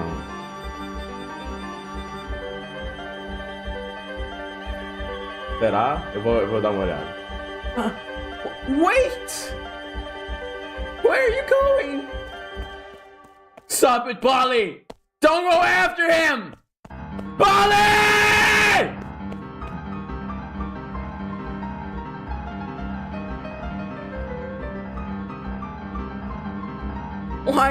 Why are you running from me? Don't you recognize me? It's Polly! Your love! What? Why? Your katana. Why would you point that at me? You're scaring me. What's gotten into you? Hey, what's the matter?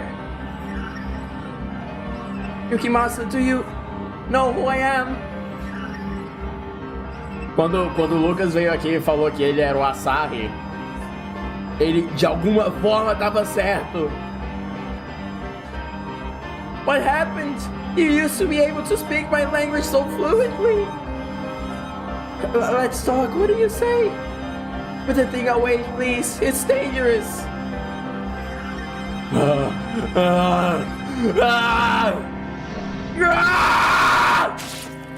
What? Why? You cut me?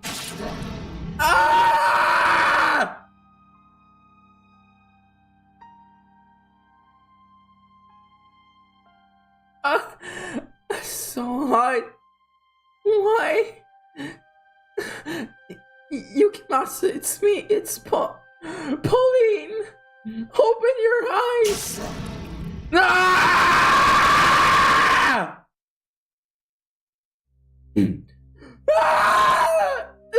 No, stop. Yukimasa. Please stop this. I'm begging you. Calma, gente, eu preciso salvar um pouco da minha garganta. Why would you do this to me? Stop it, Yukimasa! Stop this! Display held high above my head glimmers. Why? He's the beast? Tell me, Yukimasa, did you kill all those villagers? Are you going to kill me? Why?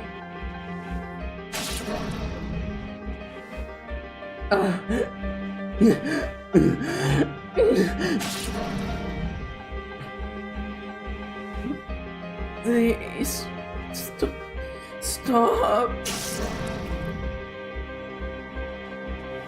Nossa.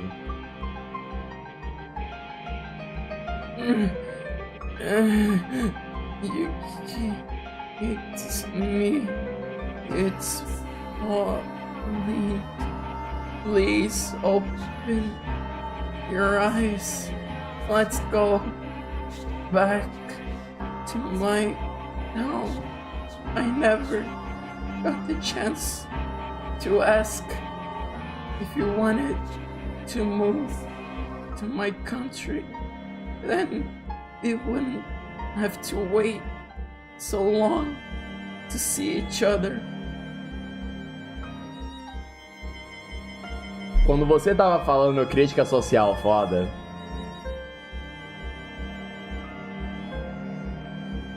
você não tava mentindo.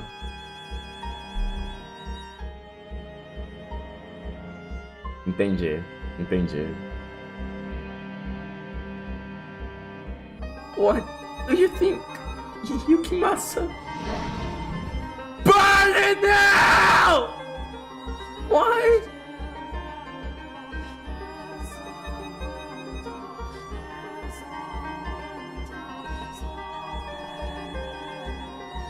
Tell me why.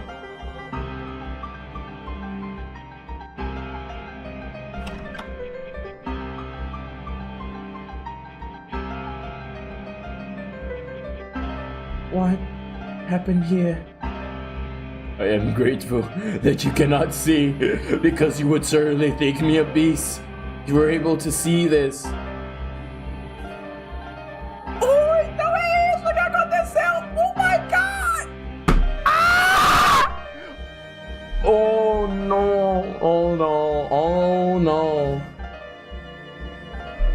Oh wow. Oh fucking wow.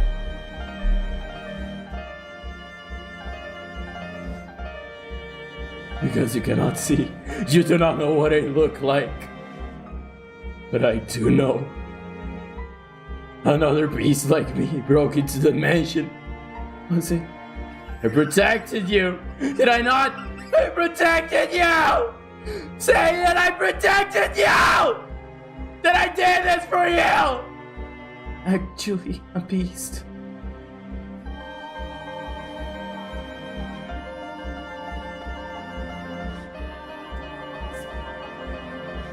I can hear a woman's voice. I can't. My eyes open. I wonder who she is. They seem like they're really close. Did you choose someone else? Then you would have just said so. I wouldn't be angry. We've been apart for so long. But this does kind of hurt. It hurts. I can't take it. This once. Would you turn back and say my name?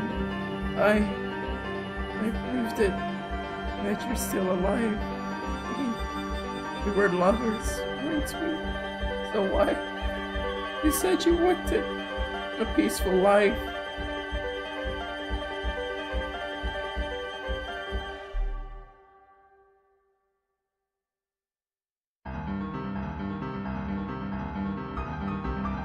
A guerra.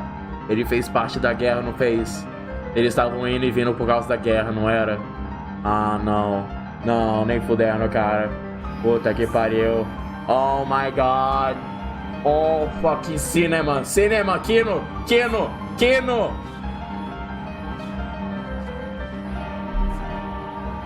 I can't take this.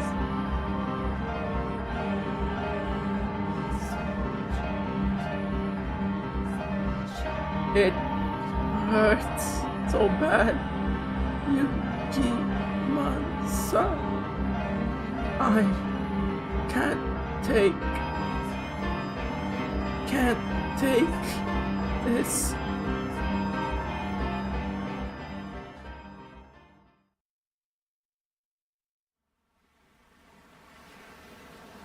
Raymond wants us to spend a nice, quiet life with you. I don't need anything extravagant. Ou será que é ele falando, enfim? Just an ordinary life, slowly growing older, having 3, maybe 4 children. We'd never fight, and eventually, before I knew it, I'd be an old lady. Okay, yeah, ela falando. Be an old lady. Thinking, it was an uneventful life, but it was the best I could have asked for. That's the life I want. And what about you?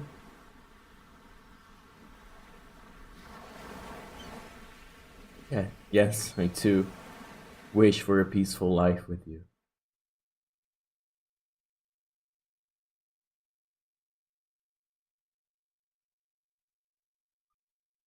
Polly couldn't. Again, I couldn't. Ah! Ah! Ah! Ah!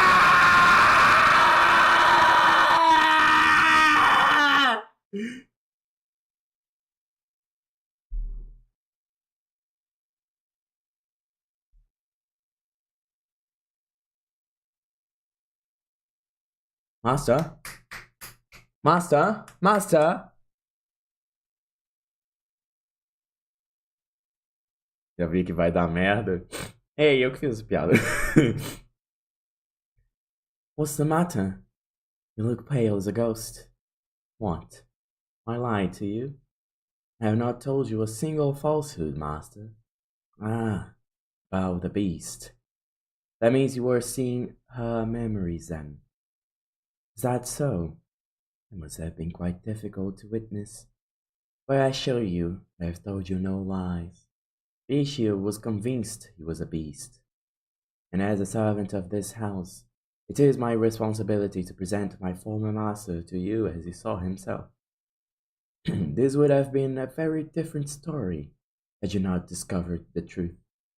A beast meets a white-haired girl and learns humanity. The tale would have been far easier on you, I'm sure. By remaining in the dark and seeing the story through his eyes alone, you would not have had to witness the poor girl's miserable death. And that, perhaps, would have been better for you. But the reality you observe through her eyes changes the truth of his tale. And it sounds like the visions you had did not run in parallel to the events he described for you, but took place slightly earlier in time. Which means that Yes, her fate was set in stone well before you ever saw it.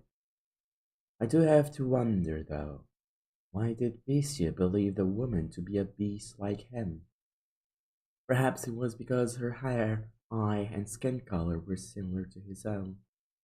Poor young woman who called upon the mansion did indeed resemble Bissia. They were of a similar race. Half of her blood was of the same race as his. But was that the only reason? É, faz sentido, né? Porque o pai dela era de fora. Era do mesmo lugar. Would that be enough for him to mistake her for a beast? I have my own theory. His memories may have played a role. I suspect Bissia was afraid the memories from when he was human would cause him to waver. But that is simply my own speculation. Perhaps it had merely lost his grip on reality. How well have you come to understand Bissia, master? You do appear to think he was an ordinary human who believed himself to be a beast. But where does the line between man and beast truly lie? That I do not know. Master, if, like Bissia, you were to lose your memories and endure persecution and degradation until you broke, you still remember those you care for? Now, our tale is not yet over. The web of misfortune was tightly, oh so tightly entangled, could not be unraveled. Let us return now from her memories to the point we left off in our story. Just after the white-haired girl had disrobed, showing Bissia the difference between her and him. This was, yes, several days following the young woman's death. The blood in the hall had been cleaned up, and there was no trace of it any longer. They had made a tremendous mistake. Though the only people aware of that mistake were you and I. There is, perhaps, a chance the white-haired girl had realized that she knew nothing of the woman. So I entreat you not to fault the white-haired girl for trying to be kind to Bissia. She is without sin. Ele tava escondido nas paredes, só pode. A Mage é as paredes. In any and all times. The beast, no, the man made the white-haired girl put her clothes back on.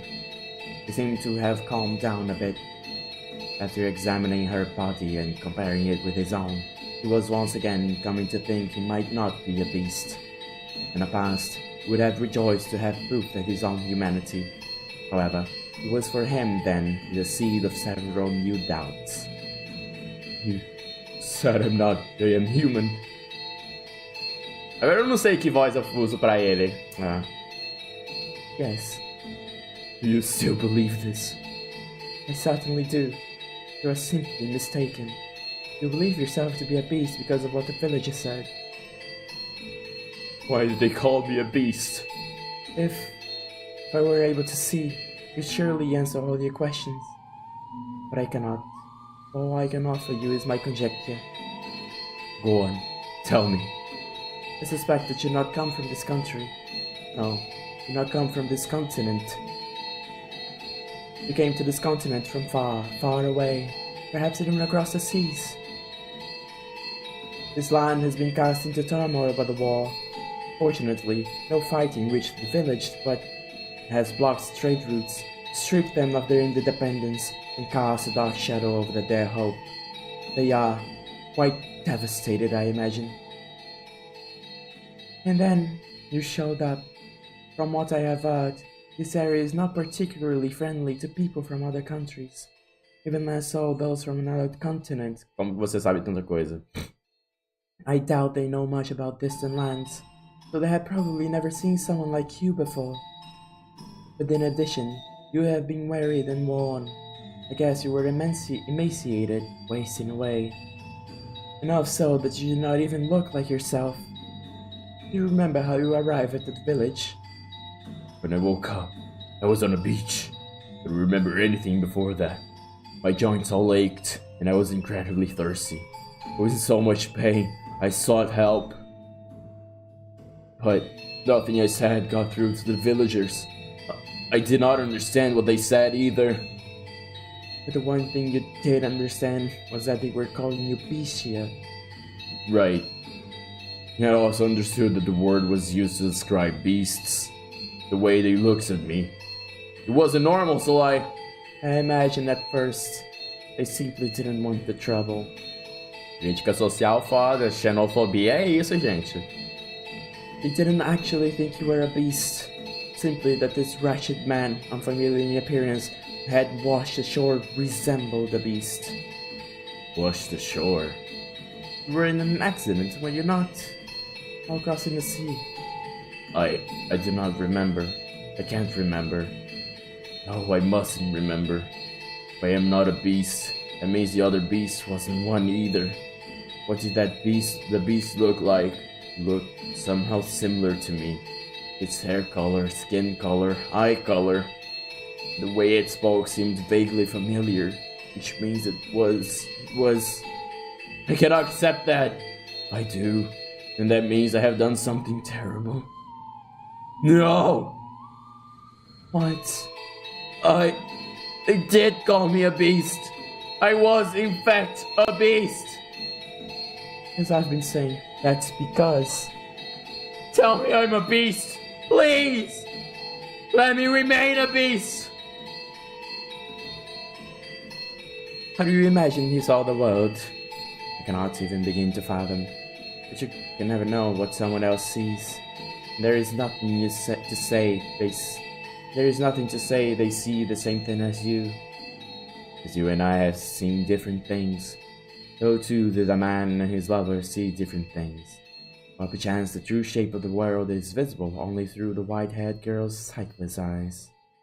Do you think the reason he so stubbornly rejected his human memories because it had taken the life of his beloved?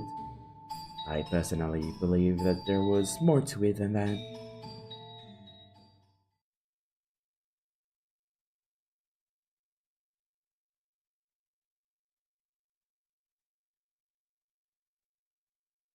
Someday you shall remember.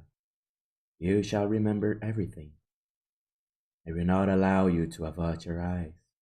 Remember that you have always been a beast, capable of saving anyone, only of taking. Remember and suffer, agonize, writhe, anguish, grieve, suffer.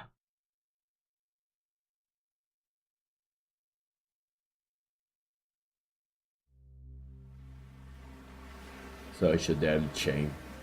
Our homeland is but a stone's throw away. They still won't let us in. Just how long are they going to maintain this stance? Regrettable, isn't it, son? Yes, I agree with you wholeheartedly, Captain Asama. You can make it this far on the white man's ship. They give no response to our missives. I'm not sure it's even reaching the magistrate's hands. Is it so difficult to even the slightest bit accommodating to your fellow countrymen? They seem to be treating the white man rather poorly as well. I hear they imprison them on a tiny man-made island. That's no way to make friends. Well, all things considered, we can hardly call this our homeland anymore anyway. For how many generations has your family lived overseas again? I am the third. I see. And I doubt you have any attachment to this land. That's not true. Sim, essa música é boa. I may never have the opportunity to set foot on her soil. My spirit dwells within this land. My grandfather has told me much about this country, of her 4 rich, vibrant seasons and boundless beauty. I am deeply grateful that you invited me on this voyage to visit her, Captain Asama. I have finally, only at a distance, laid eyes upon my home. I cannot say when this era may draw to a close, but I hope the time comes when we can proudly proclaim her our motherland.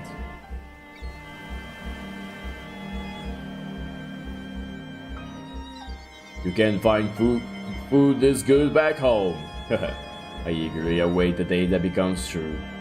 Indeed, as do I. I've lied to her. She believes I was born in the Orient. But in truth, I have never once set foot in that country. I was born in Europe. My family has not been permitted to return since my grandparents left. I can still remember as clear as day the look of profound regret on my grandfather's face as he departed from this world. He bequeathed unto me a katana, and on that day, that blade became the one object binding me to my homeland. I cannot bring myself to tell her that I am disallowed to return home. I do not want her to think that I have been forsaken by my country, that my country would do such a thing. However, one part of me believes there was more to it than that. A smuggler? Yeah, I never would have expected it, not on this ship. One of the crew was conspiring with a government official. Hid unreported goods on board and delivered them in secret. What goods? Silver coins. Spanish coins trade for more than their worth as currency. The official was sentenced to commit seppuku. But we are responsible for our own crew's punishment. I am still trying to decide how to handle it. Having committed seppuku as well. The sailor has brought shame upon this entire ship. If he is made to take responsibility for his actions, then perhaps we can minimize the damage to our reputation. You make a fair point. Unfortunately, he is not of this land. I doubt he is familiar with the ritual. And I shall serve as his second and ensure he dies without issue. Have you lost your mind? I have been trained in the art. It is unlikely I should fail. We're not a samurai though. I was born into a family of samurai. At least, it was until 3 generations ago. But that blood still courses through my veins. Very well then. That is how we shall do it. We now commence the ritual seppuku of our fellow crewman Seedorf. Seedorf has, in violation of restrictions set in place by the shogunate, committed the grave crime of smuggling prohibited goods into the country. In order to atone for this betrayal of the trust of both nations, he vows to take his life here before you. Do you have any last words? I deeply regret that we should have to lose a companion with whom we have traveled the 7 seas in this manner. Do it. Wasn't me. Na hora certa. What? It wasn't me. But me set up. I didn't smuggle anything. I don't know anything about any silver coins. I've been framed. Believe me. Huh? Yukimasa, he said the accusations were false. Lies to escape punishment. I cannot allow him to continue shaming himself and us when his fate was already decided. It would only serve to tarnish the ship's honor. But an investigation was performed. It is our duty to trust those results. You're right.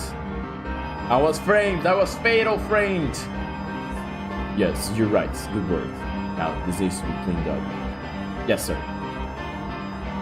I'm sure I was mistaken, but I would like to ask you anyway. Were you smiling as you did it? You must have been seeing things. É o Saito. Ele é tipo o Saito. Ele gosta de matar. É isso. Simples assim. Is that really the only reason I couldn't bring myself to tell her the truth?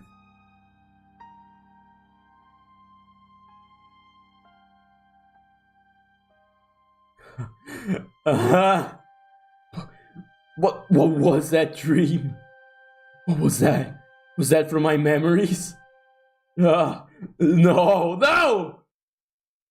Asuma, I've never met that man. Or that woman. No, I was just... No, it wasn't me. I don't remember. I don't remember anything. Not a thing. Not a single thing. I am a beast. I'm a beast, not a human. I don't need those memories. Are you there? Ok. Ou está legitimamente censurando o nome dela, ou é em uma língua diferente. Uma língua arcaica anciã de vampiros! Are you there? Where are you? Come to me. Be with me. Peace. My peace. Where are you? Where have you gone? Why? Why are you not on my side? I don't remember anything. Stop remembering!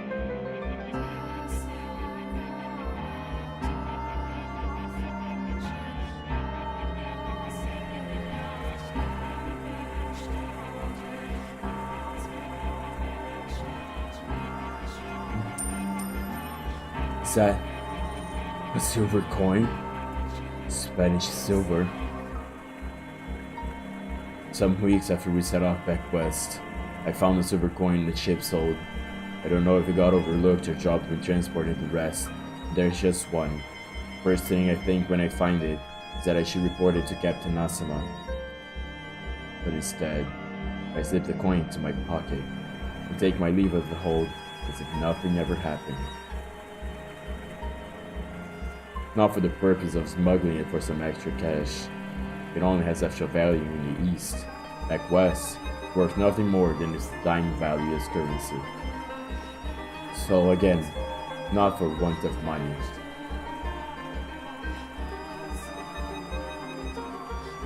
Well, damn. Seems Seedorf might have been innocent after all. Perhaps so. But if he had no hand in the smuggling, that I have done a horribly regrettable thing. No, as you said, an investigation was conducted. We had no choice but to believe the information we were given. You mustn't blame yourself. I feel bad for putting such an unpleasant responsibility on you. Not at all. Now, how do we handle this? I can't believe a silver coin was found in someone else's luggage. Que filho da puta.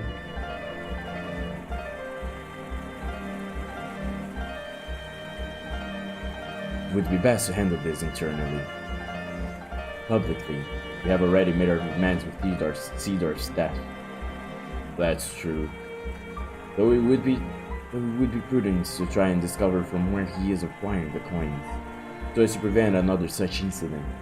Should one of our crew be caught smuggling again, we will not be the only one asked to take responsibility. I have great sympathy for you, Captain Asama. This is quite the headache. I can't imagine he would give up his connections just because we asked. We can't force him. If he doesn't want to talk, then we can give him some encouragement. But I couldn't. Or not, Captain Asama. I shall take care of the dirty work. You needn't trouble yourself with anything, Captain. Give it all to me. Captain.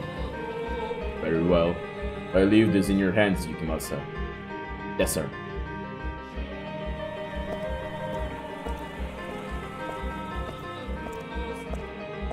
How are you feeling? Hey, untie me. What's the meaning of this? A silver coin was discovered in your luggage. Huh? A silver coin? Interesting. It would seem you have quite a knack for acting. Hold on, I don't follow. I thought this monkey problem was taken care of. Seedorf wasn't the one doing the smuggling. It was you.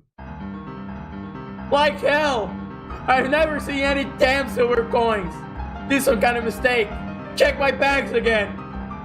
A coin was found in your luggage, regrettably. Captain Asama saw it himself. Lies!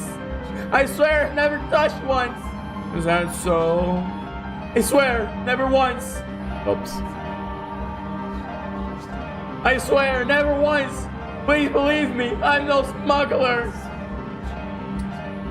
I've done good work, even on this expedition. You know, I'm not someone who would get involved in smuggling. Oh, I don't know what kind of person anyone is. We may have known each other for years, but that doesn't mean I have any way of knowing what you think in private, how you feel, what kind of person you are. You smuggled the coins, didn't you? I didn't. I had nothing to do with it. Who was your supplier? I'm telling you, I'm no smuggler. It puts Captain Asuma in an uncomfortable position if you don't talk. You can't risk damaging your homeland's trust any further. I swear to God I had nothing to do with it. So you won't tell? How can I tell you something I know nothing about? I see. You believe me? No, it's very, very important information.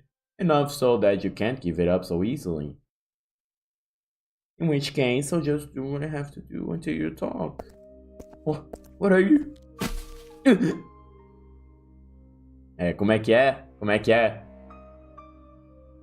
Traz a vassoura. Traz a vassoura. 06, traz a vassoura. Whenever you're ready to talk, let me know. I'll stop right away. Hey, stop! What are you? Quite the thick fingers you have. Let go, what are you? But it's all meat. Your bones aren't any thicker than anyone else's. Ah! My finger! Oh, don't start screaming just yet. That was just the first, your little finger. This is your ring finger. Stop, please, I'm begging you. Are you ready to talk? I told you I don't know anything. Oh, too bad. Ah! Ah! Ah! Your middle finger. Don't. Ah!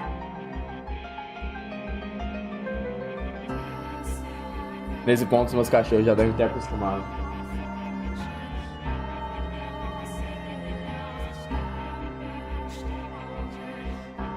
Dormindo como se nada tivesse acontecendo. Your right hand is going to be useless if you don't start talking soon. What do you want me to tell you? I swear I had nothing to do with it. What has you so stubbornly refusing to talk? Is your supplier really worth going to such lengths to protect? No, I can't tell you what I don't know. That's... Ah! All that's left is your thumb. Help! Someone get me!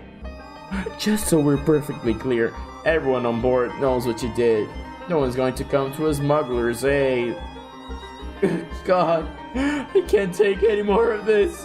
Please stop. Ready to talk? What will it be? I'll talk. Okay, I'll talk. If anything you tell me is a lie, you can consider your life forfeit. Are you ready to tell me the truth? We will investigate the details of your confession. If you lie, we will find out. Understood? But I... Speak. But... Or can't you? I don't know anything! Oh... That's a shame. Well, you won't be using your right hand ever again.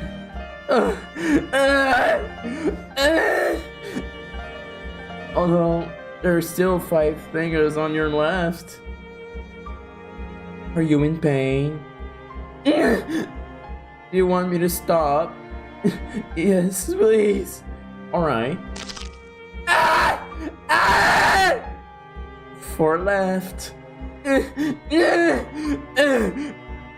That is quite the face. I wish I could show it with you in the mirror. What is wrong with you? You monster! I'm not doing it because I want to. You're the one forcing my hand but refusing to talk.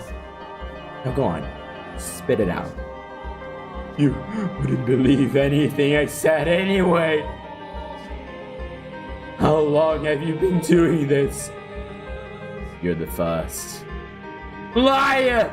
You sick bastard! It's the truth though. And why? Why are you smiling?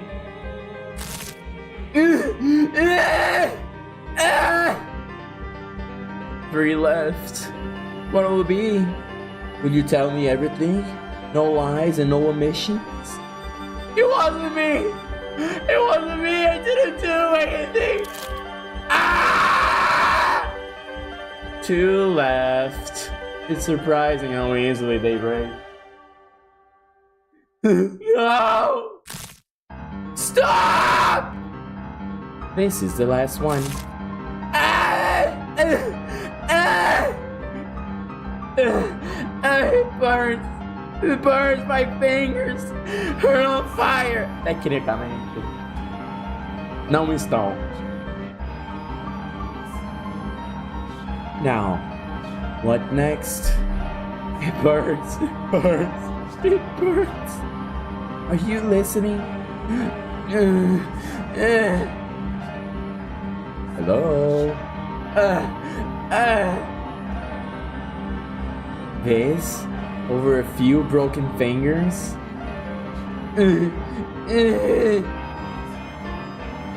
Ah, ok. Ele só quebrou os dedos, não cortou eles. Need me to wake you up? Let me tell you something. I'm the one who put the coin in your luggage. Of course you don't know anything. Someone, anyone, get in here! The silver coin wasn't! Don't go shouting things you'll regret. It's hard to fight back with your hands in that condition. Having trouble breathing? Huh?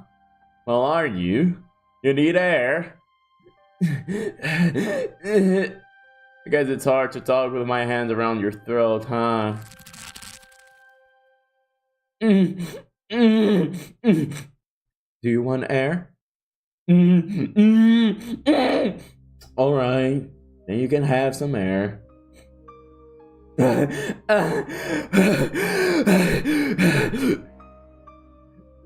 Someone, anyone, please get in. You just don't learn. Pessoal, tem uma tara pro pescoço nesse jogo? Sim, e eu estou um pouco surpreso por estar passando por linhas e linhas de texto de uma cena de tortura. E com todos os mínimos detalhes. I can see the words written on his face. Why? Why are you doing this? Why? That is a good question. I'm not even sure myself.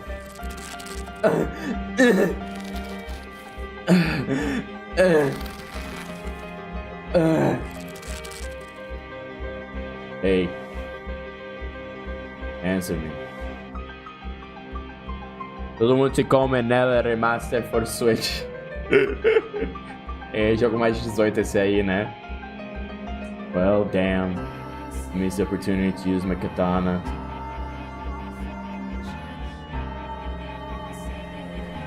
I tossed the man's body overboard. My sorry with that, he sneaked out while I wasn't looking and threw himself into the sea. I watched the sack of flesh sink to the depths.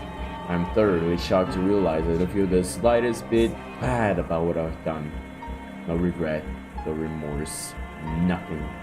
I comprehend that the things I've done are reprehensible, that they're evil, but that knowledge wasn't sufficient to restrain my urges. There's an itch I felt deep within my chest ever since the moment my blade sunk into its teeth into Seedorf's neck. Tecnicamente a sua espada não tem dentes, mas ok, a gente aceita isso. I don't know what to call it. I feel like I'm floating, like everything swirling about inside me has been released, set free. There's also an edge of anxiety though. If I continue down this path, what might I transform into? Despite feeling not the slightest bit guilty about the horrible things I've done, I still fear this life I made slipping away from me. I want something to anchor me. What exactly am I? Is this what I wanted to become? The kind of man who can take another's life without flinching? Fully aware of his actions? And if that's truly what I am, perhaps it would make things easier if I did lose everything. Oh, don't scare me like that. And why did you pick up a word like Nijinchi? I never took you for someone so pretentious. I'm sorry. You just looked so much like a rabbit there. The way you were tossing your head back and forth, looking around for me. Oh, you. Nijinchi is something you call a child. I'm not a little girl anymore. I'm sorry, really. Don't be so mad, Pauline. I'm not mad at all. It's been a year and a half. We finally get to see each other again. That we do. Do you have any trouble out at sea? Did you fall ill or get caught in a storm? Or run into any kind of danger at all? No, there was no trouble. Everything went fine, without incident. The sea god was watching over us, I suppose.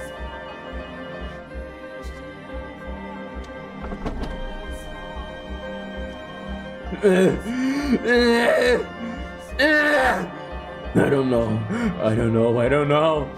What am I? Who am I? Who? What is this room?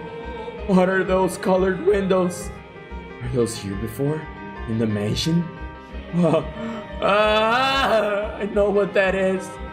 It's an angel. The angel is... It's looking at me and laughing. The angel is looking down on me and laughing.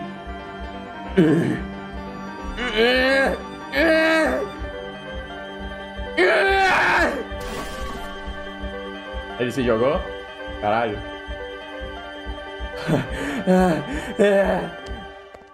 What are you doing?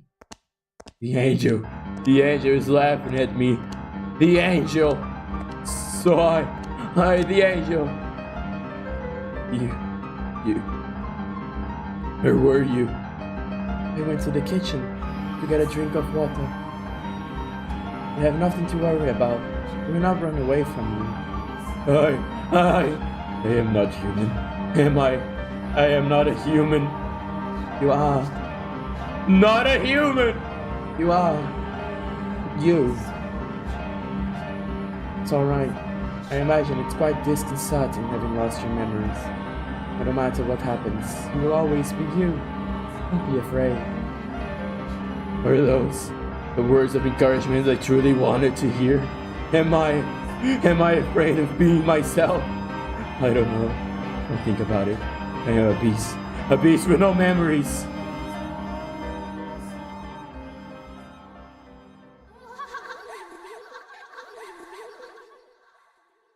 Uau, ainda tem mais coisa nesse capítulo?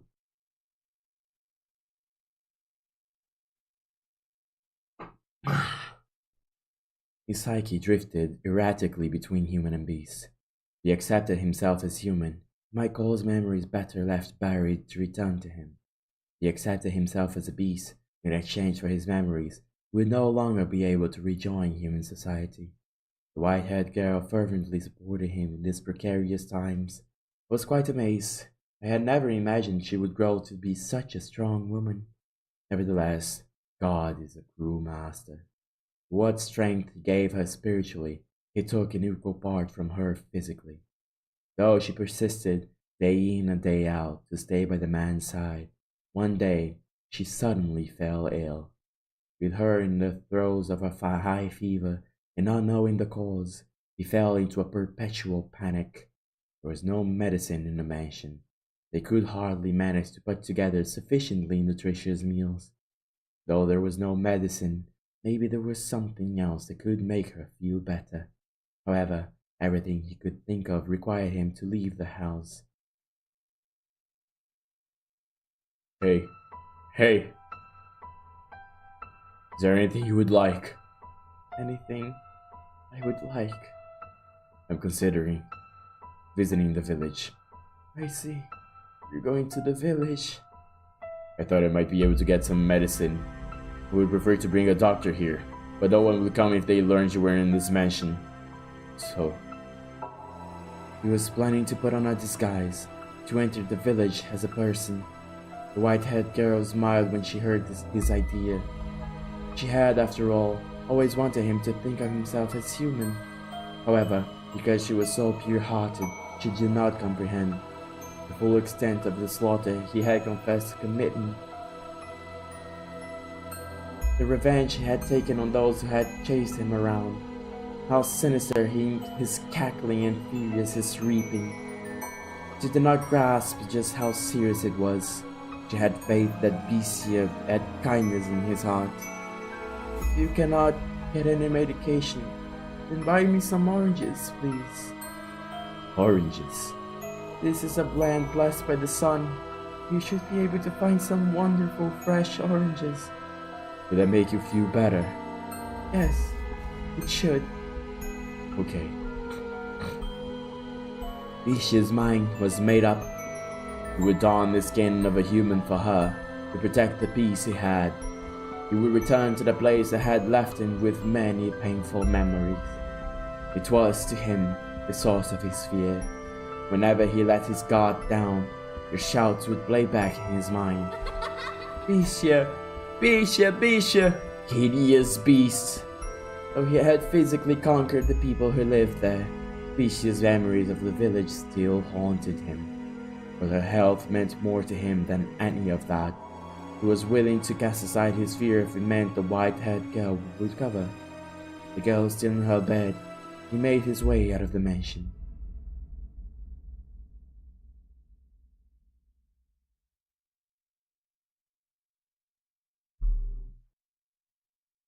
Será que a gente vai encontrar o tal do Javi agora? He crossed the overgrown forest, pushing forward one step at a time, all the while trying to brush aside his apprehension, until he arrived at the village. This is where they called me a beast, where I was almost killed, and where I killed them. I look different than I did then. I'm dressed differently too, but can I play the part? Can I act a convincing enough human? Impressionismo? I have no choice. Foi o que eu comentei no começo do jogo. Eu não falei impressionismo, mas eu comentei que sobre os fundos do jogo terem esse estilo em particular. I have no choice. There are no other villages. I can't let her die. Excuse me, could you answer the question for me?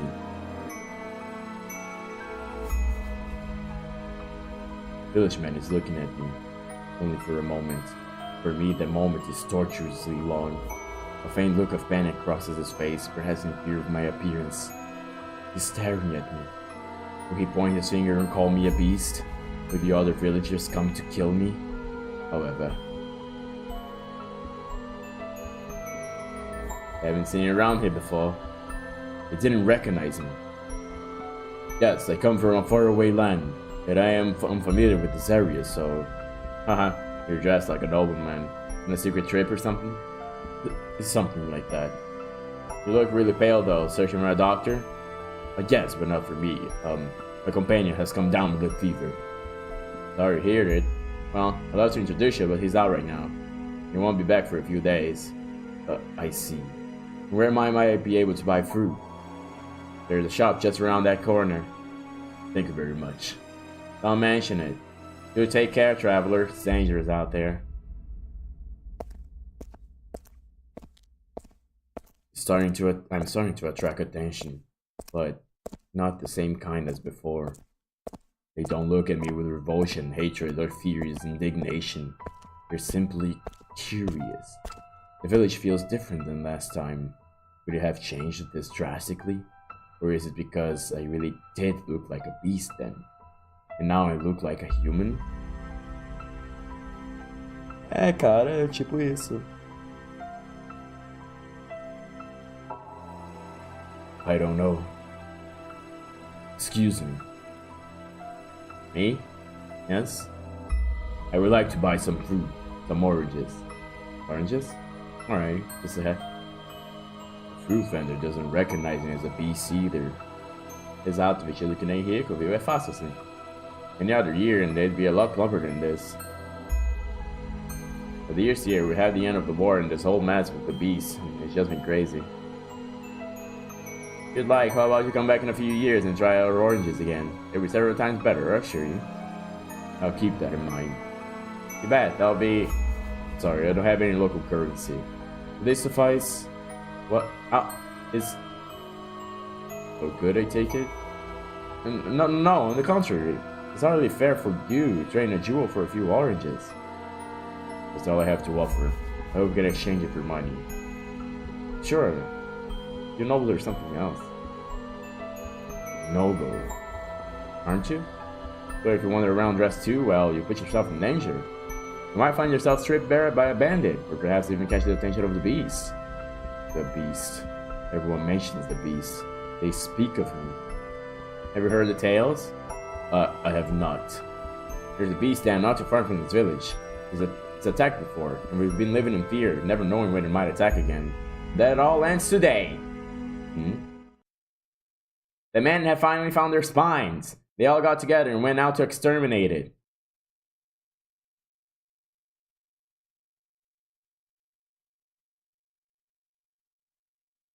Agora?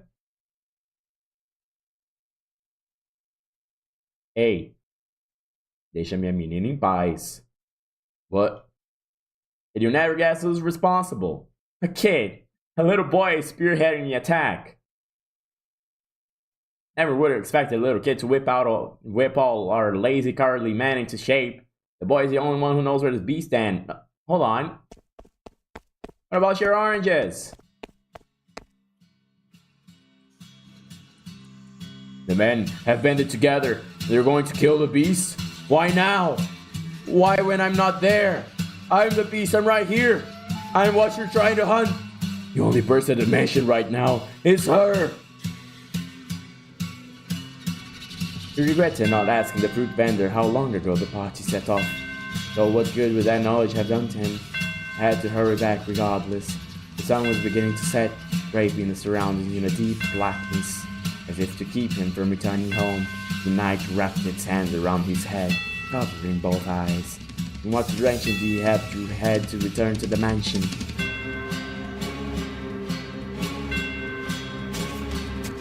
He stormed through the forest, and eventually, the mansion appeared before him, like the world fading into view after a dream. There was a tempest in the night, blowing through the overgrowth toward the house. Please make it in time. I need her. I need the peace that she provides me. There's nothing I want for her to die.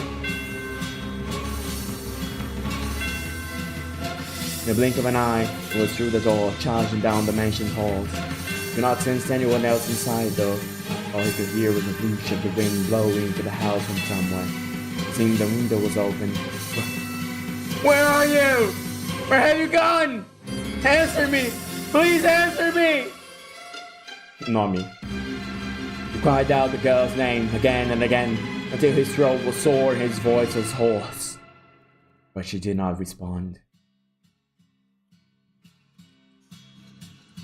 He rushed into her bedchamber. Hey, hello? Where are you? Where are you? Answer me! The man swung his head back and forth so hard he thought he might break his own neck. And when he made to look down, he slipped, falling on his tailbone. He felt something slick on his hands, a sensation he would recognize anywhere. The liquid was still warm. No, that cannot be. It can't. It can't. It cannot be! Muttering incomprehensibly in fear, he crawled back through the door of her chamber and into the corridor. Like a genuine beast, he followed the trail of slippery fluid on all fours. The trail glimmered like red wine. It stretched down the hall, past the living room, smeared across the floor like it had been wiped down with a mop.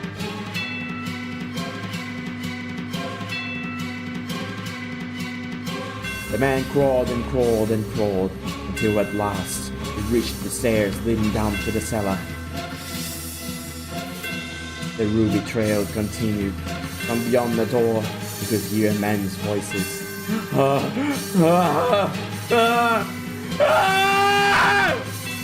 With a howl, the man stumbled down the stairs, throwing open the wooden door. Já virou carne moída. Pois é. His first impression was that the stench of blood was suffocating. And indeed, there he discovered the white-haired girl. He found himself unable to even scream. Her once porcelain skin was no longer even sickly pale. It was now the bloodless color of dirt. She was sprawled haphazardly out on the cellar floor, dried blood stains around her half-open mouth. Those lips were, naturally, lacking the former rosy sheen. Her body was covered with an array of wounds. The most prominent was the man's singular sword standing tall in her chest. This is the beast here? It doesn't look like the same. It's him. He's the same guy. He's the beast here. E a maid escondida nas paredes. Mais uma vez, ela é as paredes. Several villagers surrounded him at the behest of the young boy. Got himself dressed up all proper and fancy, but good clothes will make him a good man. Is that right, you beast here? No. You murderer! Why did you kill her? Why did you kill her? Why did you kill her? Why did you kill her? Why? You want to know why? Her death was an accident, I'd say. Too bad about what happened. Any woman who would live with a man like you must be a witch. Does that hurt? Are you hurting right now, you beastia? Then maybe now you understand! You not only stole my parents and friends from me, you ripped the last shard of hope I had from my hands! Do you get it? You finally understand how I feel! Now, do you know how it feels to have someone you care about taken from you? Pauline was desperately trying to find you. Why? Why would you kill someone so devoted to you? Do you understand what you've done? I'm asking you a question. You goddamn murderer! I see. And now I have nothing left. What? The man stepped forward, almost perfectly calm. His panic had vanished, as if it were never there. His eyes were disturbingly vacant. Perhaps the sorrow had overpowered him, beating his arm into quiet submission. No, that was not the case. Though his eyes were empty, a faint smile spread across his lips. The transition was swift, as though a gear had switched in his mind. The boy and the other villagers were frozen in place at the sight. For long, the man was standing before the deceased girl's body, and then he pulled the blade from her chest. I really was a beast, and what I wanted was a feather, a tether. What you ran me on about? Didn't you care about that woman? Didn't you choose her over Pauline? Who you even threw aside and butchered? What is wrong with you? What was she to you? She was my serenity. She's dead now. There's nothing I can do about that. Peace, calm, tranquility. The man's behavior was downright eerie, causing the boy to flinch back. believing he had everything taken from him and could not possibly lose anything more, was, I imagine, what had allowed him to stand up to the beast, the source of such crippling fear. Yet now found himself unable to move. He found himself in the face of such an incomprehensible creature, paralyzed with fear, and the villagers were singularly dumbstruck. Not even I could understand his behavior. What the hell is wrong with you? How can you laugh at this? I don't get it! Oh indeed. I wonder myself. I don't know either. But you know what? It doesn't matter anymore. Ele ficou desse jeito. Because every last one of my anchors has broken off and sunken into sea.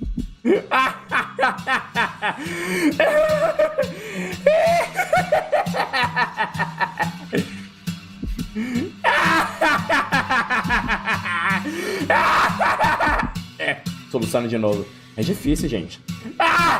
Oh. Damn it. Get moving, kill it! I'll slaughter every last one of you!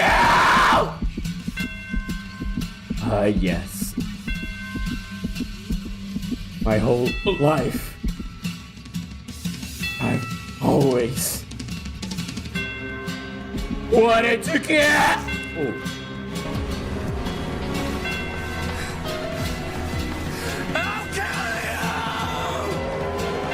Desse jeito.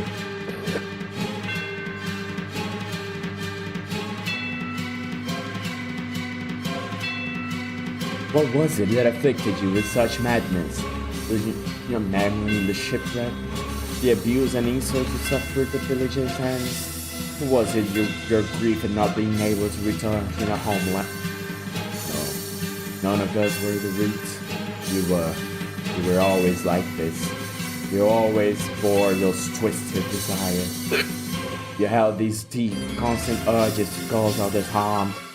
That is your essence, the real you hidden beneath the mask of sincerity. The true beast was your heart. The beast was a convenient skin for you to wear. You wanted to be a brutal, savage murderer. And that you really loved the white-haired girl, or the black-haired woman for that matter. You were merely attached to them, fixated on the idea of a world of tranquility. You used this beast to anchor yourself, to prevent you from drifting off into the ocean of your desires. You yearned to cause pain, while also hungering for the opposite, a calm life. You idolized this idealized life, spent in quiet harmony with another, because you knew just how difficult it would be for you to attain. Far more difficult for you than satisfying your cravings, but not impossible. I personally had hoped you would find peace with someone rather than ascend into savagery.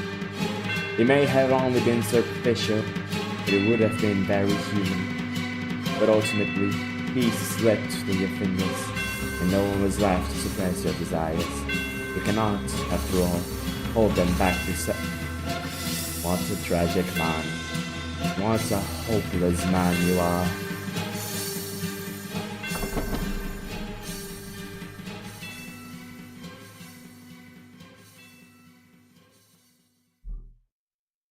Louco. Impressões sobre esse capítulo? Kino, cinema, Kino. Muito bom os twists, e não só isso, ele também implementou um pouco de contagem não cronológica. The door to the cellar swung shut. You had fallen to the floor at some point, unable to bear the stench of blood. The maid stood behind you, her arms wrapped around your shoulders. Narrador não confiável também, né? Também. Ela conta só aquilo que ela quer contar, mas a gente viu as coisas por uma outra perspectiva e viu que Não era o caso de uma besta ou algo assim, era só alguém de lugar, um lugar distante que tava mal, numa situação ruim. Xenofobia, meus amigos. E preconceito. The maid's voice was chillingly... Porra! The maid's voice was chillingly gentle. That was quite horrific, wasn't it? Are you feeling unwell, master? Oh my, you're shaking, master. Fear not. I assure you, the beast will not come through that door. I am here for you, and I will continue to hold you for as long as you need to settle your nerves. Oh dear. Porra! Oh dear, you feel like you might freeze into my arms. Peraí, deixa eu salvar.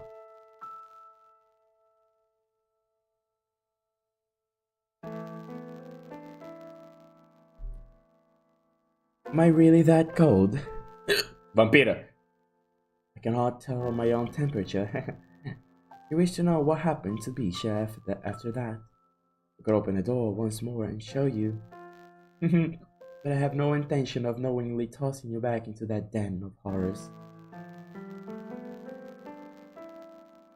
He lost the rest of his humanity, becoming wholly a beast. But... now just a little more of the tale. It is my understanding that an entire village was ravaged shortly thereafter. He was a bewitchingly talented swordsman. Not a single person living in that village could stand up to him. The woman's memories you saw, he was a gentleman, yes? But even the mildest of men can change. Well, personally, I believe that without an element of monstrousness buried somewhere within, a man cannot become a beast, regardless of what may push him in that direction. Do you follow? Now tell me, master, have you remembered anything? Oh dear, I was afraid of that.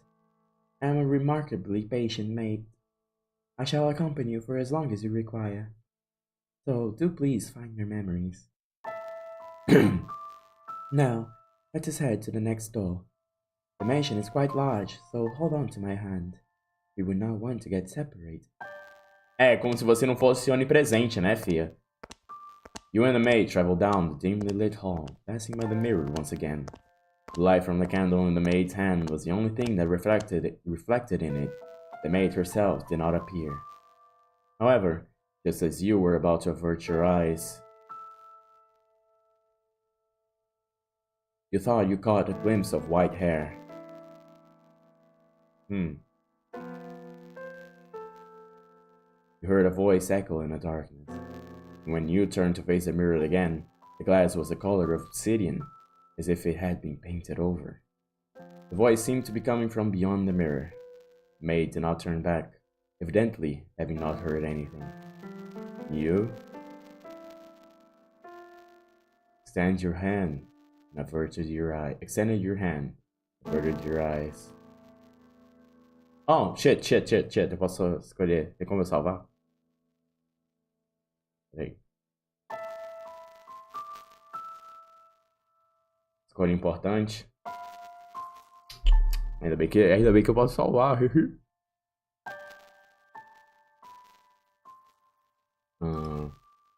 Lock.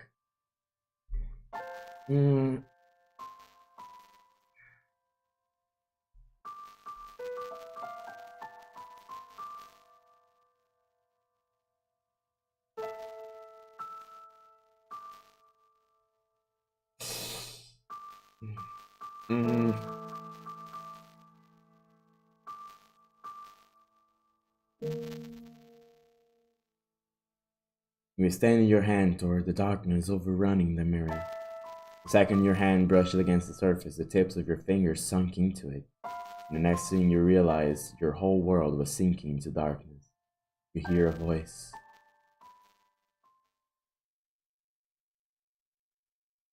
I am a witch.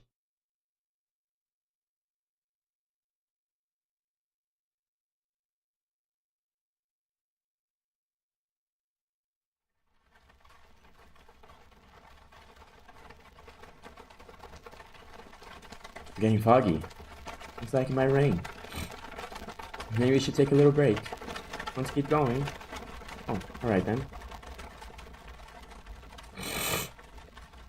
Almost all. This deep in the forest? Thank you very much. You must be tired of such a long journey. This is the mansion I'm looking for, yes? You could have said something. Oh well. You get going, I guess. Does no one live here? If that's the case, then why was I... Such a big door. Please open. It's unlocked, I guess.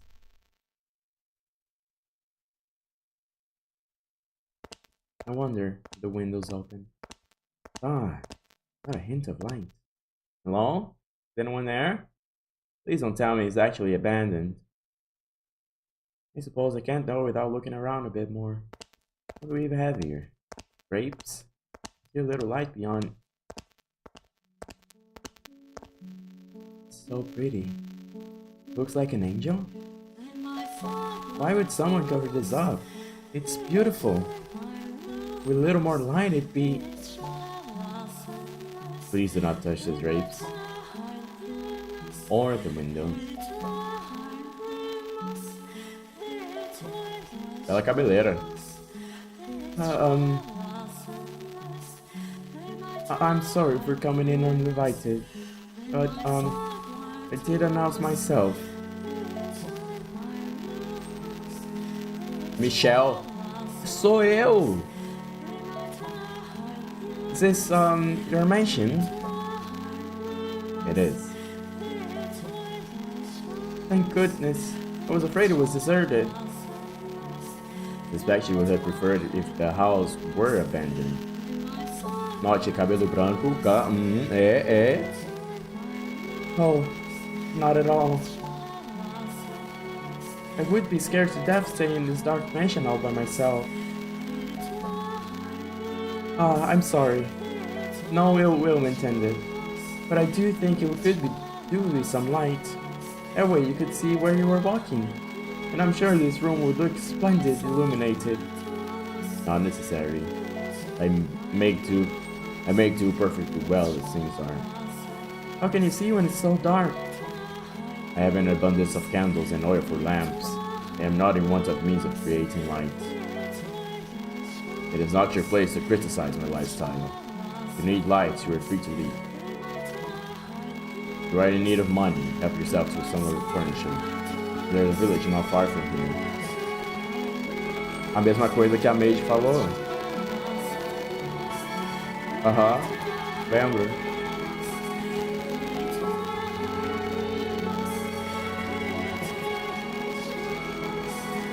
Trade for food and make your way to a larger town. I'm no longer able to really return to the city. I cannot go back there. Please, don't chase me out. Do you ask this of me aware of how people refer to this? And do you ask this of me aware of how people refer to this mansion? They say that a witch lives here. Not merely a witch. Cursed witch. If you remain here, you too shall likely suffer your own destruction. You're worried for my well-being? Witch or not, my mind is made up. Which will strike you first, I wonder? Regret or remorse? You seem to be doing just fine. It's only a tale. The witch is real. Very much so. Quem é? Uai, óbvio. A Maid, a própria. É claro. It's not a legend, nor a fairy tale. The witch's name was Morgana.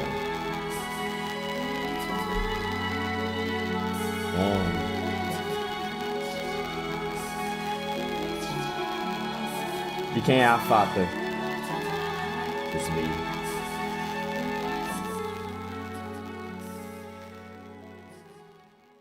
Achievement. Cool.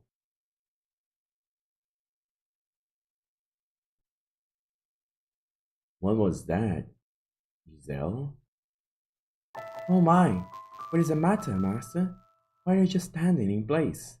There is nothing there. The maid did not seem to have seen anything. Mentira. Roll the credits. No, it's all Morgana. Roll half the credits.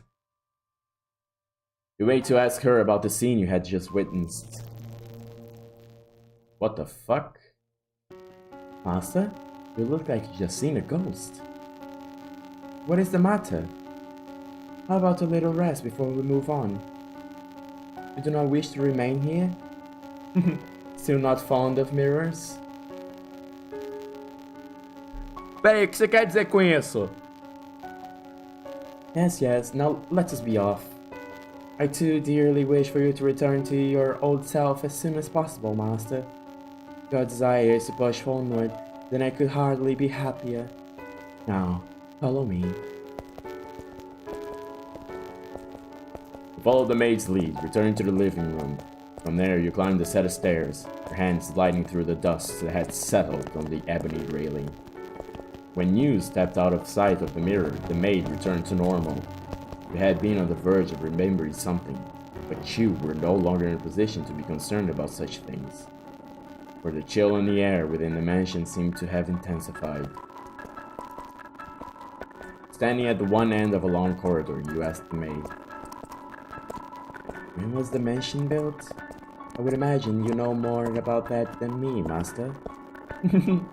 Yes, I know. You have not yet regained your memories. I was simply teasing you. I have been a servant of his house for many years, but the truth is, I do not know everything about it. All I know is that the mansion is cursed, and that it has brought misfortune upon its residents since times of old. I can't make a conjecture as to when it began, but I believe you should figure it out yourself, Master. There is no guarantee my perspective is the correct one. Now, let us proceed.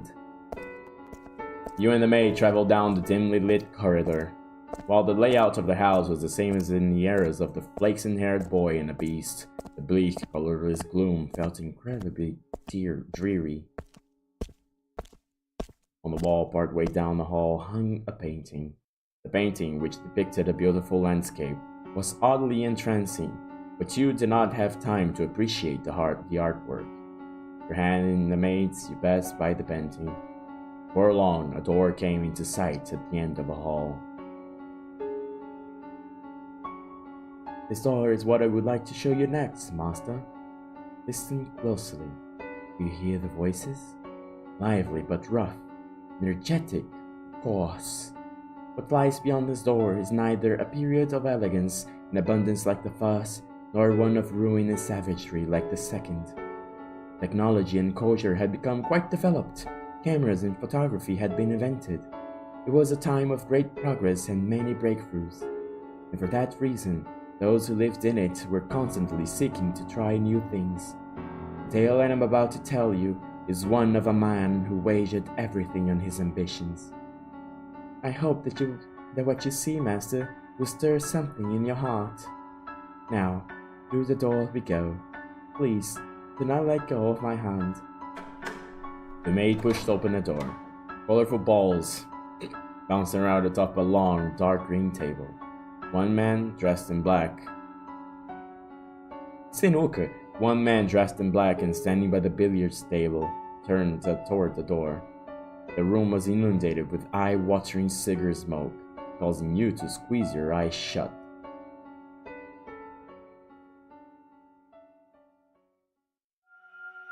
The third door. Ooh.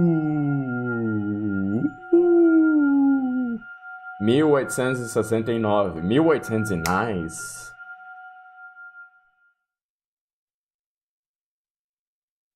Olha só, engrenagens. Ok, mas a gente vai parar por aqui hoje. Exceto que temos algumas coisas a fazer, certo? Big Iron Manor.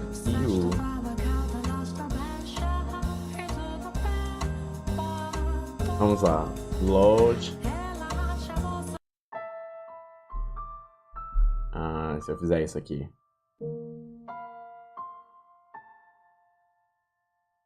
You avert your eyes. Up ahead, the maid's candle flickered faintly. We found the dim orange more comforting than the all-consuming darkness. And so you followed the maid's lead, returning to the living room. From there, you climbed a set of stairs, your hands sliding through the dust that had settled on the ebony railing. Standing at one end of a long corridor, you asked the maid. Uh-huh. Okay.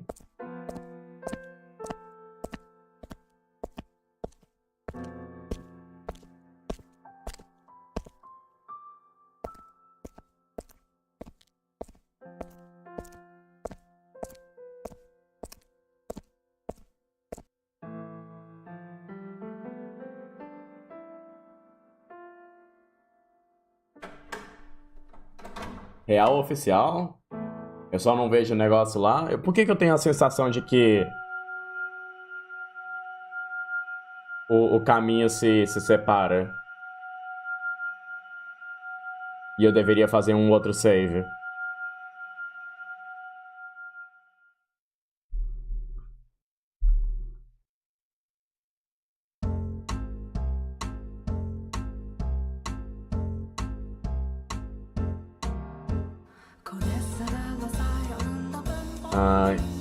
Pra você falar, só fala se é uma boa ideia salvar ou não. Porque assim, é mais por conveniência mesmo, porque no final das contas, se não for só uma tangente aqui, um negócio lá, em vez de fazer um branch, não precisaria salvar. Mas se for um branch, acho que é uma boa ideia salvar aqui pra depois eu voltar.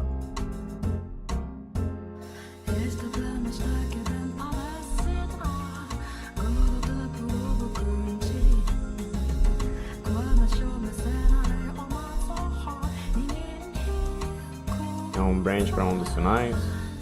Ok, tá.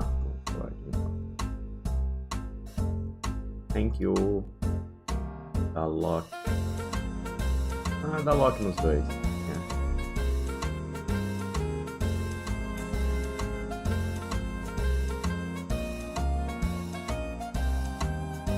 Agora o que a gente vai fazer é voltar. Não, tá de boa. Eu vou seguir as minhas primeiras escolhas.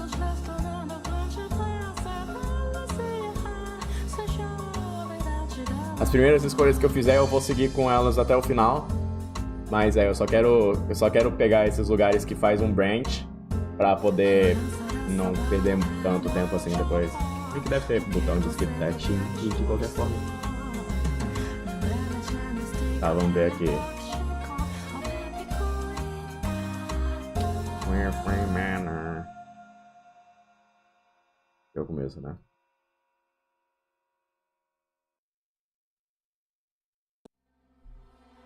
Então vamos ver.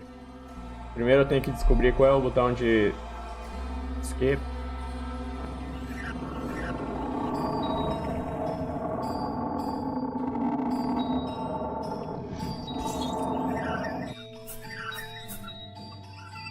E ó, o cara chega assim, actually, nah, forget it. Agora eu vou ficar curioso.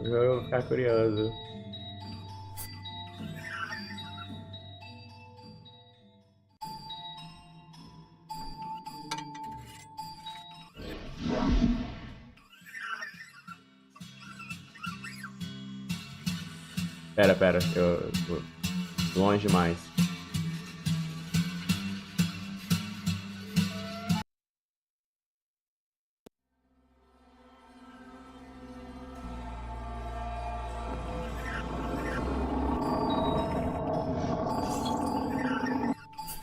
Não é um branch, não tinha um requisito para criar um branch. Sou desse, né? Enfim, tanto faz. É uma escolha de qualquer forma. Então meio que é um branch no final das contas.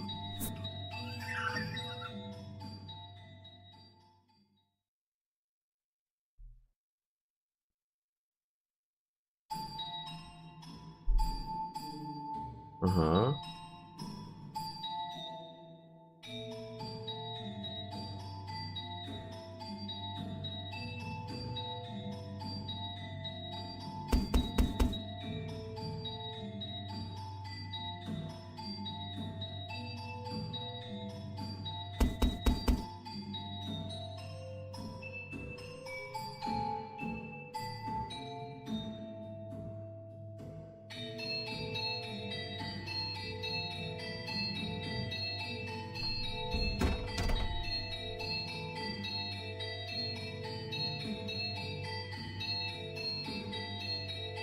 vai perceber que a única parte que não usam os portraits pra te enganar é você não desconfiar.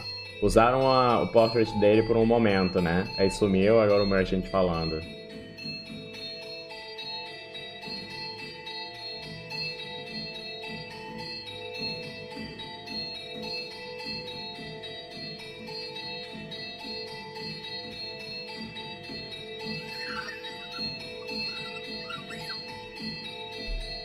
Aí usa o portrait do bicho, né?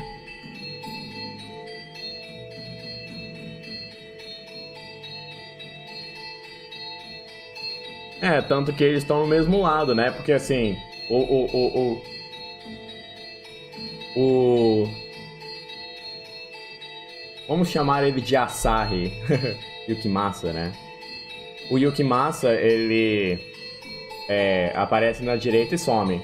Aí o bicho aparece no mesmo lado. Geralmente seria um de um lado e o outro do outro, não?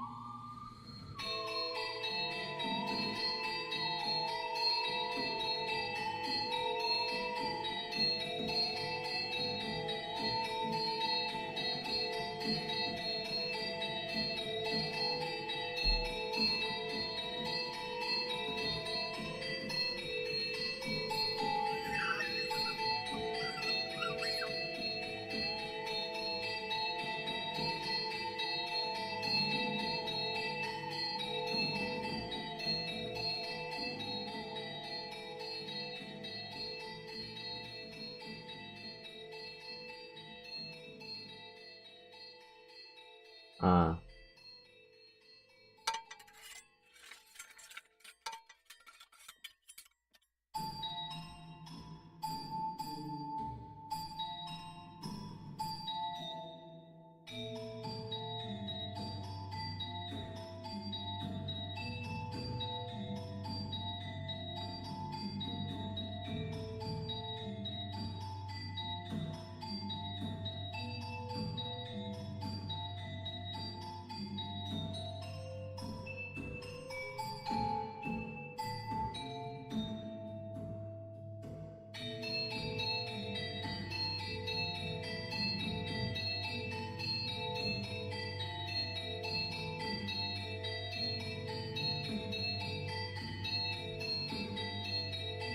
Com certeza, plot twist foda. Mas aqui, outra coisa também. Sabe por quê? Tem ainda mais isso, que chega assim e fala: Ah, we lost a chance to see my beloved again. I'm constantly out on business, so we only get to see each other a few times a year, but she always waits for my return. Detalhe, a few times a year quer dizer que ele consegue ver esse cara consegue ver a amada dele com mais frequência do que o Yukimasa. O que, assim, sutil.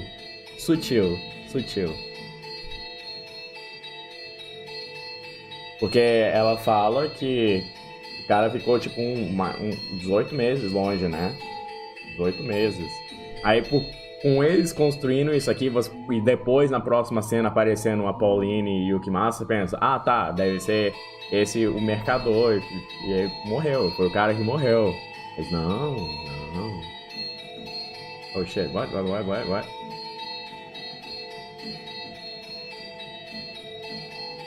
Cadê?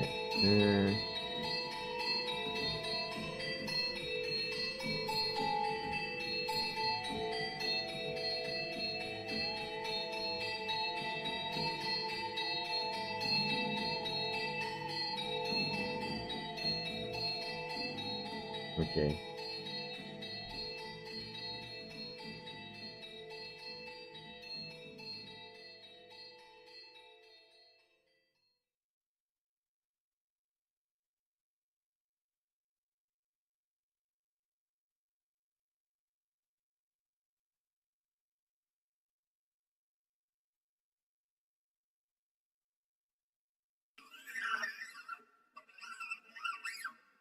Outra coisa também é como isso se perpetua, né? Porque o pessoal fala, ah não, tem o conto dessa fera que tá largada por aí, não é um urso ou um lobo. É uma fera. E, tipo, ninguém tem a menor ideia do que essa fera é. O pessoal fala, não, é uma fera. Tipo, porra, mano, poderia pelo menos falar que é um humano? Sei lá, cara. Essa galera dessa idade, viu?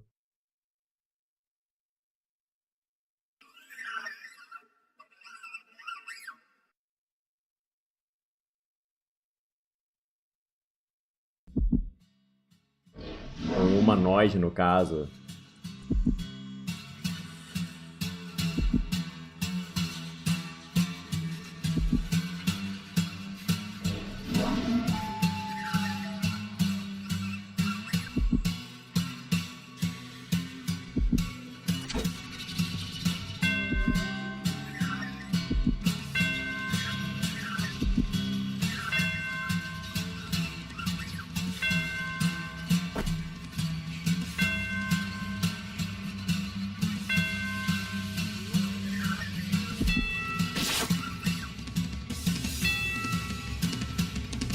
E outra coisa.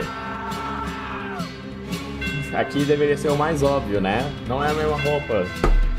Não é a mesma roupa, não é a mesma cor de cabelo. Puta que pariu. Tomar no cu, viu?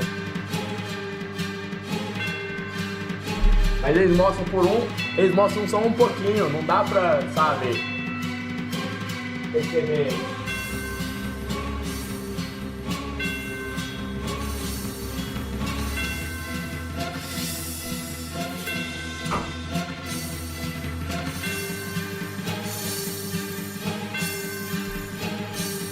Da puta. They played me like a damn fiddle.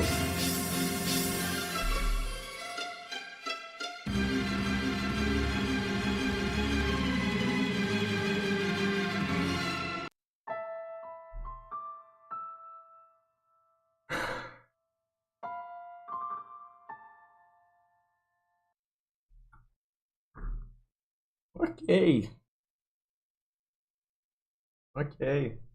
Estou absolutamente convencido de que nada de bom irá acontecer daqui pra frente e que todo mundo só irá morrer. E é isso aí. Se até a garota de branco, supostamente não a mesma garota de branco, mas a garota de branco, se até ela morreu, todos estão mortos. Quer dizer, supostamente morreu. Supostamente morreu. Não apareceu morta, não está morta.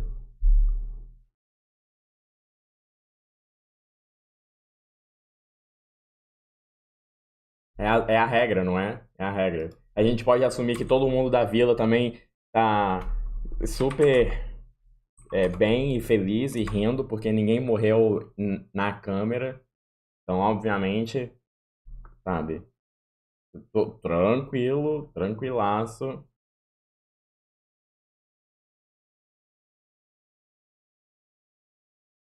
Então é isso. Vamos lá visitar o Rariel depois desse tempo todo que eu tava aqui. Que vocês durmam bem, porque eu preciso dormir também. Viu, rimou? Muito bom, né? Que ótimo, enfim. Patético. Bullshit.